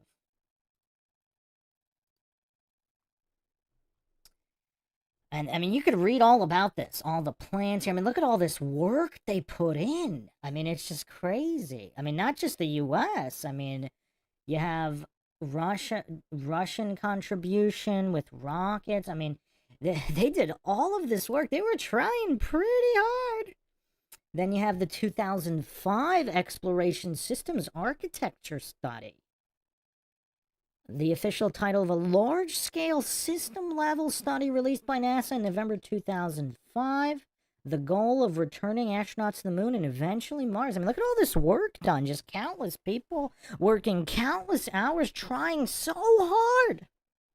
Then there was the 2006 reference architecture. I'm a little behind on putting all this on the screen. Oopsies. Yeah, so I was just reading all those. It's on the screen now. I was a little slow on getting the images on the screen. Again, anybody can look all this stuff up. None of this is top secret. It's all on Wikipedia, all on NASA's own website.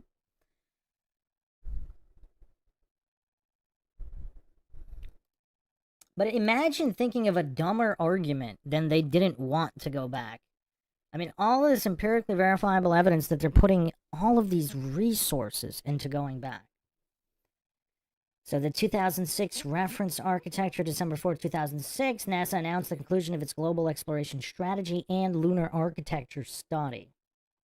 The lunar architecture study's purpose was to define a series of lunar missions, constituting NASA's lunar campaign to fulfill the lunar exploration elements of the vision for space exploration. The result was a basic plan for a lunar outpost near one of the poles of the moon, which would permanently house astronauts in 6 months shifts.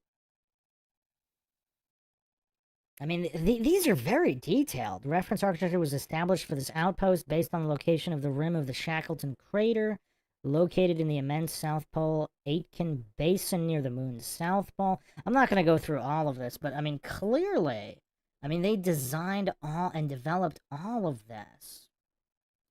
Furthermore, there's so that was 2006. Now in 2008, there was another concept study. I mean, it's just like the work never stopped. So they never stopped trying to go back and stopped trying to put bases on the moon.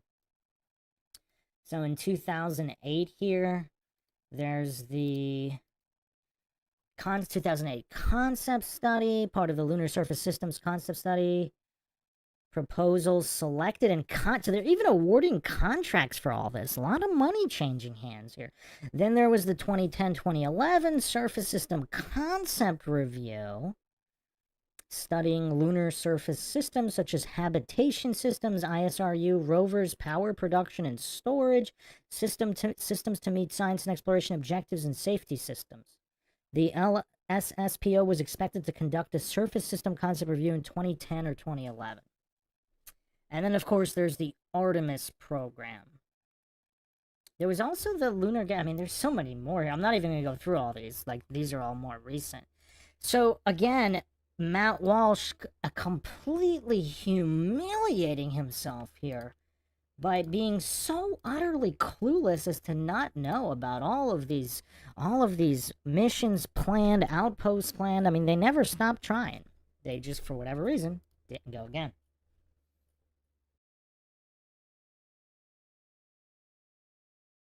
But we always talk about going back, including Herbert Walker Bush talked about going back. George W. talked about going back. They all talk about going back. But again, not just talk. I mean, they're funneling billions and billions of dollars into research and development of full-time outposts, etc.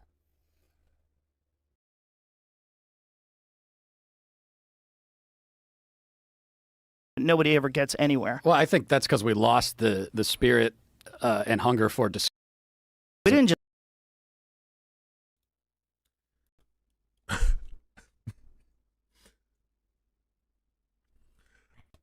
Wow. Lost the hunger for discovery? At which point was it lost? Through all these decades and billions of dollars of developing permanent bases on the moon and Mars? At which point was it lost? This goof believes they're sending rovers to Mars. Where was it lost? just lose that. We lost all the technology from the Saturn V rocket. They don't even have that anymore. In fact, they don't even have the original film. They erased all the original footage of the Apollo missions. So you just have copies of everything. You could develop the technology again. You can do all that. Sure you could. If you can get through the Van Allen radiation belts into deep space with human beings and have them safely come back. But I think what you're describing to me, all that does is highlight how incredible the achievement was. If they did it. Right, if they did it. But I don't, well, here's the main point. Look how uncomfortable the goof is getting. This is hilarious. Like, as much of a goof as Rogan is, it's hilarious that he's holding this goof's feet to the fire here because he's so uncomfortable because he knows he can't defend his position. I think subconsciously, at least, he knows how dumb he looks and how dumb he sounds. I mean, like, he's getting shifty here. He starts stumbling on his words. He doesn't know what to say because Rogan's really coming at him hard. I'm not sure anybody's ever pushed back on this goof regarding this subject. It looks like he's never actually had any kind of real debate or discussion on this. That's what it looks like. Because he just keeps spamming these circular reasoning logical fallacies and hand-waving away anything that doesn't match his dogma, his blind faith in the Church of NASA.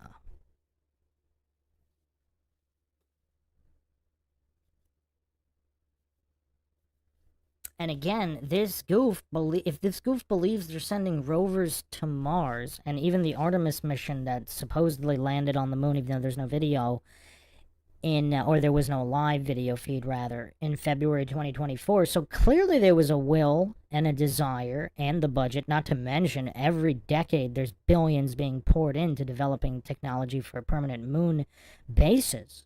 This goof is this clueless he doesn't know that?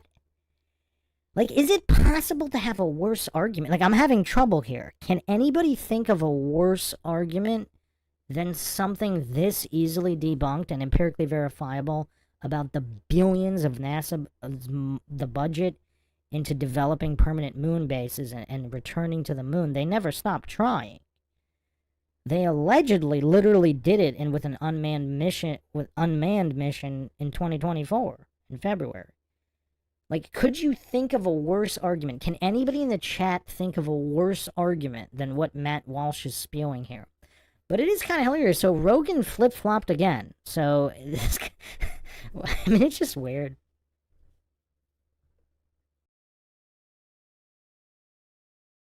There's no evidence, because saying that it was a hoax is an assertion of it's not you're not just denying an event, you're asserting a whole other event. Okay, it looks like this was a script because he has no new material. It's like I don't know was he MK Ultra'd? Because it seems like his brain is not capable of even having a intellectually honest conversation. The moon landing deniers are not necessarily asserting a conspiracy. They're asking for proof, and all he's doing is shifting the burden of proof, which is a logical fallacy. Not all there's plenty of moon landing skeptics who are not specifically asserting, I mean, theoretically, if we're going to take Joe Rogan at his word, he's a skeptic. He's not really believing either side. He just thinks it's weird the way it went down, regardless of whether it's real or not. So, I mean, Has anybody heard anyone argue in favor of the moon landing worse than Matt Walsh? I mean, I don't think I have.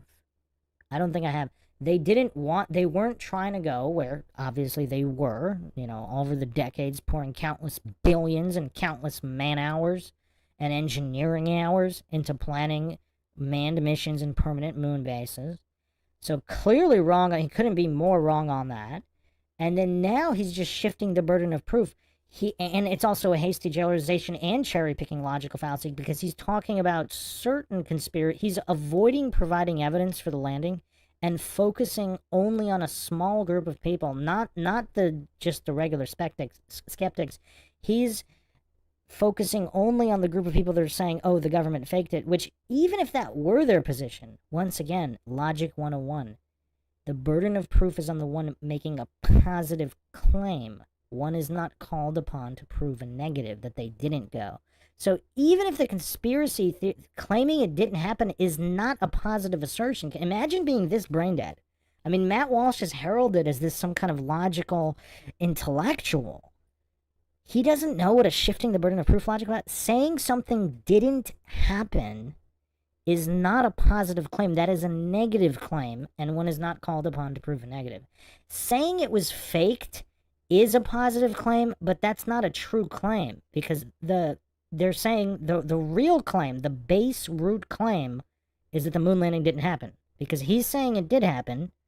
Even if the conspiracy theorist is asserting that the NASA faked it, that's not a real positive claim. This is also a diversion fallacy and technically a semantics logical fallacy as well because he wants to get lost in these muddled definitions of within the cherry-picking hasty generalization logical fallacy stack. So he wants to get lost within a fallacy stack of another fallacy stack. I mean, this is crazy.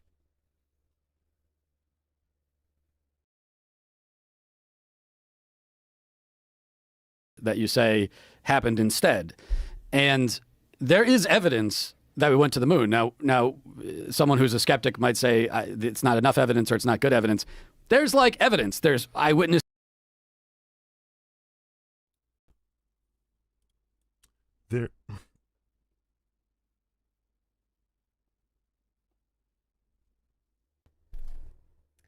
There's like evidence. Did he turn into Valley Girl? There's like evidence. There's not evidence. There's like evidence. He went Valley Girl, really? That's where he's going. He's going Valley Girl for this defense.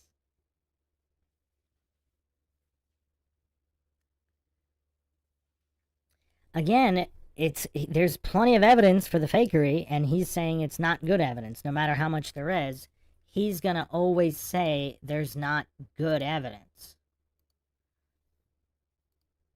So again, NASA's own tests here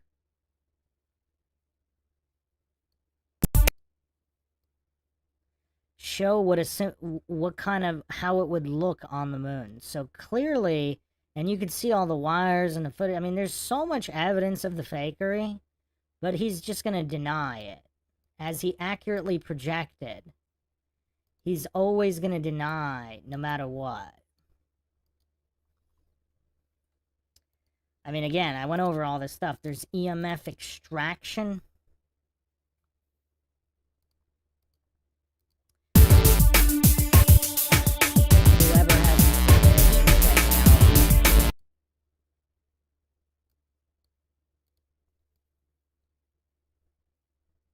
Where you can see the difference, EMF radiation showing the difference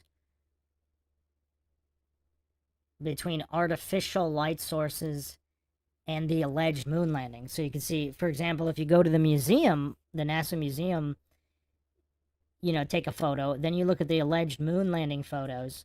We're not talking about the live feed from the projector because I'm not sure how that would read. But the raw images from NASA, they all show artificial light.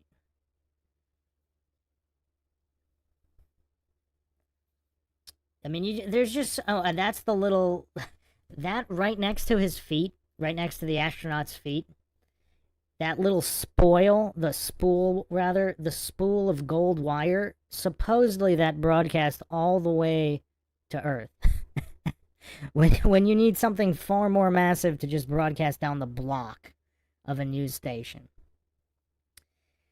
So yeah, I mean, it's pretty crazy. I mean, just the amount of evidence of fakery. Not that you need the evidence of the fakery. You need evidence that they went, and that evidence is not provided. It's my dog ate my homework excuse, and goofs like Matt Walsh hallucinate that that's perfectly fine. My dog ate my homework is perfectly fine.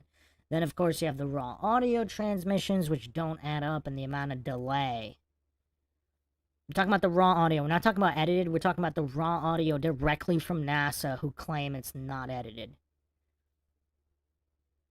And then, of course, no impact crater. I mean, it's just the physics of everything. It's crazy.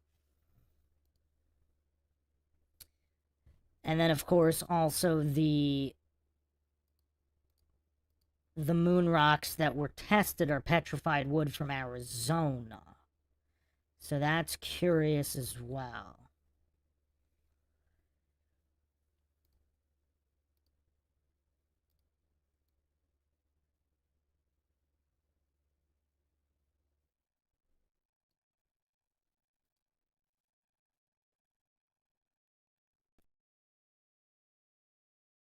There's people that went and came back and told us. There's footage. There's a lot. Okay. There is evidence. Okay, But there's no evidence of the hoax. Like, no one has come and said, here's my affirmative evidence that this hoax happened. What? Did he miss every single documentary? Did he miss every single internet write-up? There's countless people offering evidence that it was faked, including engineers and physicists, mathematicians. I mean, there's countless people have come out and said it was faked, and here's the evidence. And there were even whistleblowers, which he pretends there weren't for some reason. Not that a whistleblower proves anything, right? The whistleblower could be lying.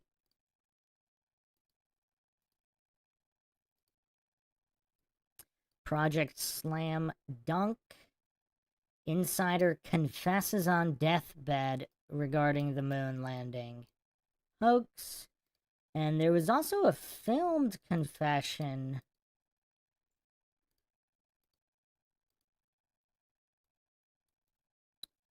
of, I believe, the guy's son.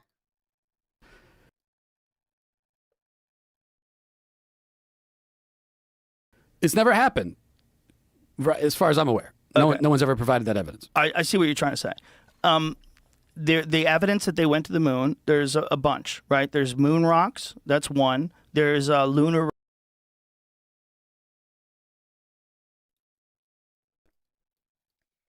So, a couple issues with the moon rocks, because, first of all, again, how many moon rocks have been allowed to be independently tested?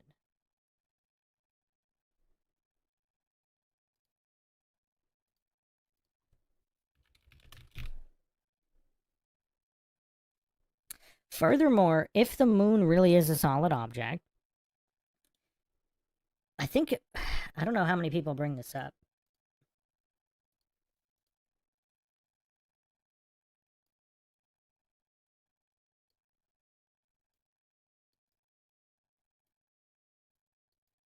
So the moon rocks that were tested are petrified wood from Arizona. But if the moon really is a solid object, whatever, pieces of the moon could have fallen to Earth in any number of ways. So how would that prove that humans collected pieces of the moon?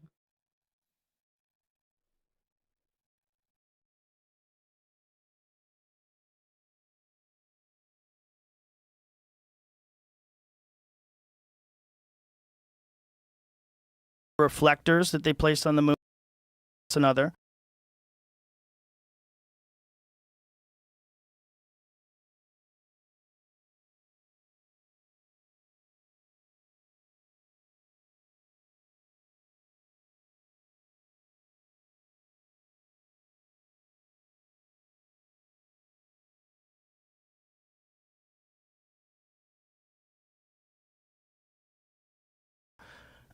And there's a couple problems with those. First of all, the Soviets put laser reflectors on the moon as well. And also the moon itself, in many places where you shine lasers on it, it bounces back by itself. The reflective quality of the moon, the reason why the moon is so bright and white in the sky when the sun hits it, there's a certain amount of, you get a certain amount of bounce back off of different things with lasers.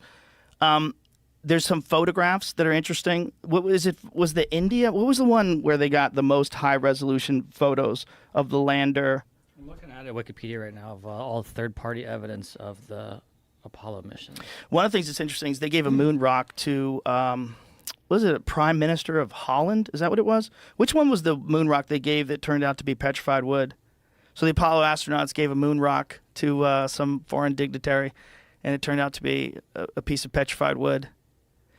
They do have samples of moon rocks that came from the moon, but we also have those on Earth. And in fact, Werner von Braun in 1968, I believe, went to Antarctica. There's all these photographs of him in Antarctica. Antarctica is a great place to take moon rocks because Antarctica is just this gigantic sheet of white, and you can spot the meteorites in the ground. So this is the photo. I mean, this is from what? What is this from? What is the... So this is an Indian Space Research Organization's, I don't know how to say that word, Chandrayaan-2 orbiter captured images of NASA's Apollo 11 and 12 landing sites and lunar modules from 100-kilometer altitude. Apollo 12 image, astronaut boots tracks are still even visible. Due to the recent interest in another post I shared, decided to download to view the raw imagery. So that looks like there's some kind of thing on the moon. It's pretty good evidence. It is evidence that something's on the moon. It's not evidence that human beings went to the moon. See, we have things that are on the moon. We have things on Mars right now. Well, I think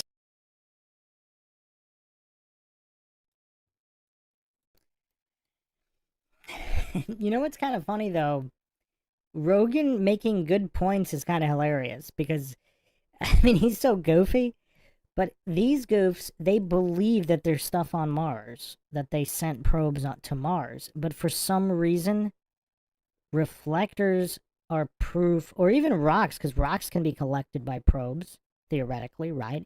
So if Walsh is the type of goof that believes that the rovers are all there, how are the rocks and reflectors evidence of men walking on them? I mean, this is basic children's level logic. At least Rogan is capable here. I mean, he doesn't look very capable, looking at his face, but at least the words he's using are he's capable of using just base level logic where Walsh is not. Or at least pretending not to.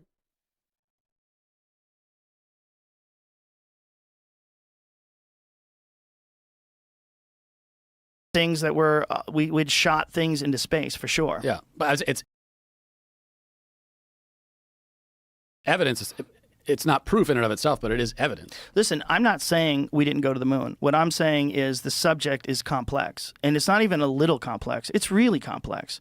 There's a documentary called The Funny Thing Happened on the Way to the Moon. This guy, Bart Sibrel, he's been obsessed. He was a guest on the show, too. Been obsessed about this his whole life and absolutely believes that we never went to the moon. And there's enough shit that you go, okay, if he's right about any of these things, it's weird. One of the things was some of the photographs of the moon, they ran through one of those AI detectors that can tell you whether or not something's false or artificially generated. And it showed different images from, I think it was a Chinese satellite of the moon. They said this is legitimate. But then it got to these Apollo images, and they said these have been doctored. This AI who said that? This AI program that All they the ran, images or a few of them? a few of them.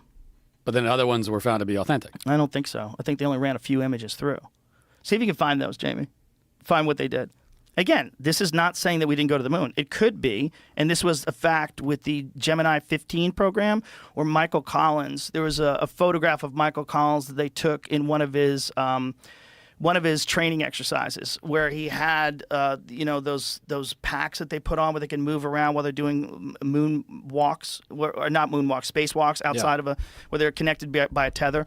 And he was like in this harness and manipulating this device. And what they had done is taken a photograph of him training, and then someone, probably some overzealous PR person, had taken that photograph and then blacked out the background and tried to pass it off as a really clear photograph of him out there on a spacewalk, which is probably very difficult to get, right?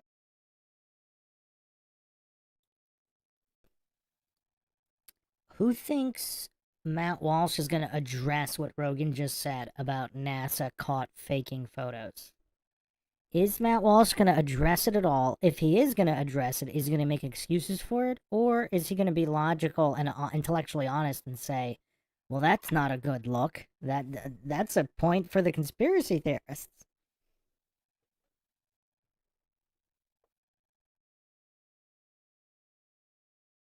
Right? You'd have to have another person at the camera, frame it right. They had this photo. They're like, look, he did it. Let's just pass this off as the real thing. Which is, you know, you're also talking about the Nixon administration, where they were just full of shit constantly. If you remember, this is where he tried to Yes. claim it was from, which is a Russian video. I don't Yeah. know. So there's different video where they ran it through, and they said it was real, and it was it the Chinese program? But when they ran the American ones, the American images, they said that they were doctored. Again, it doesn't mean that we didn't go to the moon, but it does mean, okay, there's that. That's weird. Have you ever seen the Apollo 11 post-flight press conference? Yeah. It looks like a hostage video.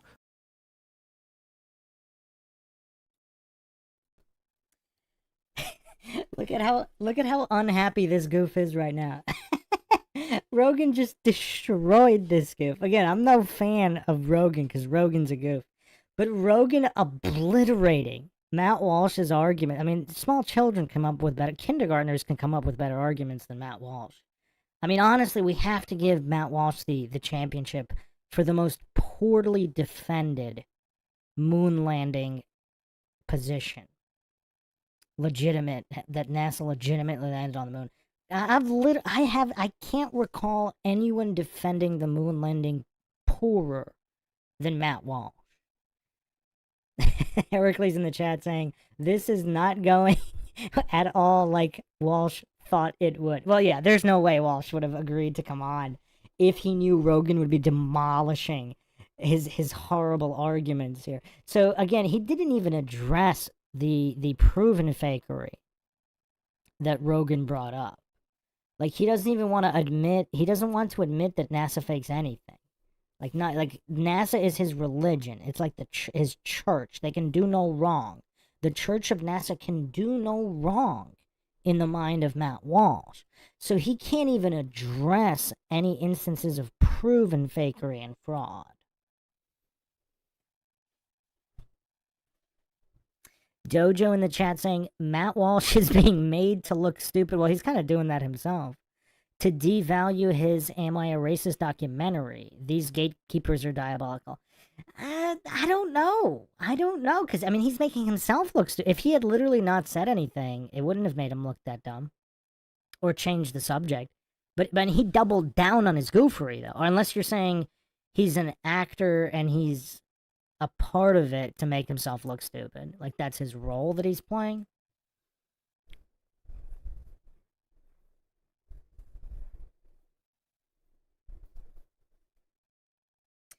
Let's see what kind of mental gymnastics and cope he spins for the press conference.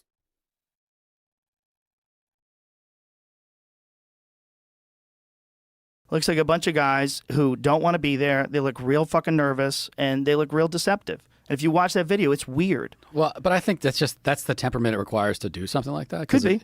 It's based.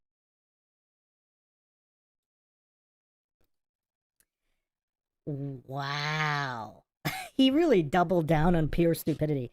That's temperament? First of all, there's plenty of interviews and videos of the astronauts laughing and smiling, not to mention all of the... Because I'm assuming Matt Walsh believes in the International Space Station.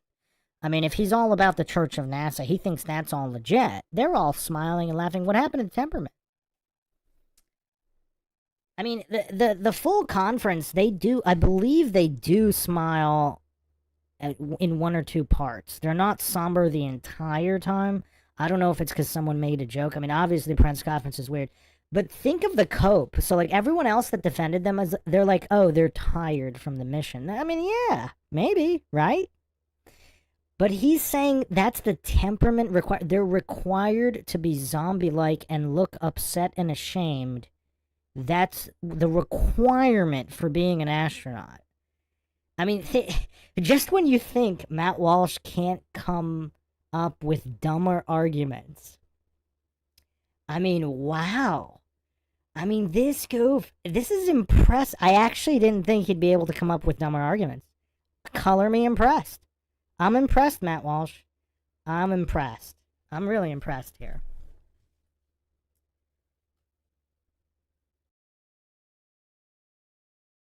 Basically, it's almost suicidal to go to the moon. And so you have to be like not barely even a human psychologically to do it. So I don't. So that to me is just like, and they just went through this whole experience.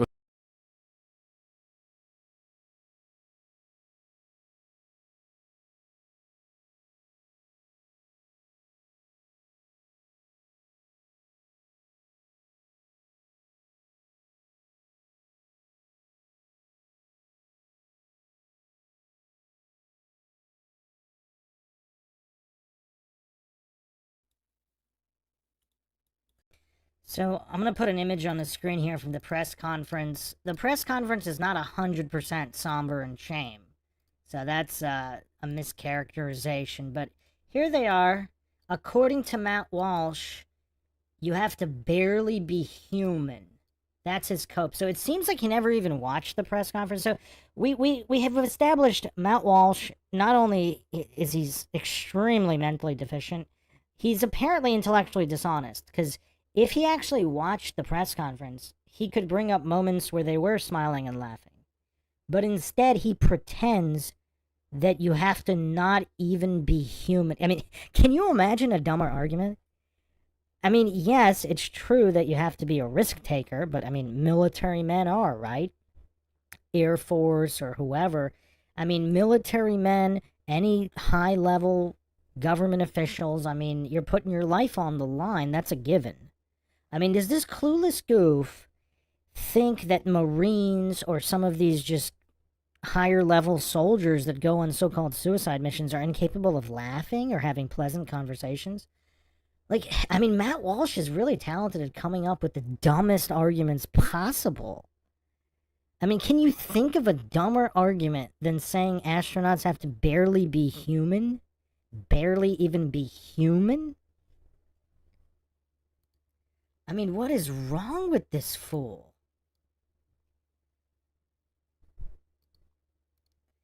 I mean, that's kind of insulting to the astronauts, isn't it? Barely be human?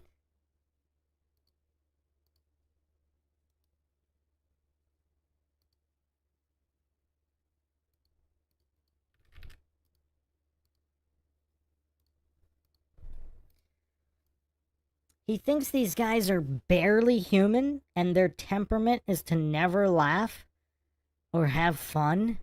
Is that this goof's position? I mean, that's his argument? Is that these guys aren't human? Barely human? That's his argument, is to insult the astronauts that he worships. I mean, these guys are his priests and he's insulting them.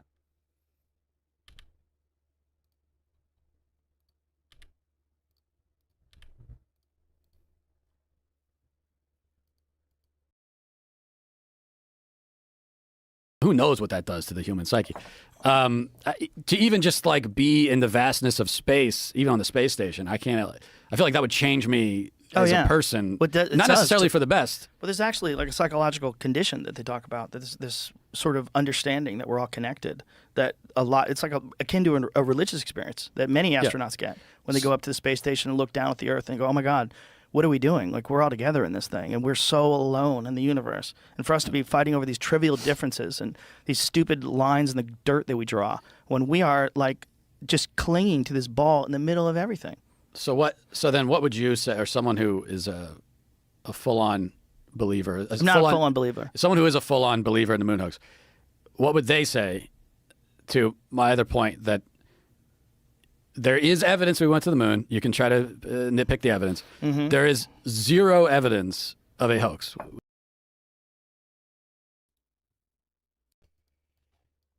Yeah, I mean, I really don't understand how anybody, let alone, because Matt Walsh is a public personality.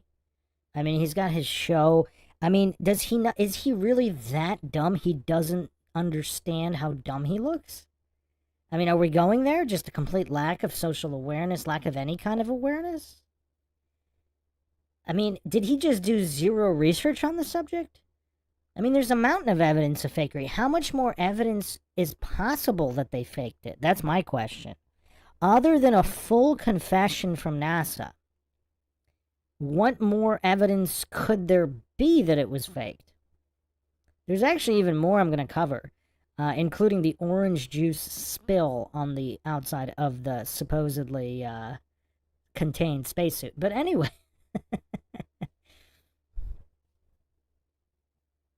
I mean, how much more evidence of fakery could there be? I mean, it's just weird. J.O. says, yes, he looks like his office is his mom's basement.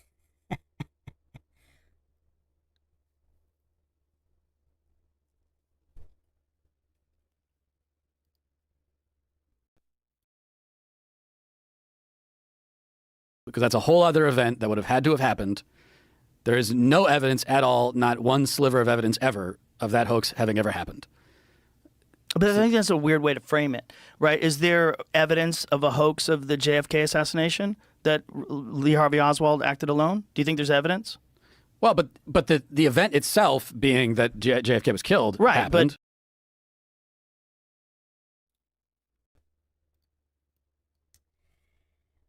Here come the mental gymnastics. Well, some people actually think he wasn't killed and he's still alive.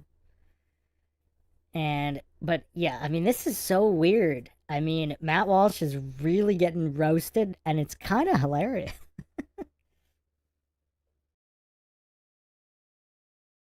But that's not the conspiracy. So the conspiracy is, did he act alone? And is there evidence that he didn't act alone? What do you think? I'm very skeptical that he acted alone. Yeah. Right. But I don't know. I don't know exactly what happened. Nobody does. Exactly. Same exact perspective. Same exact perspective about this moon thing. Like, it may have happened, but this was a time of deep deception in the American world. This is a time after Operation Northwoods. This is a time after the Kennedy assassination. This is a time, I mean, this is a weird fucking shaky time in terms of propaganda. This is after Eisenhower warned about the military-industrial complex. This is like, there was a lot of deception. Gulf of Tonkin incident. There's a lot of open deception that the American people were being subject to. And then there's this Cold War between us and Russia, this space war for superiority. There was we wanted it so bad we brought in Nazis. But I think, I mean, the JFK is an interesting example, but because yes, there are things that I'm skeptical of that are claimed that I don't really have evidence that the thing didn't happen or that it didn't happen the way they say, but I'm still skeptical. So I get that, but it feels different to me because the JFK.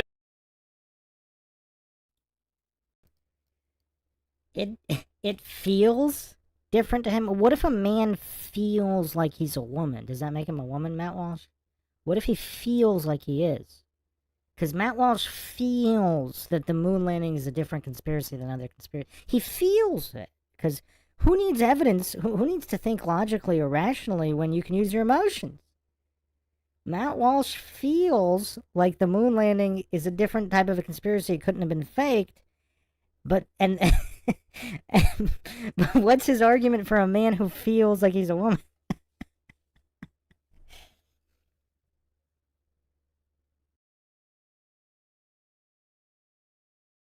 Assassination did happen. The question is, how did it happen? But if we're going to assert that a major historical event, probably the greatest, the most significant historical event in history, or one of them, did not happen at all.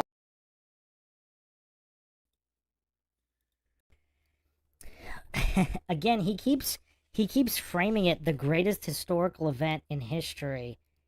That's a circular reasoning, logical fallacy, because how could it be the greatest event if it didn't happen? You have to prove that it happened. I mean, does Matt Walsh not understand basic fallacy? Has anybody heard Matt Walsh talk about fallacies? I mean, I don't really watch this guy. Sean says, feels like these two can't recognize propaganda.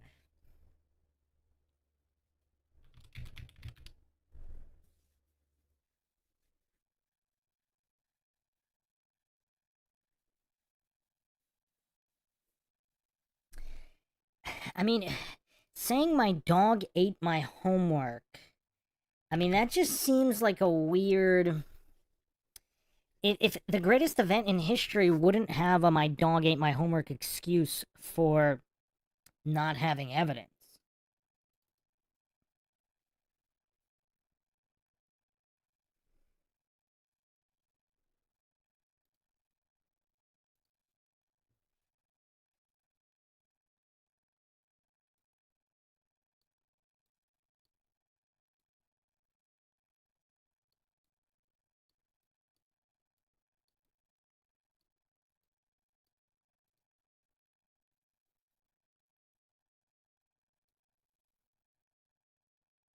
Just give me a second. I was gonna bring the receipts for it. I had another video here.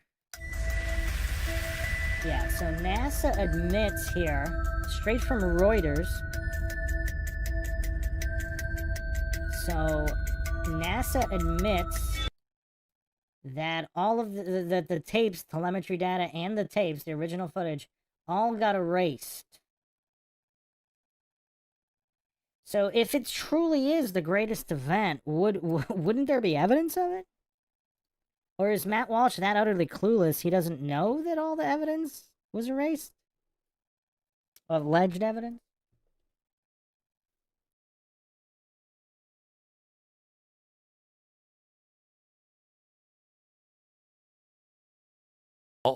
No one did it, then like I said, that's so what you're actually claiming is that some other thing, they went somewhere and they pulled off this hoax and they planned it and they did, like an event happened where they were faking it. Right. And so what I would want to see, has anybody come out, any whistleblower ever, to say, hey, I was involved in the shoot, or I'm in Hollywood, I talked to a guy who was there, well, that's not even evidence. Real evidence would be some sort of documentation, some sort of a way to go over, like there's a binary code that shows the distance between the Earth and the lunar module at every stage of the journey, but that's missing. That stuff's missing. All the tracking data's, they can't find it. All the original footage is missing. And it could just be people who are really bad with historical items. That's possible.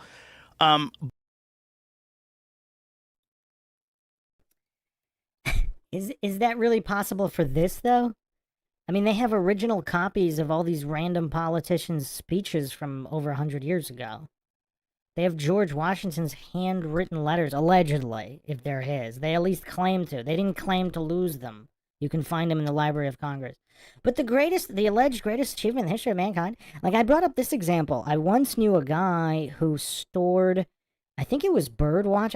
He stored all his stuff. I think he was a bird watcher. He had those old magnetic tape storage for computers, like back in the 90s. He still has each and every tape. We're not talking about anything major, worth billions of dollars, with, you would think, many redundancy systems set up. Like, I have redundancy for these streams, so when YouTube deletes them, like the Eyes of Cappy stream, it's actually kind of crazy. 2 of the redundancies actually failed on that stream. Crazy. Luckily, I have more than 2. And I don't have billions of dollars like NASA does. I'm not claiming to do anything that's the greatest achievement in the history of the world.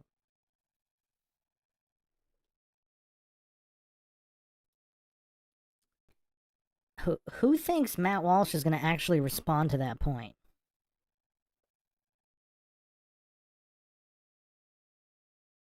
But to say that faking the moon landing would be a bigger achievement than actually going to the moon, I would say only if people could actually go to the moon. So here's the question. Can we really, everyone wants to dismiss it, can we really send a biological entity into space, go through that radiation, which is thick, covering the Earth, and have it come back alive? Well, supposedly, this is the only time people had done it, and supposedly the way they did it was by going through the top area of the Earth, where the Van Allen radiation belts, it's like kind of like a donut that covers the Earth. It's not uniform, and there's an area at the top where you can go out.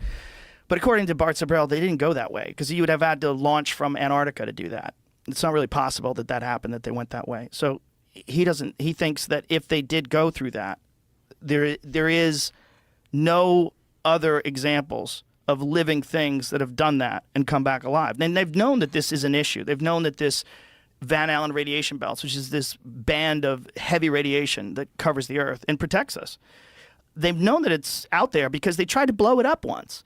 There was a thing called Operation Starfish Prime, where they launched one of several nuclear bombs into the radiation belt to try to blow a hole through it. And unfortunately, when did that happen? 60. God, was it?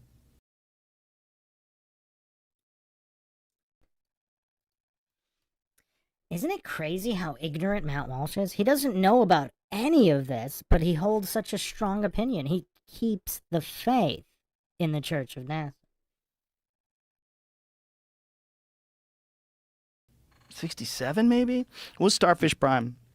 But it did the opposite effect. Why did they do that? Just for the They wanted to see what happens. shits and giggles? Well, they had so much power, and you've got nuclear bombs, and you can't blow people up, but you're still doing studies. So they're doing tests all throughout Nevada, and that's what killed John Wayne. John Wayne got cancer because he was working on a set doing a western right next to where they were blowing up nuclear bombs. Like 200 people on the set got cancer. Starfish Prime high altitude nuclear test conducted by the United States, a joint effort of the Atomic Energy Commission and the Defense Atomic Support Agency, July 9th, 1962. So this is like while Kennedy was in office. They were trying to figure out we will get to the moon, not in this decade, but in the other, or whatever he said. High altitude nuclear tests. So the thing it did, unfortunately, was it supercharged the bands, and it made it have much more radiation. Not only that, it blew out power in some parts of Hawaii. I think it cooked a few satellites. Right? We talked about this the other day. It cooked a few satellites. Okay, so can I ask this though? Do we have examples? So we're saying, well, we don't know if a human can go through the right.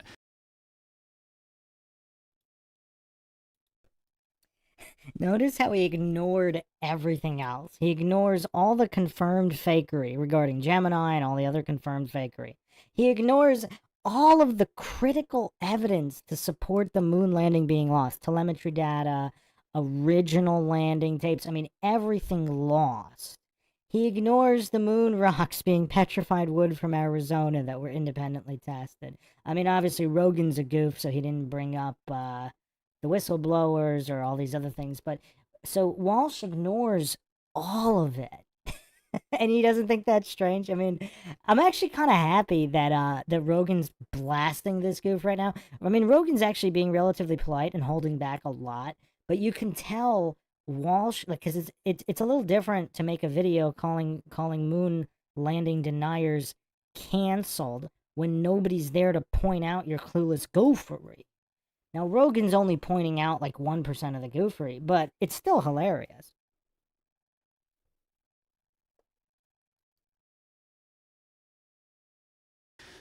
I would say, well, we do know because they did. If they did. Well, but if Listen, we know they. I mean, this is just downright pathetic. We know they did because they did. I mean, just think about how pathetic this argument is. A man believes he's a woman, so he's really a woman because he believes he is. I mean, would Walsh accept this utter goofery? On anybody arguing any other topic? I mean, this is appeal to invincible ignorance. Nuh-uh. You know they went because they went. This is the most pathetic mounting of a moon landing defense I have ever seen. What would Walsh, think about how hard Walsh would be making fun of somebody arguing the way that he's arguing right now on any other topic. Sent people into near-Earth orbit. That's a fact. We know that. Well, how do we know that if we don't know? I mean, maybe there's space because station we actually can see that. We can see where they launched. You can follow the trajectory. You can know about the propulsion units that they used. You know about what they were trying to accomplish, and you can watch it. So my question is, have we tried to send humans through the radiation belt and not been able to? Has that happened? They never even tried that. They just did it. Right. That's what's even crazier. So, but how do we know? So how do we know they did it? If the only time they did it, how do we know they can't? The last time they did it was. Wow. How do you know they can't do it? Again, Walsh is just so mentally deficient. I mean, this is a fundamental failure to comprehend basic logic. I mean, maybe humans can go to Mars. I mean, maybe. How do you know we can't? How do you know there's not somebody standing on Mars right now? I mean, this is so pathetic. I mean, the level, the only way I can even describe this is pathetic. This is just pathetic goofery by Walsh.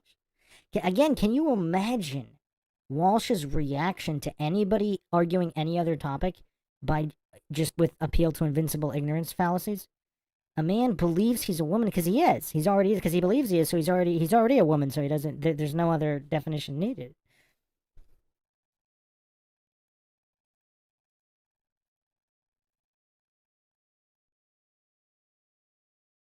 1972.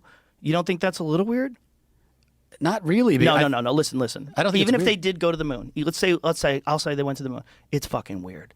Everything from 1969 is easier, cheaper, and faster to reproduce today, except the moon landing, except space travel. I just don't think but there's we a will. thought, what? I don't think there's a will. Do you know how much?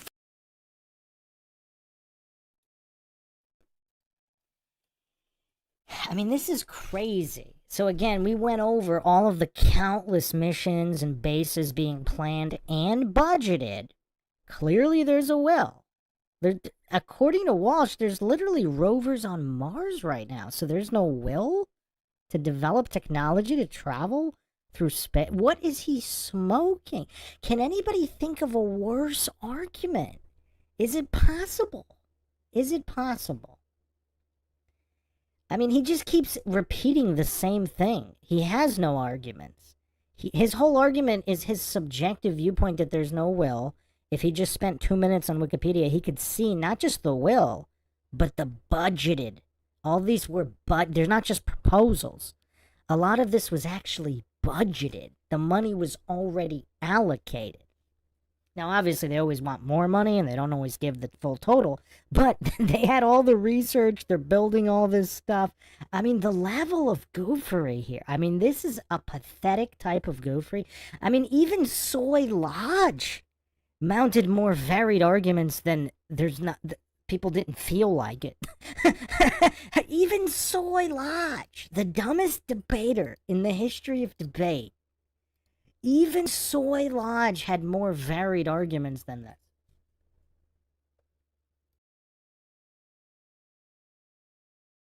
Fucking resources there is on the moon? Do you know how many valuable minerals there are on the moon, and trillions of dollars of things that are very difficult to find in the United States are on the moon? I don't think the people in the 1960s, the American people cared deeply about going to the moon. I don't think that these days I think we should care about that, but most people don't care about.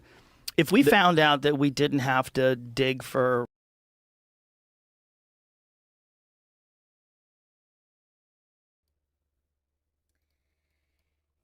if nobody cared about space, how were all these Mars projects getting budgeted? Is Matt Walsh that dumb he doesn't... Wait, when did he put out his rant? Was it after Artemis? Artemis's alleged landing, non-manned landing, where they couldn't get a live feed going? So there's no will, yet they're doing a landing and they can't even get a live feed? I mean, this is crazy. I mean, just the level of goofery here. I mean, I really didn't think it was possible to sound dumber than Walsh sounded defending the moon in that one video. But Rogan just obliterating him here really illustrates the level of goofery of Matt Walsh.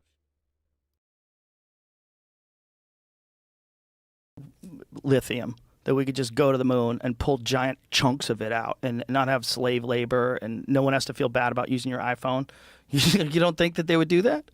Of course they would do that if they could. If you could have a mining station on the moon, no problem at all, totally safe, of course they would do that. Yeah, and I think it only takes 2 weeks to get there. People mine in northern territories, like people mine in Canada in these horrible conditions, fucking freezing cold out. And but it probably takes a lot of time to get to a point where you can do that consistently. Right, but it's so valuable. I know. The idea that they wouldn't do that, and they haven't done anything even remotely close to that since 1972, is weird.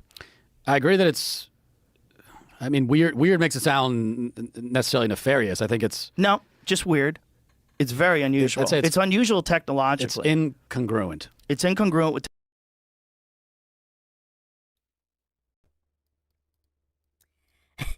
Is Matt Walsh a woman? I mean, he's arguing very emotionally here, like some menopausal woman. He's so triggered he can't even admit that it's weird. The most he can muster is incongruent. I mean, I'm actually surprised he even mustered that. But look how triggered he got. He couldn't even agree that it's weird. So is he that deficient at basic English? He thinks weird means nefarious? What? What? I mean, this is crazy.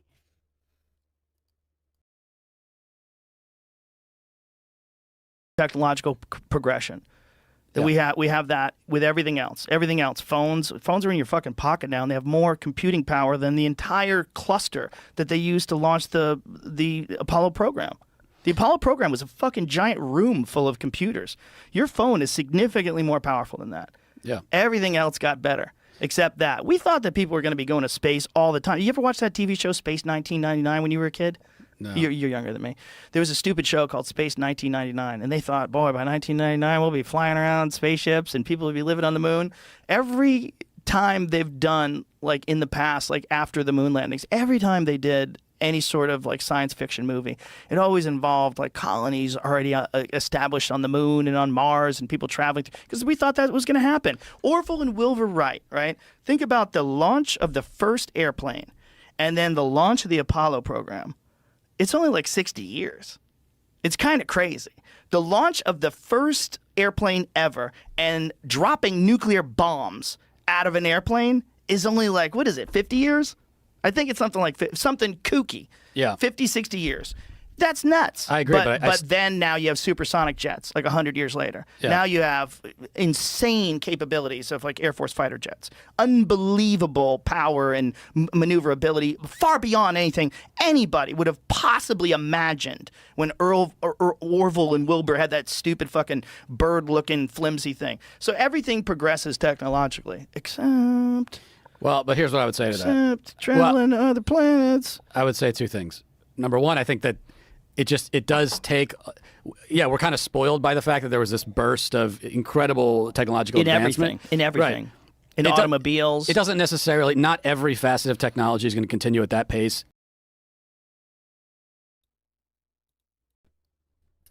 What technology hasn't?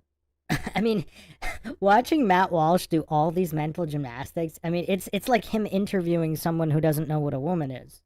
I mean, anybody getting those vibes?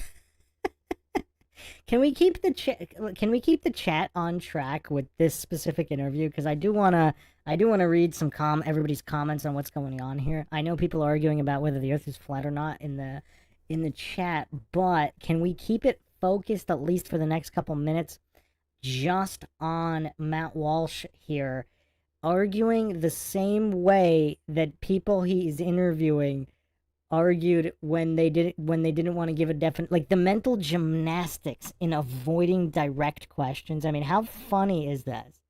How hilarious is this? So is Matt Walsh, now I guess Joe Rogan's so dumb he doesn't know that this is called Moore's Law.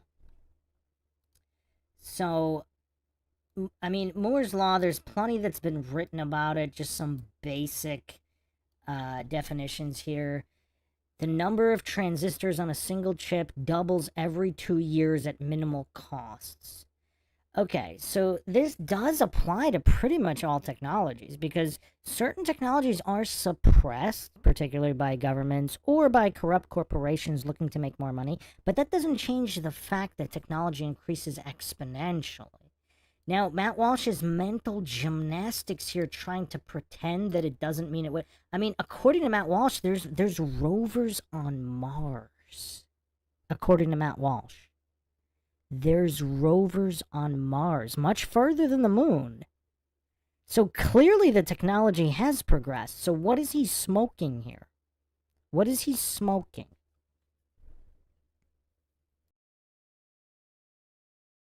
Forever into an infinity.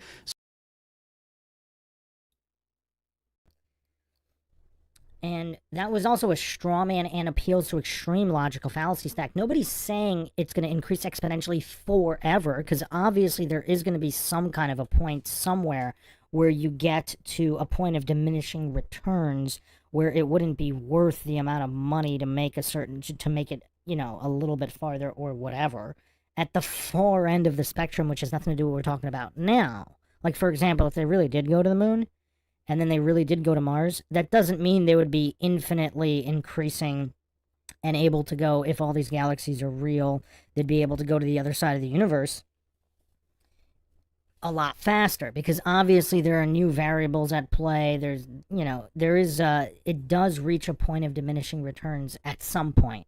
But nobody's talking about that. But since Matt Walsh has no real arguments and his logical deficit is just so insane, he has to strawman and pretend and do all these mental gymnastics instead of directly addressing the point.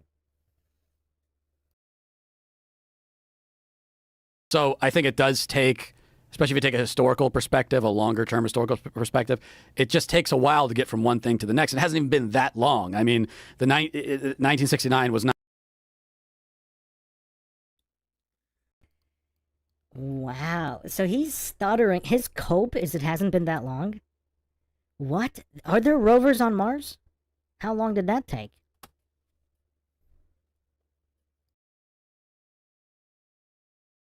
Not that long ago from the historical perspective, and especially if you want to do the next thing. I mean, what's the next thing? The next thing is to go to Mars. Most people agree. That's so much exponentially farther away and harder to do. Sure. And so if it takes decades more to figure out how to do that, that doesn't seem that crazy to me. And the second thing I'll say is that I do think It has been decades more. So according to Walsh, humans should be on the moon by now? Like, did he even hear what he just said?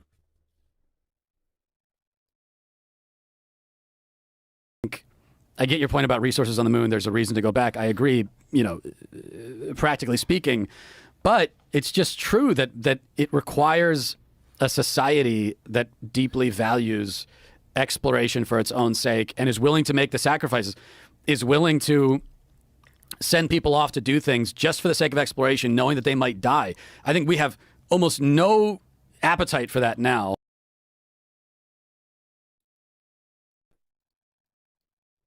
What? What? What? I mean, there's no shortage of volunteers to go to Mars.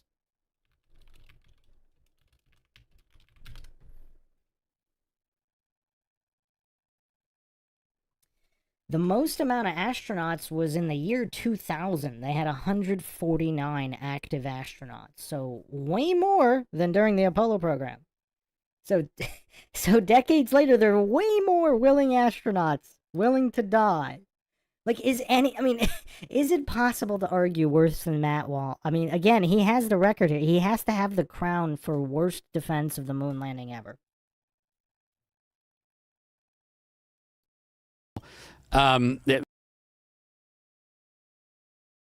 Maybe the Challenger explosion was, you could point to that as the time when we sort of just, we have no appetite for people. We don't want people to die for this anymore. I see what you're saying. Here's the problem with what you're saying. The American people don't get a say in whether or not we do things. Like, they don't get a say in whether or not we make a space shuttle. They don't get to decide whether or not we establish a new space station. No one talks about it. They just do it. Like, we barely get a say in how much money goes to Ukraine. Yeah, but it's got to be funded. Right, but how much is funded to go to Ukraine? Like, all of a sudden, they had $175 billion.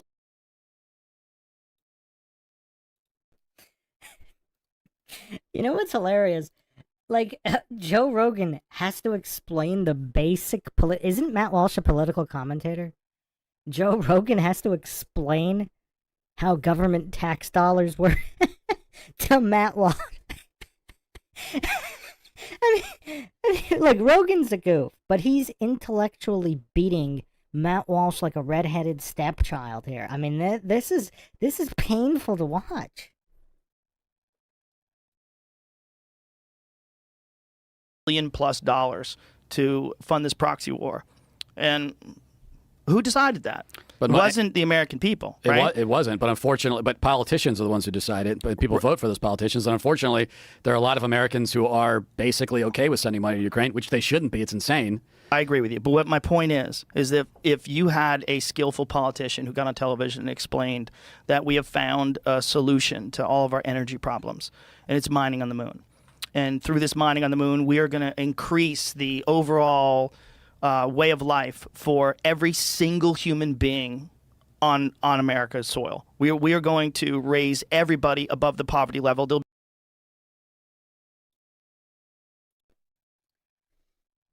You know what's crazy? They could do that right now with all of the minerals and resources in Alaska. Or even Antarctica. But let's just say Alaska. They could do that with Alaska, but they just don't want to. But isn't it kind of weird hearing Joe Rogan make coherent, logical points? This is weird. It's been a long time since Rogan's done that.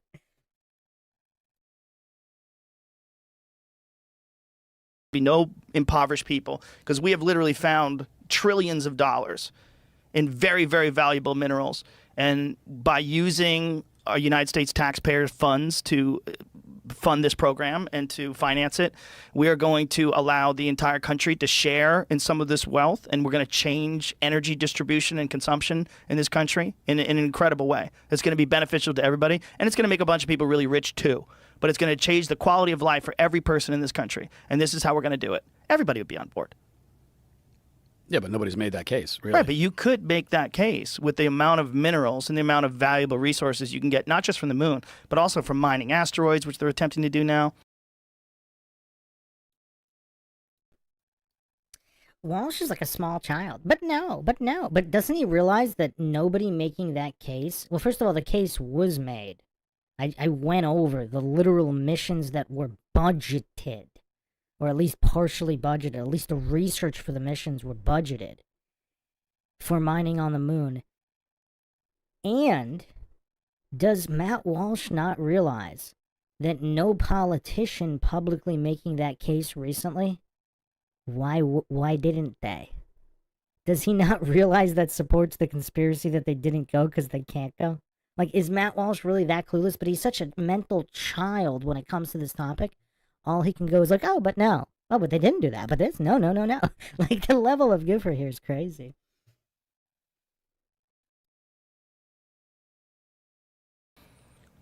If you can get people out there, if you really could get people out there.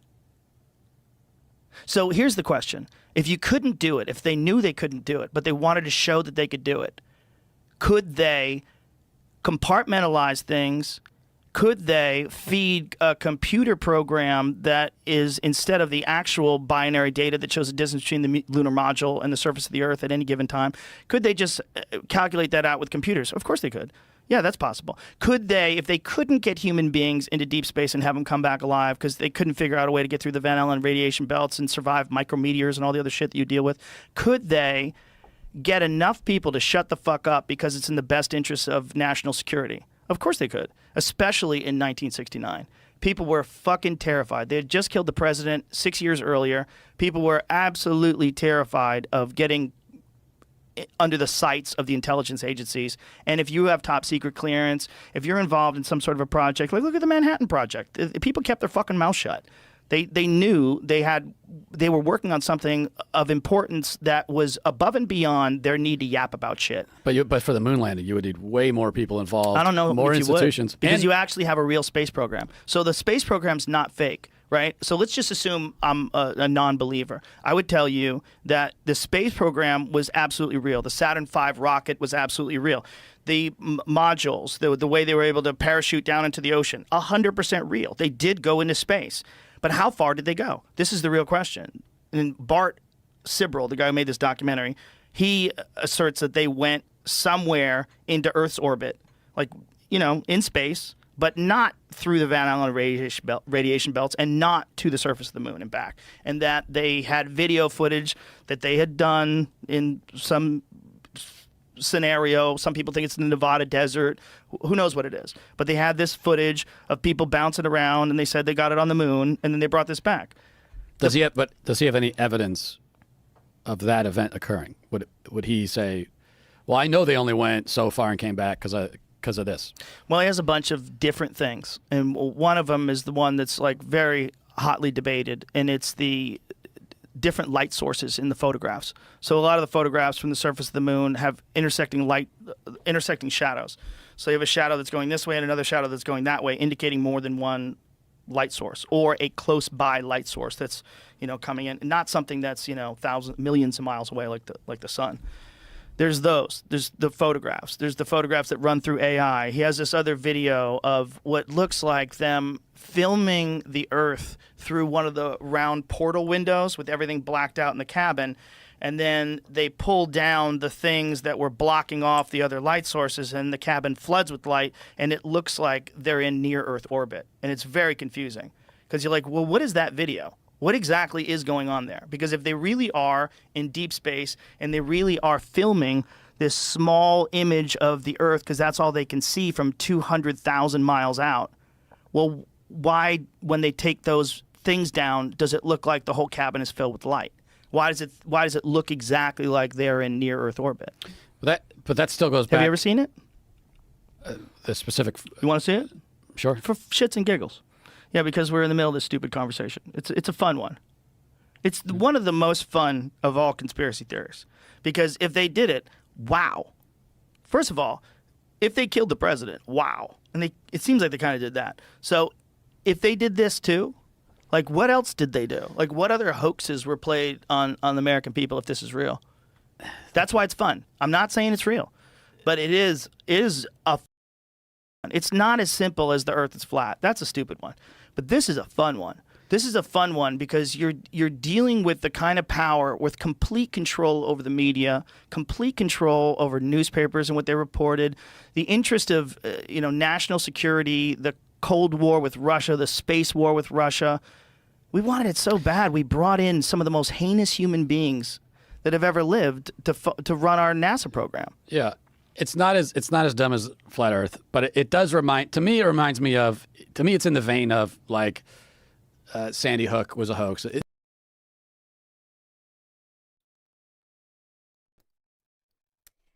To him, because he feels like it. What if a man feels like he's a woman? Would that make it? What if it's in the vein of a man feeling like he's a woman? What about that, Matt Walsh?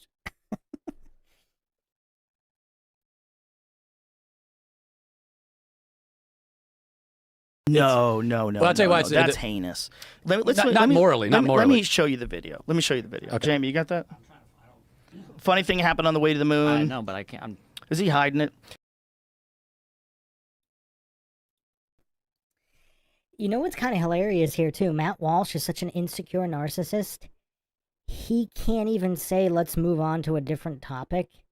Like, he's willing to just sit there and humiliate himself as long as it takes because he's that triggered and he can't admit it. That's the other thing that's kind of hilarious about this.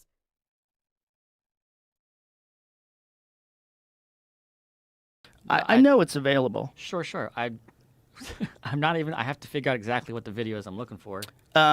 Proof. I know, and I'm digging through. I pick a video, I try to find it. It's not in there. I have to find another video. It's not like. Okay, you'll find it. I know the exact name of the video. It takes a second. Okay, you'll find it. He'll find it once he does. Again, I'm not saying we didn't go. I'm saying this is a fun one and it's a weird one. There's a lot of weirdness to it. Isn't it similar? Okay, because a lot of this comes from. It's such an incredible feat that's so difficult to do that it's hard to believe anyone actually did it.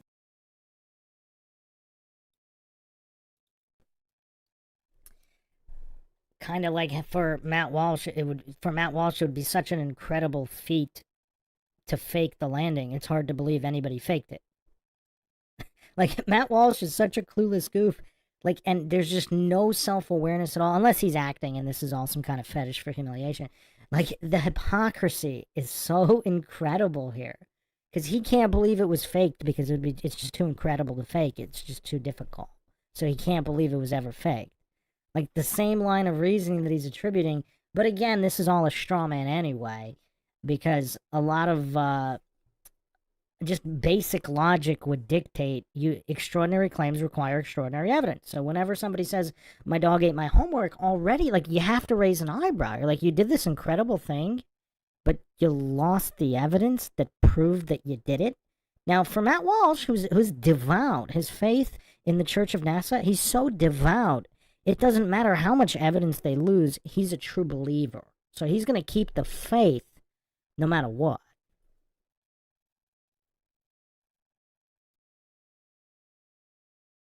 Sure. Which I can understand that mentality.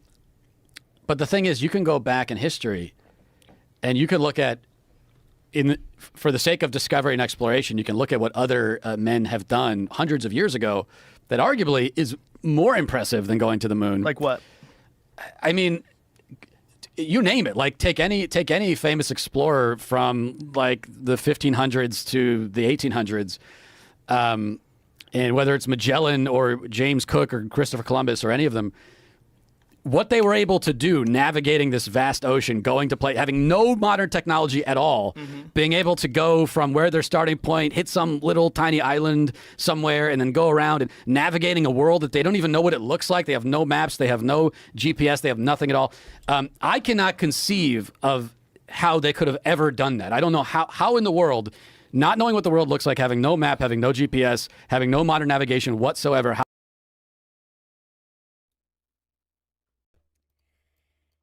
I think if I ran this through the logical analysis system, it would definitely break the counter. Because, he just strung along, like 20 fallacies there? I mean, he has no clue what they did or didn't have. And there were maps. There were early maps. There's actually a pretty cool book, Maps of the Sea Kings or something to that effect. Some of the oldest maps in the world. And they also used the sextant, allegedly, to navigate using the stars. So just because, again, this is appeal to incredulity fallacy by Matt Walsh, because Matt Walsh is so dumb, he doesn't understand how they could have done that, because he's so mentally weak and mentally deficient that he can't comprehend how people can navigate using the stars. It's just crazy. Little Star says, Matt Walsh is a walking fallacy. It's funny because they used to call guys on steroids, especially in MMA, walking pharmacies. He's a walking pharmacy. Matt Walsh is a walking fallacy. Yeah, I guess we can go with that.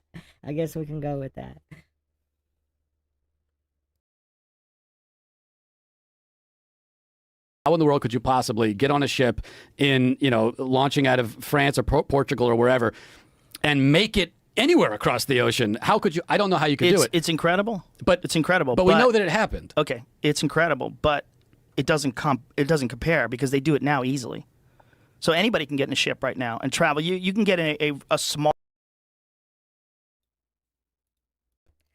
Is anybody else kind of almost shocked, almost mind shocked, that Rogan is actually making good logical points and pointing out the non-congruent arguments? I gotta say, I'm actually I've never seen Rogan this, just coherent. I've never seen Rogan this coherent in recent history. In years. When was the last time somebody heard Rogan argue this coherently?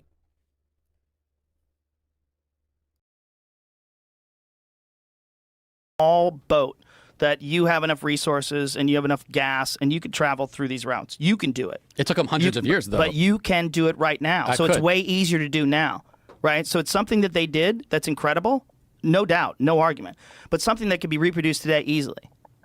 Or at least possibly. I wouldn't say easily. It's a task. But it also took centuries to get to the point where it could be easily But it got better right after each one did it because they had maps now. And then they also used their sextants, and they understood constellations in a way that most people don't today. And sextants are, if you actually use them correctly and you understand which way the tides go and which way the water currents are going, which way the flow is happening, they had a deep understanding of the currents of the earth. They knew travel lanes, and they knew which ways they could go with ships. So applying that to the open ocean, applying that to these continents they weren't even sure were there, it was very iffy. Very dangerous, very courageous. But once they did it, then everybody else could do it easier. And then they started doing it better and better. And then people started coming to America, and then and now here we are. And now anybody can get in a boat. Anybody with enough resources can have a boat that can travel those routes. No one can just say, I want to go to the moon today and get their private moon craft and fucking shoot off into the atmosphere and land on the moon. So no one's done that since 1969.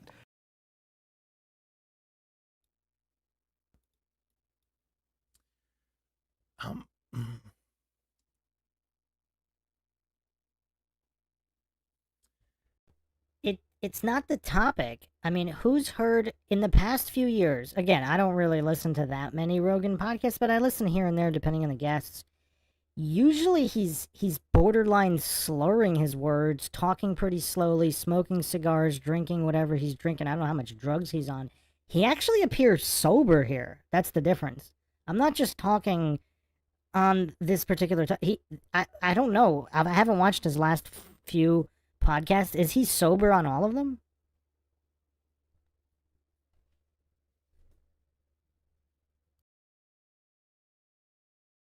That's a recent occurrence in terms of like human history, but not technologically. The technology from 1969 is not even, it's like cave people shit compared to what we have today.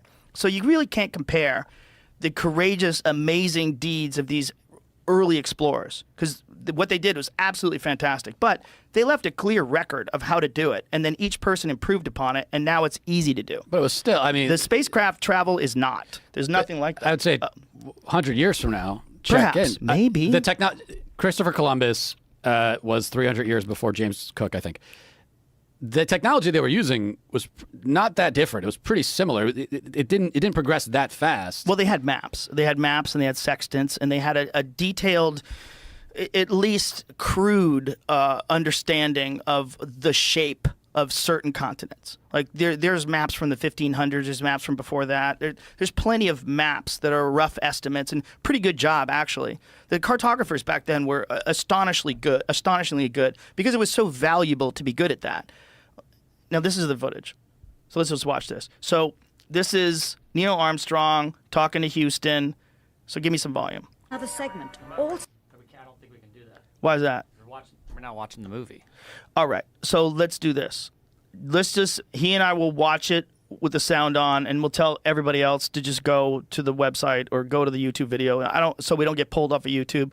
We'll watch it, and we won't say anything, and then after it's over, we'll come back. So play it, because I want them to hear it. air after review. That's enough. So what do you think about that footage? I mean, it's interesting. Yeah. I'm at a slight disadvantage because I'm going to assume that people have addressed some of those issues. So, Matt Walsh is just, this is so obvious that he's so dogmatic, as he said.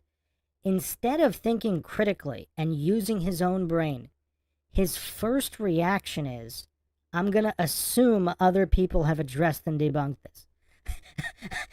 So he doesn't even know that they did, but he's just going to assume they did so that he could keep his faith instead of being logical, objective, scientific. He can't even interpret what he just saw for himself. He has to instantly, in his triggered stupor, he has to instantly assume other people have addressed and rebutted these points in order to keep the faith.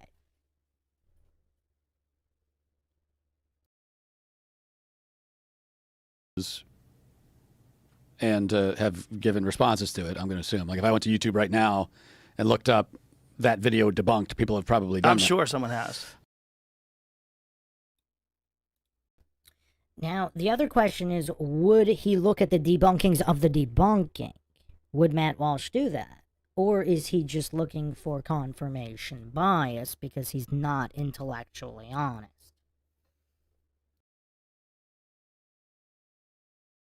So I don't know what their response would be. So it's interesting. I just don't see it. So to me, I listen to that and I think, well, that's interesting. I look into that to figure out what.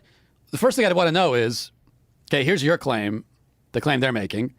I need to know what is the official narrative. Let's say, how do they respond to that? Because I know they do. Right. So I need to know that. Well, here's two problems with that video. One, the English accent. Those motherfuckers. If they want to sell you something on late night TV, they use an English accent because it makes someone look more intelligent, more sophisticated. The crescent insert. Why would they fake any of it? And then they got you with the music. The music is manipulative. So they're manipulating you in two ways. They're manipulating you with the woman's voice, and they're manipulating you with the music. The music. Wait, so you're saying they are manipulating you with the video? I'm saying they most certainly are manipulating you in that video. That video is not just the video. So what I would rather have is just the video and watch that. But we do get to see them say the distance they are from the Earth. Here's a couple of questions, right? What does it look like? What is the shine from the Earth from 200,000 miles out? And maybe in order to be able to film that, you have to block off the light from all those other windows, because even though it's 200,000 miles out, just like the moon lights up the sky on a night where there's a full moon and you're outside, you can see. Like a really good full moon with a clear sky, you can see the ground. It lights it up. And the moon is 1/4 of the Earth's size, and the moon is 250+ thousand miles away. So if something is 4 times bigger than the moon and the blue from the Earth's oceans, like when you see it from the space station, it is powerful. I mean, it is a potent reflector of sunlight. So you could say that he's just ignorant about how much reflection you would get from the surface of the Earth from 200,000 miles away. And even though they are filming,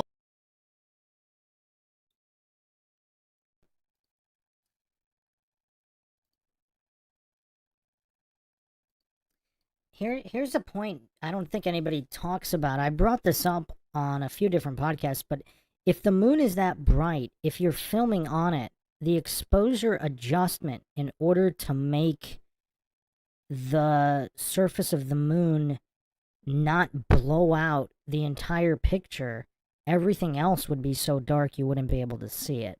Nobody talks about that. I've done a little bit of film and photography myself, but when you do expose, especially, yes, you wouldn't see the stars, but you also wouldn't see the lander, the astronauts. I mean, you would have bounce off the surface to their suits, but it doesn't matter because you'd have to dial the exposure down so much in order for the surface of the moon. Because think about how bright it would be if you're standing on it.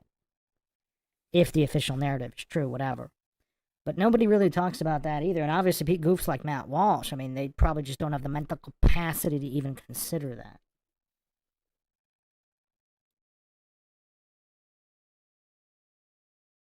Filming it by blocking out all the lights and filming it through this window, that actually is the Earth. That's actually what it looks like when you're in deep space. You could say that too. You just don't know. And it's hard to figure out what's what. It's hard to figure out what's what. But when you see a video like that, you just go, okay, what is that? And I don't think it's impossible to fake people going to the moon. I think it'd be very difficult. It would require a lot of people to be on board. But I also think it could be compartmentalized. The people that make the rockets, what you're doing is you're making a specific part, and this guy's making another part, and you have the engineers put this thing together, and you launch this thing into space. The people that would have to know are the people that are actually charting the trajectory of the Apollo mission, the people that are actually talking to the astronauts and explaining to them what to say during the press conference, the people that are engineering the whole thing. And you could probably get away with doing something like that with a few hundred people. And you could get a few hundred people of high-ranking people that have top secret clearance keep their mouth shut. You could. I would need some kind of solid evidence of that to believe that's true. And yeah, me too. This, to me, there are some things that we call conspiracy theories that I think are, clearly true. There are some things that we call conspiracy theories that I think are maybe true. But there are conspiracy theories that, to me, are just that. They're not even theories, really. They're just kind of like fanciful, projections.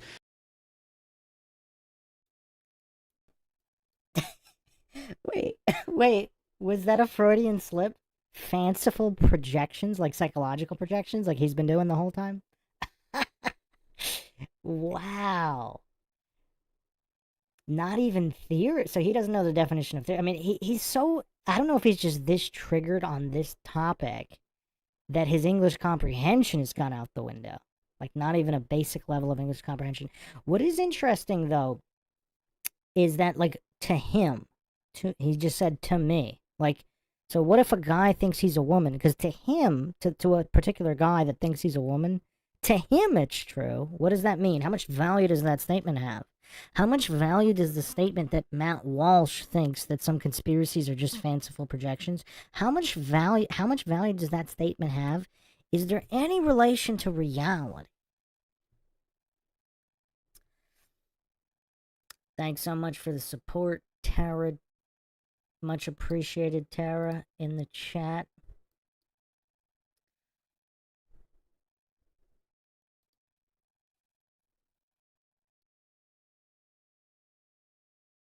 And the ones that I don't find convincing are where they usually start with, there's a so-called official narrative of a thing that happened. Mm-hmm.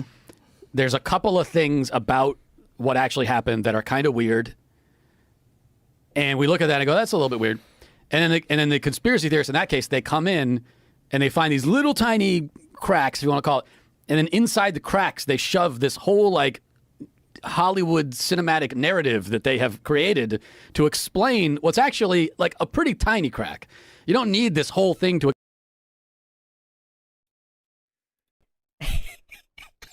Wait, this goof thinks them losing all the evidence, losing all the telemetry data, thousands of reels, is a tiny crack.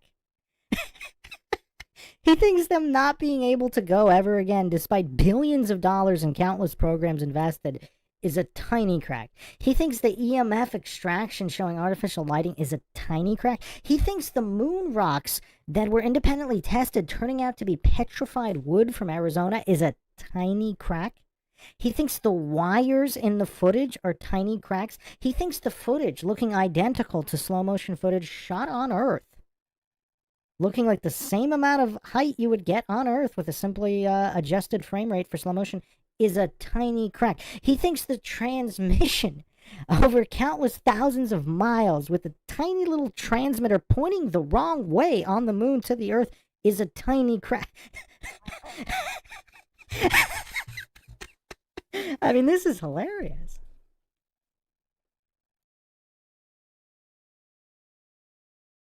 Explain that. So one of the first sort of weird aspects of the moon landing that I think started kind of the conspiracy theories about it was the flag, the fact that the flag's moving in the picture. And so, yeah, it's like when you look at that, you don't really understand. You look at, well, that is weird because there's no wind on the moon. But then you understand that, okay, if, for example, when you put the flag down, it creates reverberations. It makes the flag move. It's going to move for longer because there's no gravity. So there's an explanation for that. But if you're the conspiracy theorist, then you take the flag moving and you're like, nope, the whole thing is bunk. Have you ever seen the video footage of the astronaut hopping by the flag, and the breeze of him hopping by makes the flag wiggle?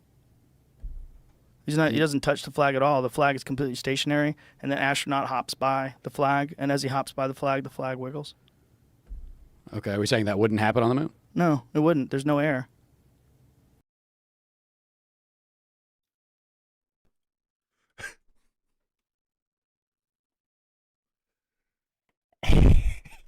I mean, I don't know how much I can keep going here, actually. Look at this goof's face. So, he doesn't know whether or not that would happen. I mean, look how clueless his face. So he doesn't know anything about even alleged moon physics. He doesn't even know about the alleged scientism. Wow. I mean, this is crazy. He's so utterly clueless about all of these arguments. Like, this is the last person that should even be discussing this topic. I mean, look at his goof face right now. Look at his goof face. I mean, that's just that's the face of cluelessness there. Are you saying that wouldn't happen? So the moon randomly flapping without anybody touching it. Matt Walsh thinks that would happen on the moon?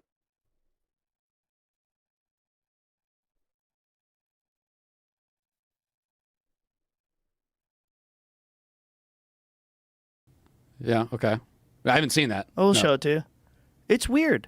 Listen, what you're saying is entirely correct. Everything you're saying is entirely reasonable and correct.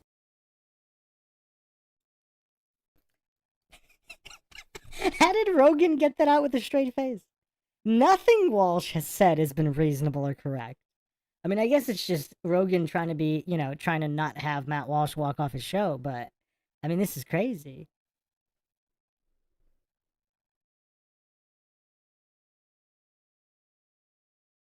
If they actually can get through the Van Allen radiation belts. If they can, this is stupid. This whole thing's stupid. But if they can't really do that, and they never have done that, and the only time they say they've done that is these missions, it gets real weird. And since they haven't done it since then, it gets real weird. And it's not just that. There's other video footage. It's not just the one where the guy's hopping by the flag. It's other ones where it looks like they're on wires, where they're being pulled up, where they fall down, they're being yanked up.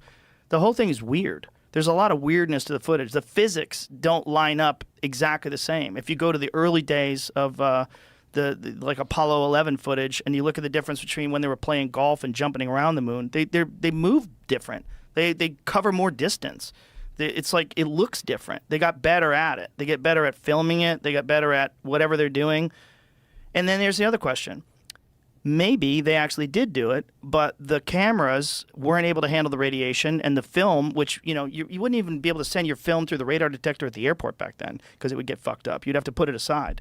Maybe the radiation of space fucks up the film, so even though they did do it, they show you recreations or show you these test runs that they did, and they film it because the actual film footage is impossible to obtain. That's possible too. Hasselblad, who made the cameras, didn't put any special protection in these cameras. There was nothing about them that was unusual that would be able to withstand that kind of radiation and that kind of heat of deep space. Yeah. Stevie, do you have that?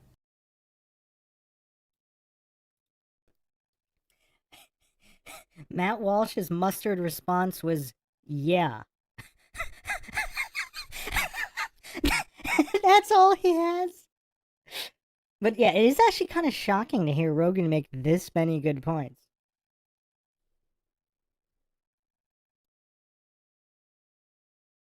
One where the guy walks by the flag and he hops around and it wiggles. I typed that in and it's not really like popping up, so I'm not sure which video. We definitely have played it I before. know, but if you take a look, that's what's popping up. It's not that one, I don't think. Is it? It's not a Plant flag. No, that's not it. What did you write? Astronaut flag. Wiggle, moon? Nope. Type in astronaut hops by flag. Flag wiggles.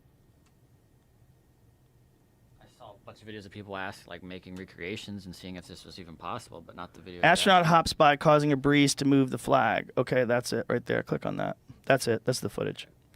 Okay. So watch. So he's going to hop by. Okay. See that? Yeah, but he could have hit the flag. Yeah, but he didn't. Look at the distance. Look how far away he is from it. Pull it back again. See where he is? So he's in front. He's way in front of that thing. He hops by and it wiggles. I don't know. He's in the suit. The suit's pretty clunky. Yeah. The suit's clunky. Does he think the suit is 20 feet wide? The suit's clunky. Oh, man. Wow. Walsh's cope is reaching new level. I mean, I didn't think this was possible. Walsh is maintaining that a guy that far away from the flag could have touched it. Wow. I mean, that's crazy. Walsh is alleging the suit is like 20 feet wide? What?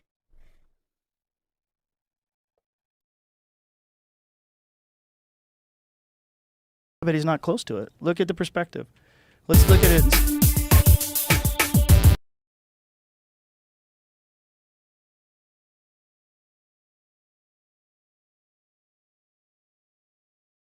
Slow motion.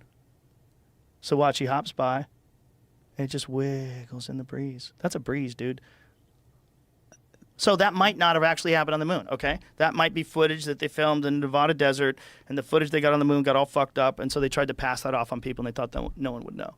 It doesn't necessarily mean we didn't go to the moon, but that does look weird. And it's just not, it's not one thing. If that was the only thing, you'd be like, oh, well, who knows? But there's a lot of them. He could have hit it. I mean,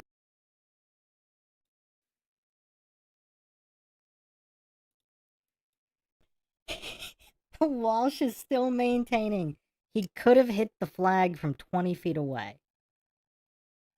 I mean, this goof's cope. I mean, have we seen cope this delusional before? What? I mean, this is like a little 4-year-old. No. I still did it. I did it. Like a 4-year-old trying to maintain something that clearly didn't happen happened. Against all logic and reason.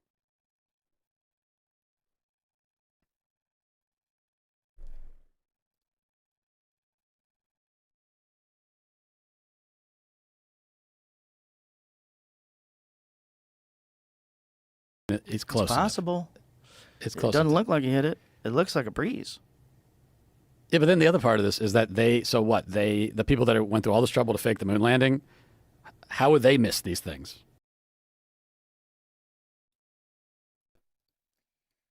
So instead of addressing what he just saw,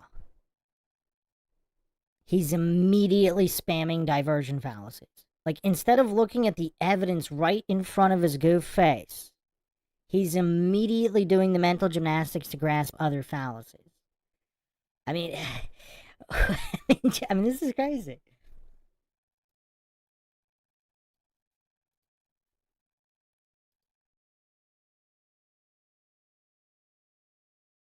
That's the other. Well, I don't think they thought people would catch it. First of all, you're dealing with a time where there's no VHS tapes, there's no internet, right? So you Yeah. show it on television once. You get to choose what gets shown and what doesn't get shown. You film a bunch of shit. That's how they got that footage of them inside the crap filming through that circular hole. Because they don't air everything on television, but you have archives. So you have all these archives, and these kooks go through the archives, and they find things like that. Okay, but that doesn't even mean that that was actual moon footage. That could have been some of the training footage. I'll tell you what would convince me to, not that it's a fake, but at least would make me open to it. One thing that would shake my faith considerably in the moon.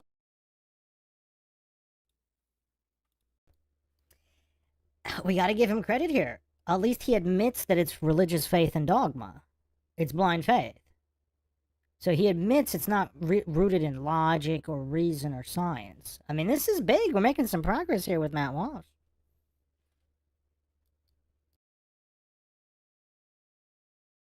Landing.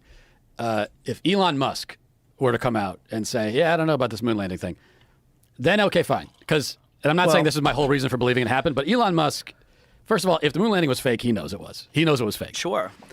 He's the richest man in the world. He's shown zero concern for, propping up official narratives at all. Right.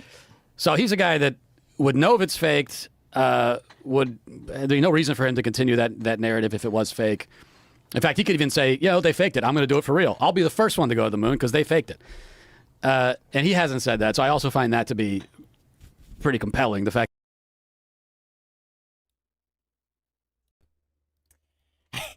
just when I thought Matt Walsh couldn't make even dumber. I mean, he's dropped the floor out on goofery how many times now?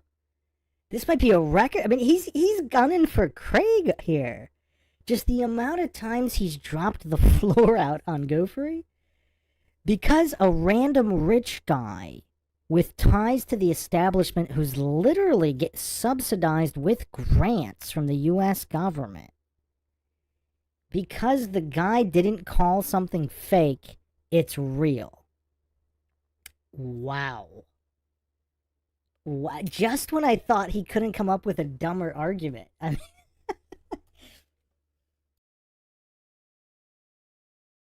that he, as someone who would know, that's the other problem is that you and I, and most people that talk about this, we have no direct access to knowledge about space. This is all being given to us by other people. So you got to go to people that are working with this stuff. Mm-hmm. And so the fact that he has no time for this theory at all, I also find to be persuasive. It's good. It is persuasive, definitely. But also, he has a contract with NASA, and he has to be very careful about what he says and does. And for him to say something incredibly insane, like we never went to the moon, even if he believes it, that would be a big risk with zero reward.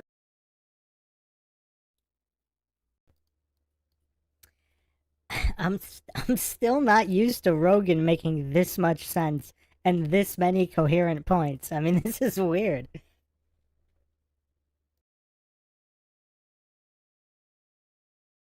Because there's no way to prove, as you've said, there's no way to prove that we didn't go to the moon.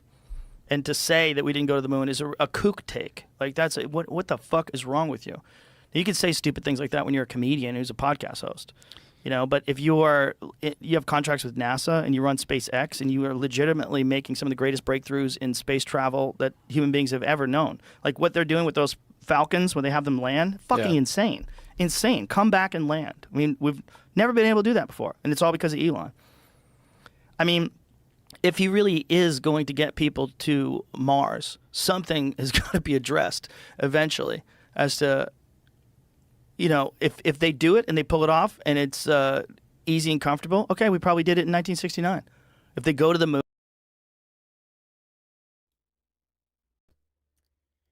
And there's the end of the stream of logical, coherent argument. I even if they end up going, if it's possible to go, that in no way means they went in 1969. Fake it till you make it.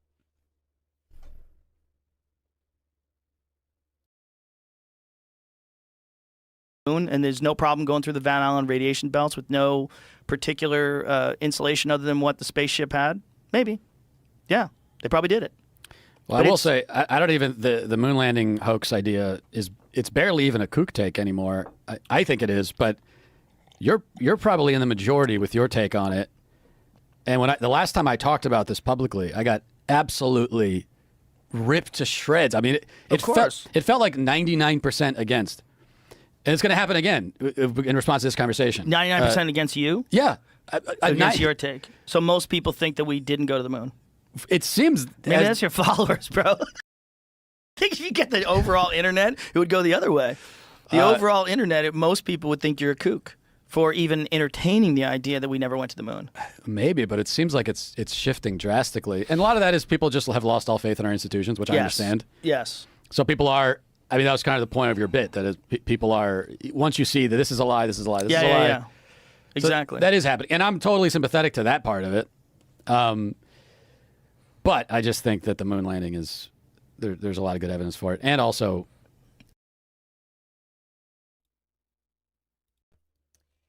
There's a lot of good evidence, but he can't name a single legitimate piece of evidence. Like, all his evidence was that there was no evidence provided of a hoax, even though there was tons of evidence, but he's pretending there wasn't. But even if that were true, I mean, it seems like he just hasn't researched. He's this clueless about the entire topic. But if he's going to claim a guy 20 feet away from a flag touched a flag, I mean, there's no reasoning with this type of individual. I mean, that's just brain-dead level argumentation.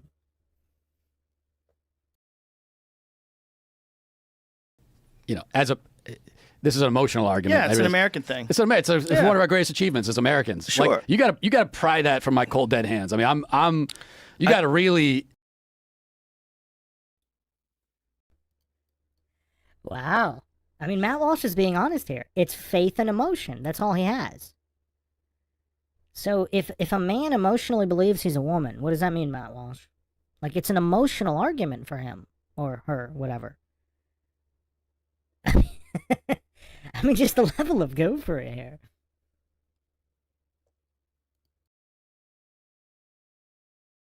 You got to really show me something to make me willing to give that up. I would tell you that one of our greatest achievements is faking the moon landing. I could be. I think it's an amazing achievement. It's akin to turning Kamala Harris into the most compelling presidential candidate since Barack Obama. Like, there's things that they can do with propaganda and spin that are truly amazing. And watching her become this like celebrated character when just a few months ago everybody was upset that she was on the ticket and oh my God, if Joe Biden dies and she becomes president, people are freaking out. Now all of a sudden everybody's like, yes, she should be president. That's also wearing off, though. I mean, that's. You think so? I don't think so. They were able to make her into a sensation, a political sensation.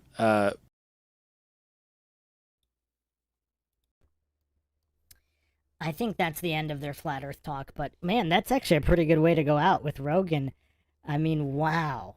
I mean, has Matt Walsh ever looked this bad? I mean, how do you recover from this level of obliteration and goofery? Most of it was self-obliteration, but I mean, Rogan did his part. Rogan roasted him pretty well, as deservedly so. I mean, the dumbest thing to me was when he's insisting that a guy 20 feet away from a flag could have hit the flag. I mean, that's a new low. I've never actually seen anybody like debate that bad. I mean, wow. I mean, this is crazy. But yeah, we're gonna leave it at that. Final thoughts in the chat. I said I was gonna do one more poll. Whether Matt Walsh is legitimately this dumb. I would have said no before, but now I'm not sure just because of how he said that guy could have still hit the flag. And he sounded like he meant it.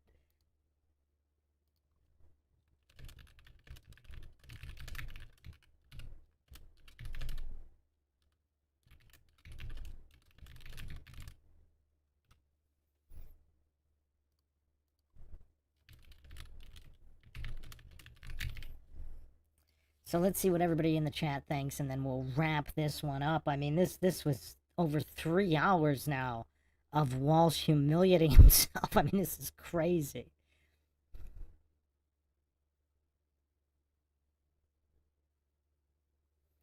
Jojo in the chat saying, when Artemis gets to the moon, how are they going to pull that off? Well, there's a few different scenarios. One, they have another live stream failure, so there's no actual footage or proof. Or it just gets pushed back indefinitely like every single other manned moon mission. Wow, we're getting the opposite here. 85% are saying Matt Walsh is legitimately this dumb. 15% now. I mean, I was leaning into no and that he was just playing dumb, but some of these answers and his expressions, I mean, he'd have to be a really high-level actor. I mean, maybe he is. I mean, I don't know. Maybe he is. I mean, this is crazy. 83% yes. I mean, he dropped the floor out on Goofery so many times. Like, he just pulled these dumber and dumber arguments out of his back pocket. Like, that was impressive. I was genuinely impressed, and it's been quite a long time since Joe Rogan has been this coherent and sober, or apparently sober. Matt in the chat says both actor and dumb. Okay, but the question is he pretending to be dumber than he is? So he's however dumb he is he pretending to be even dumber than that? Tara in the chat saying maybe that's shame in his eyes and he is acting.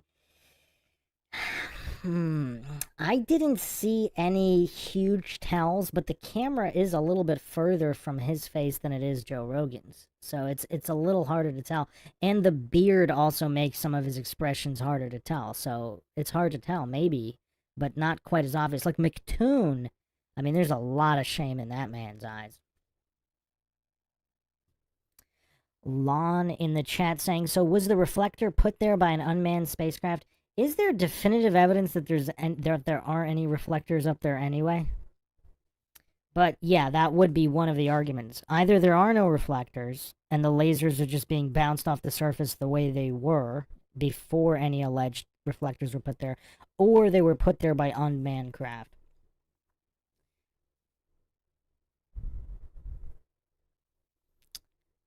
CJ in the chat says he failed to have any sort of argument. Yeah, it was astounding. He had nothing. All he did was spam shifting the burden of proof fallacies and appeal to incredulity and all these other fallacies. Crazy. All right, so yes, 81%, no, 15%, 4% too triggered to answer.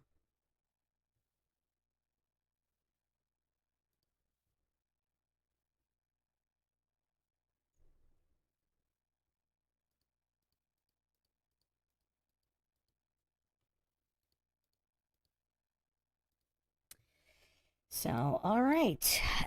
Plenty more to come on a few different topics. So I'll see everybody next time. Thanks again, everybody, for joining us. All the support, much appreciated. Hope everybody enjoyed another edition of the MINDSHOCK podcast. Found it interesting, informative, and entertaining.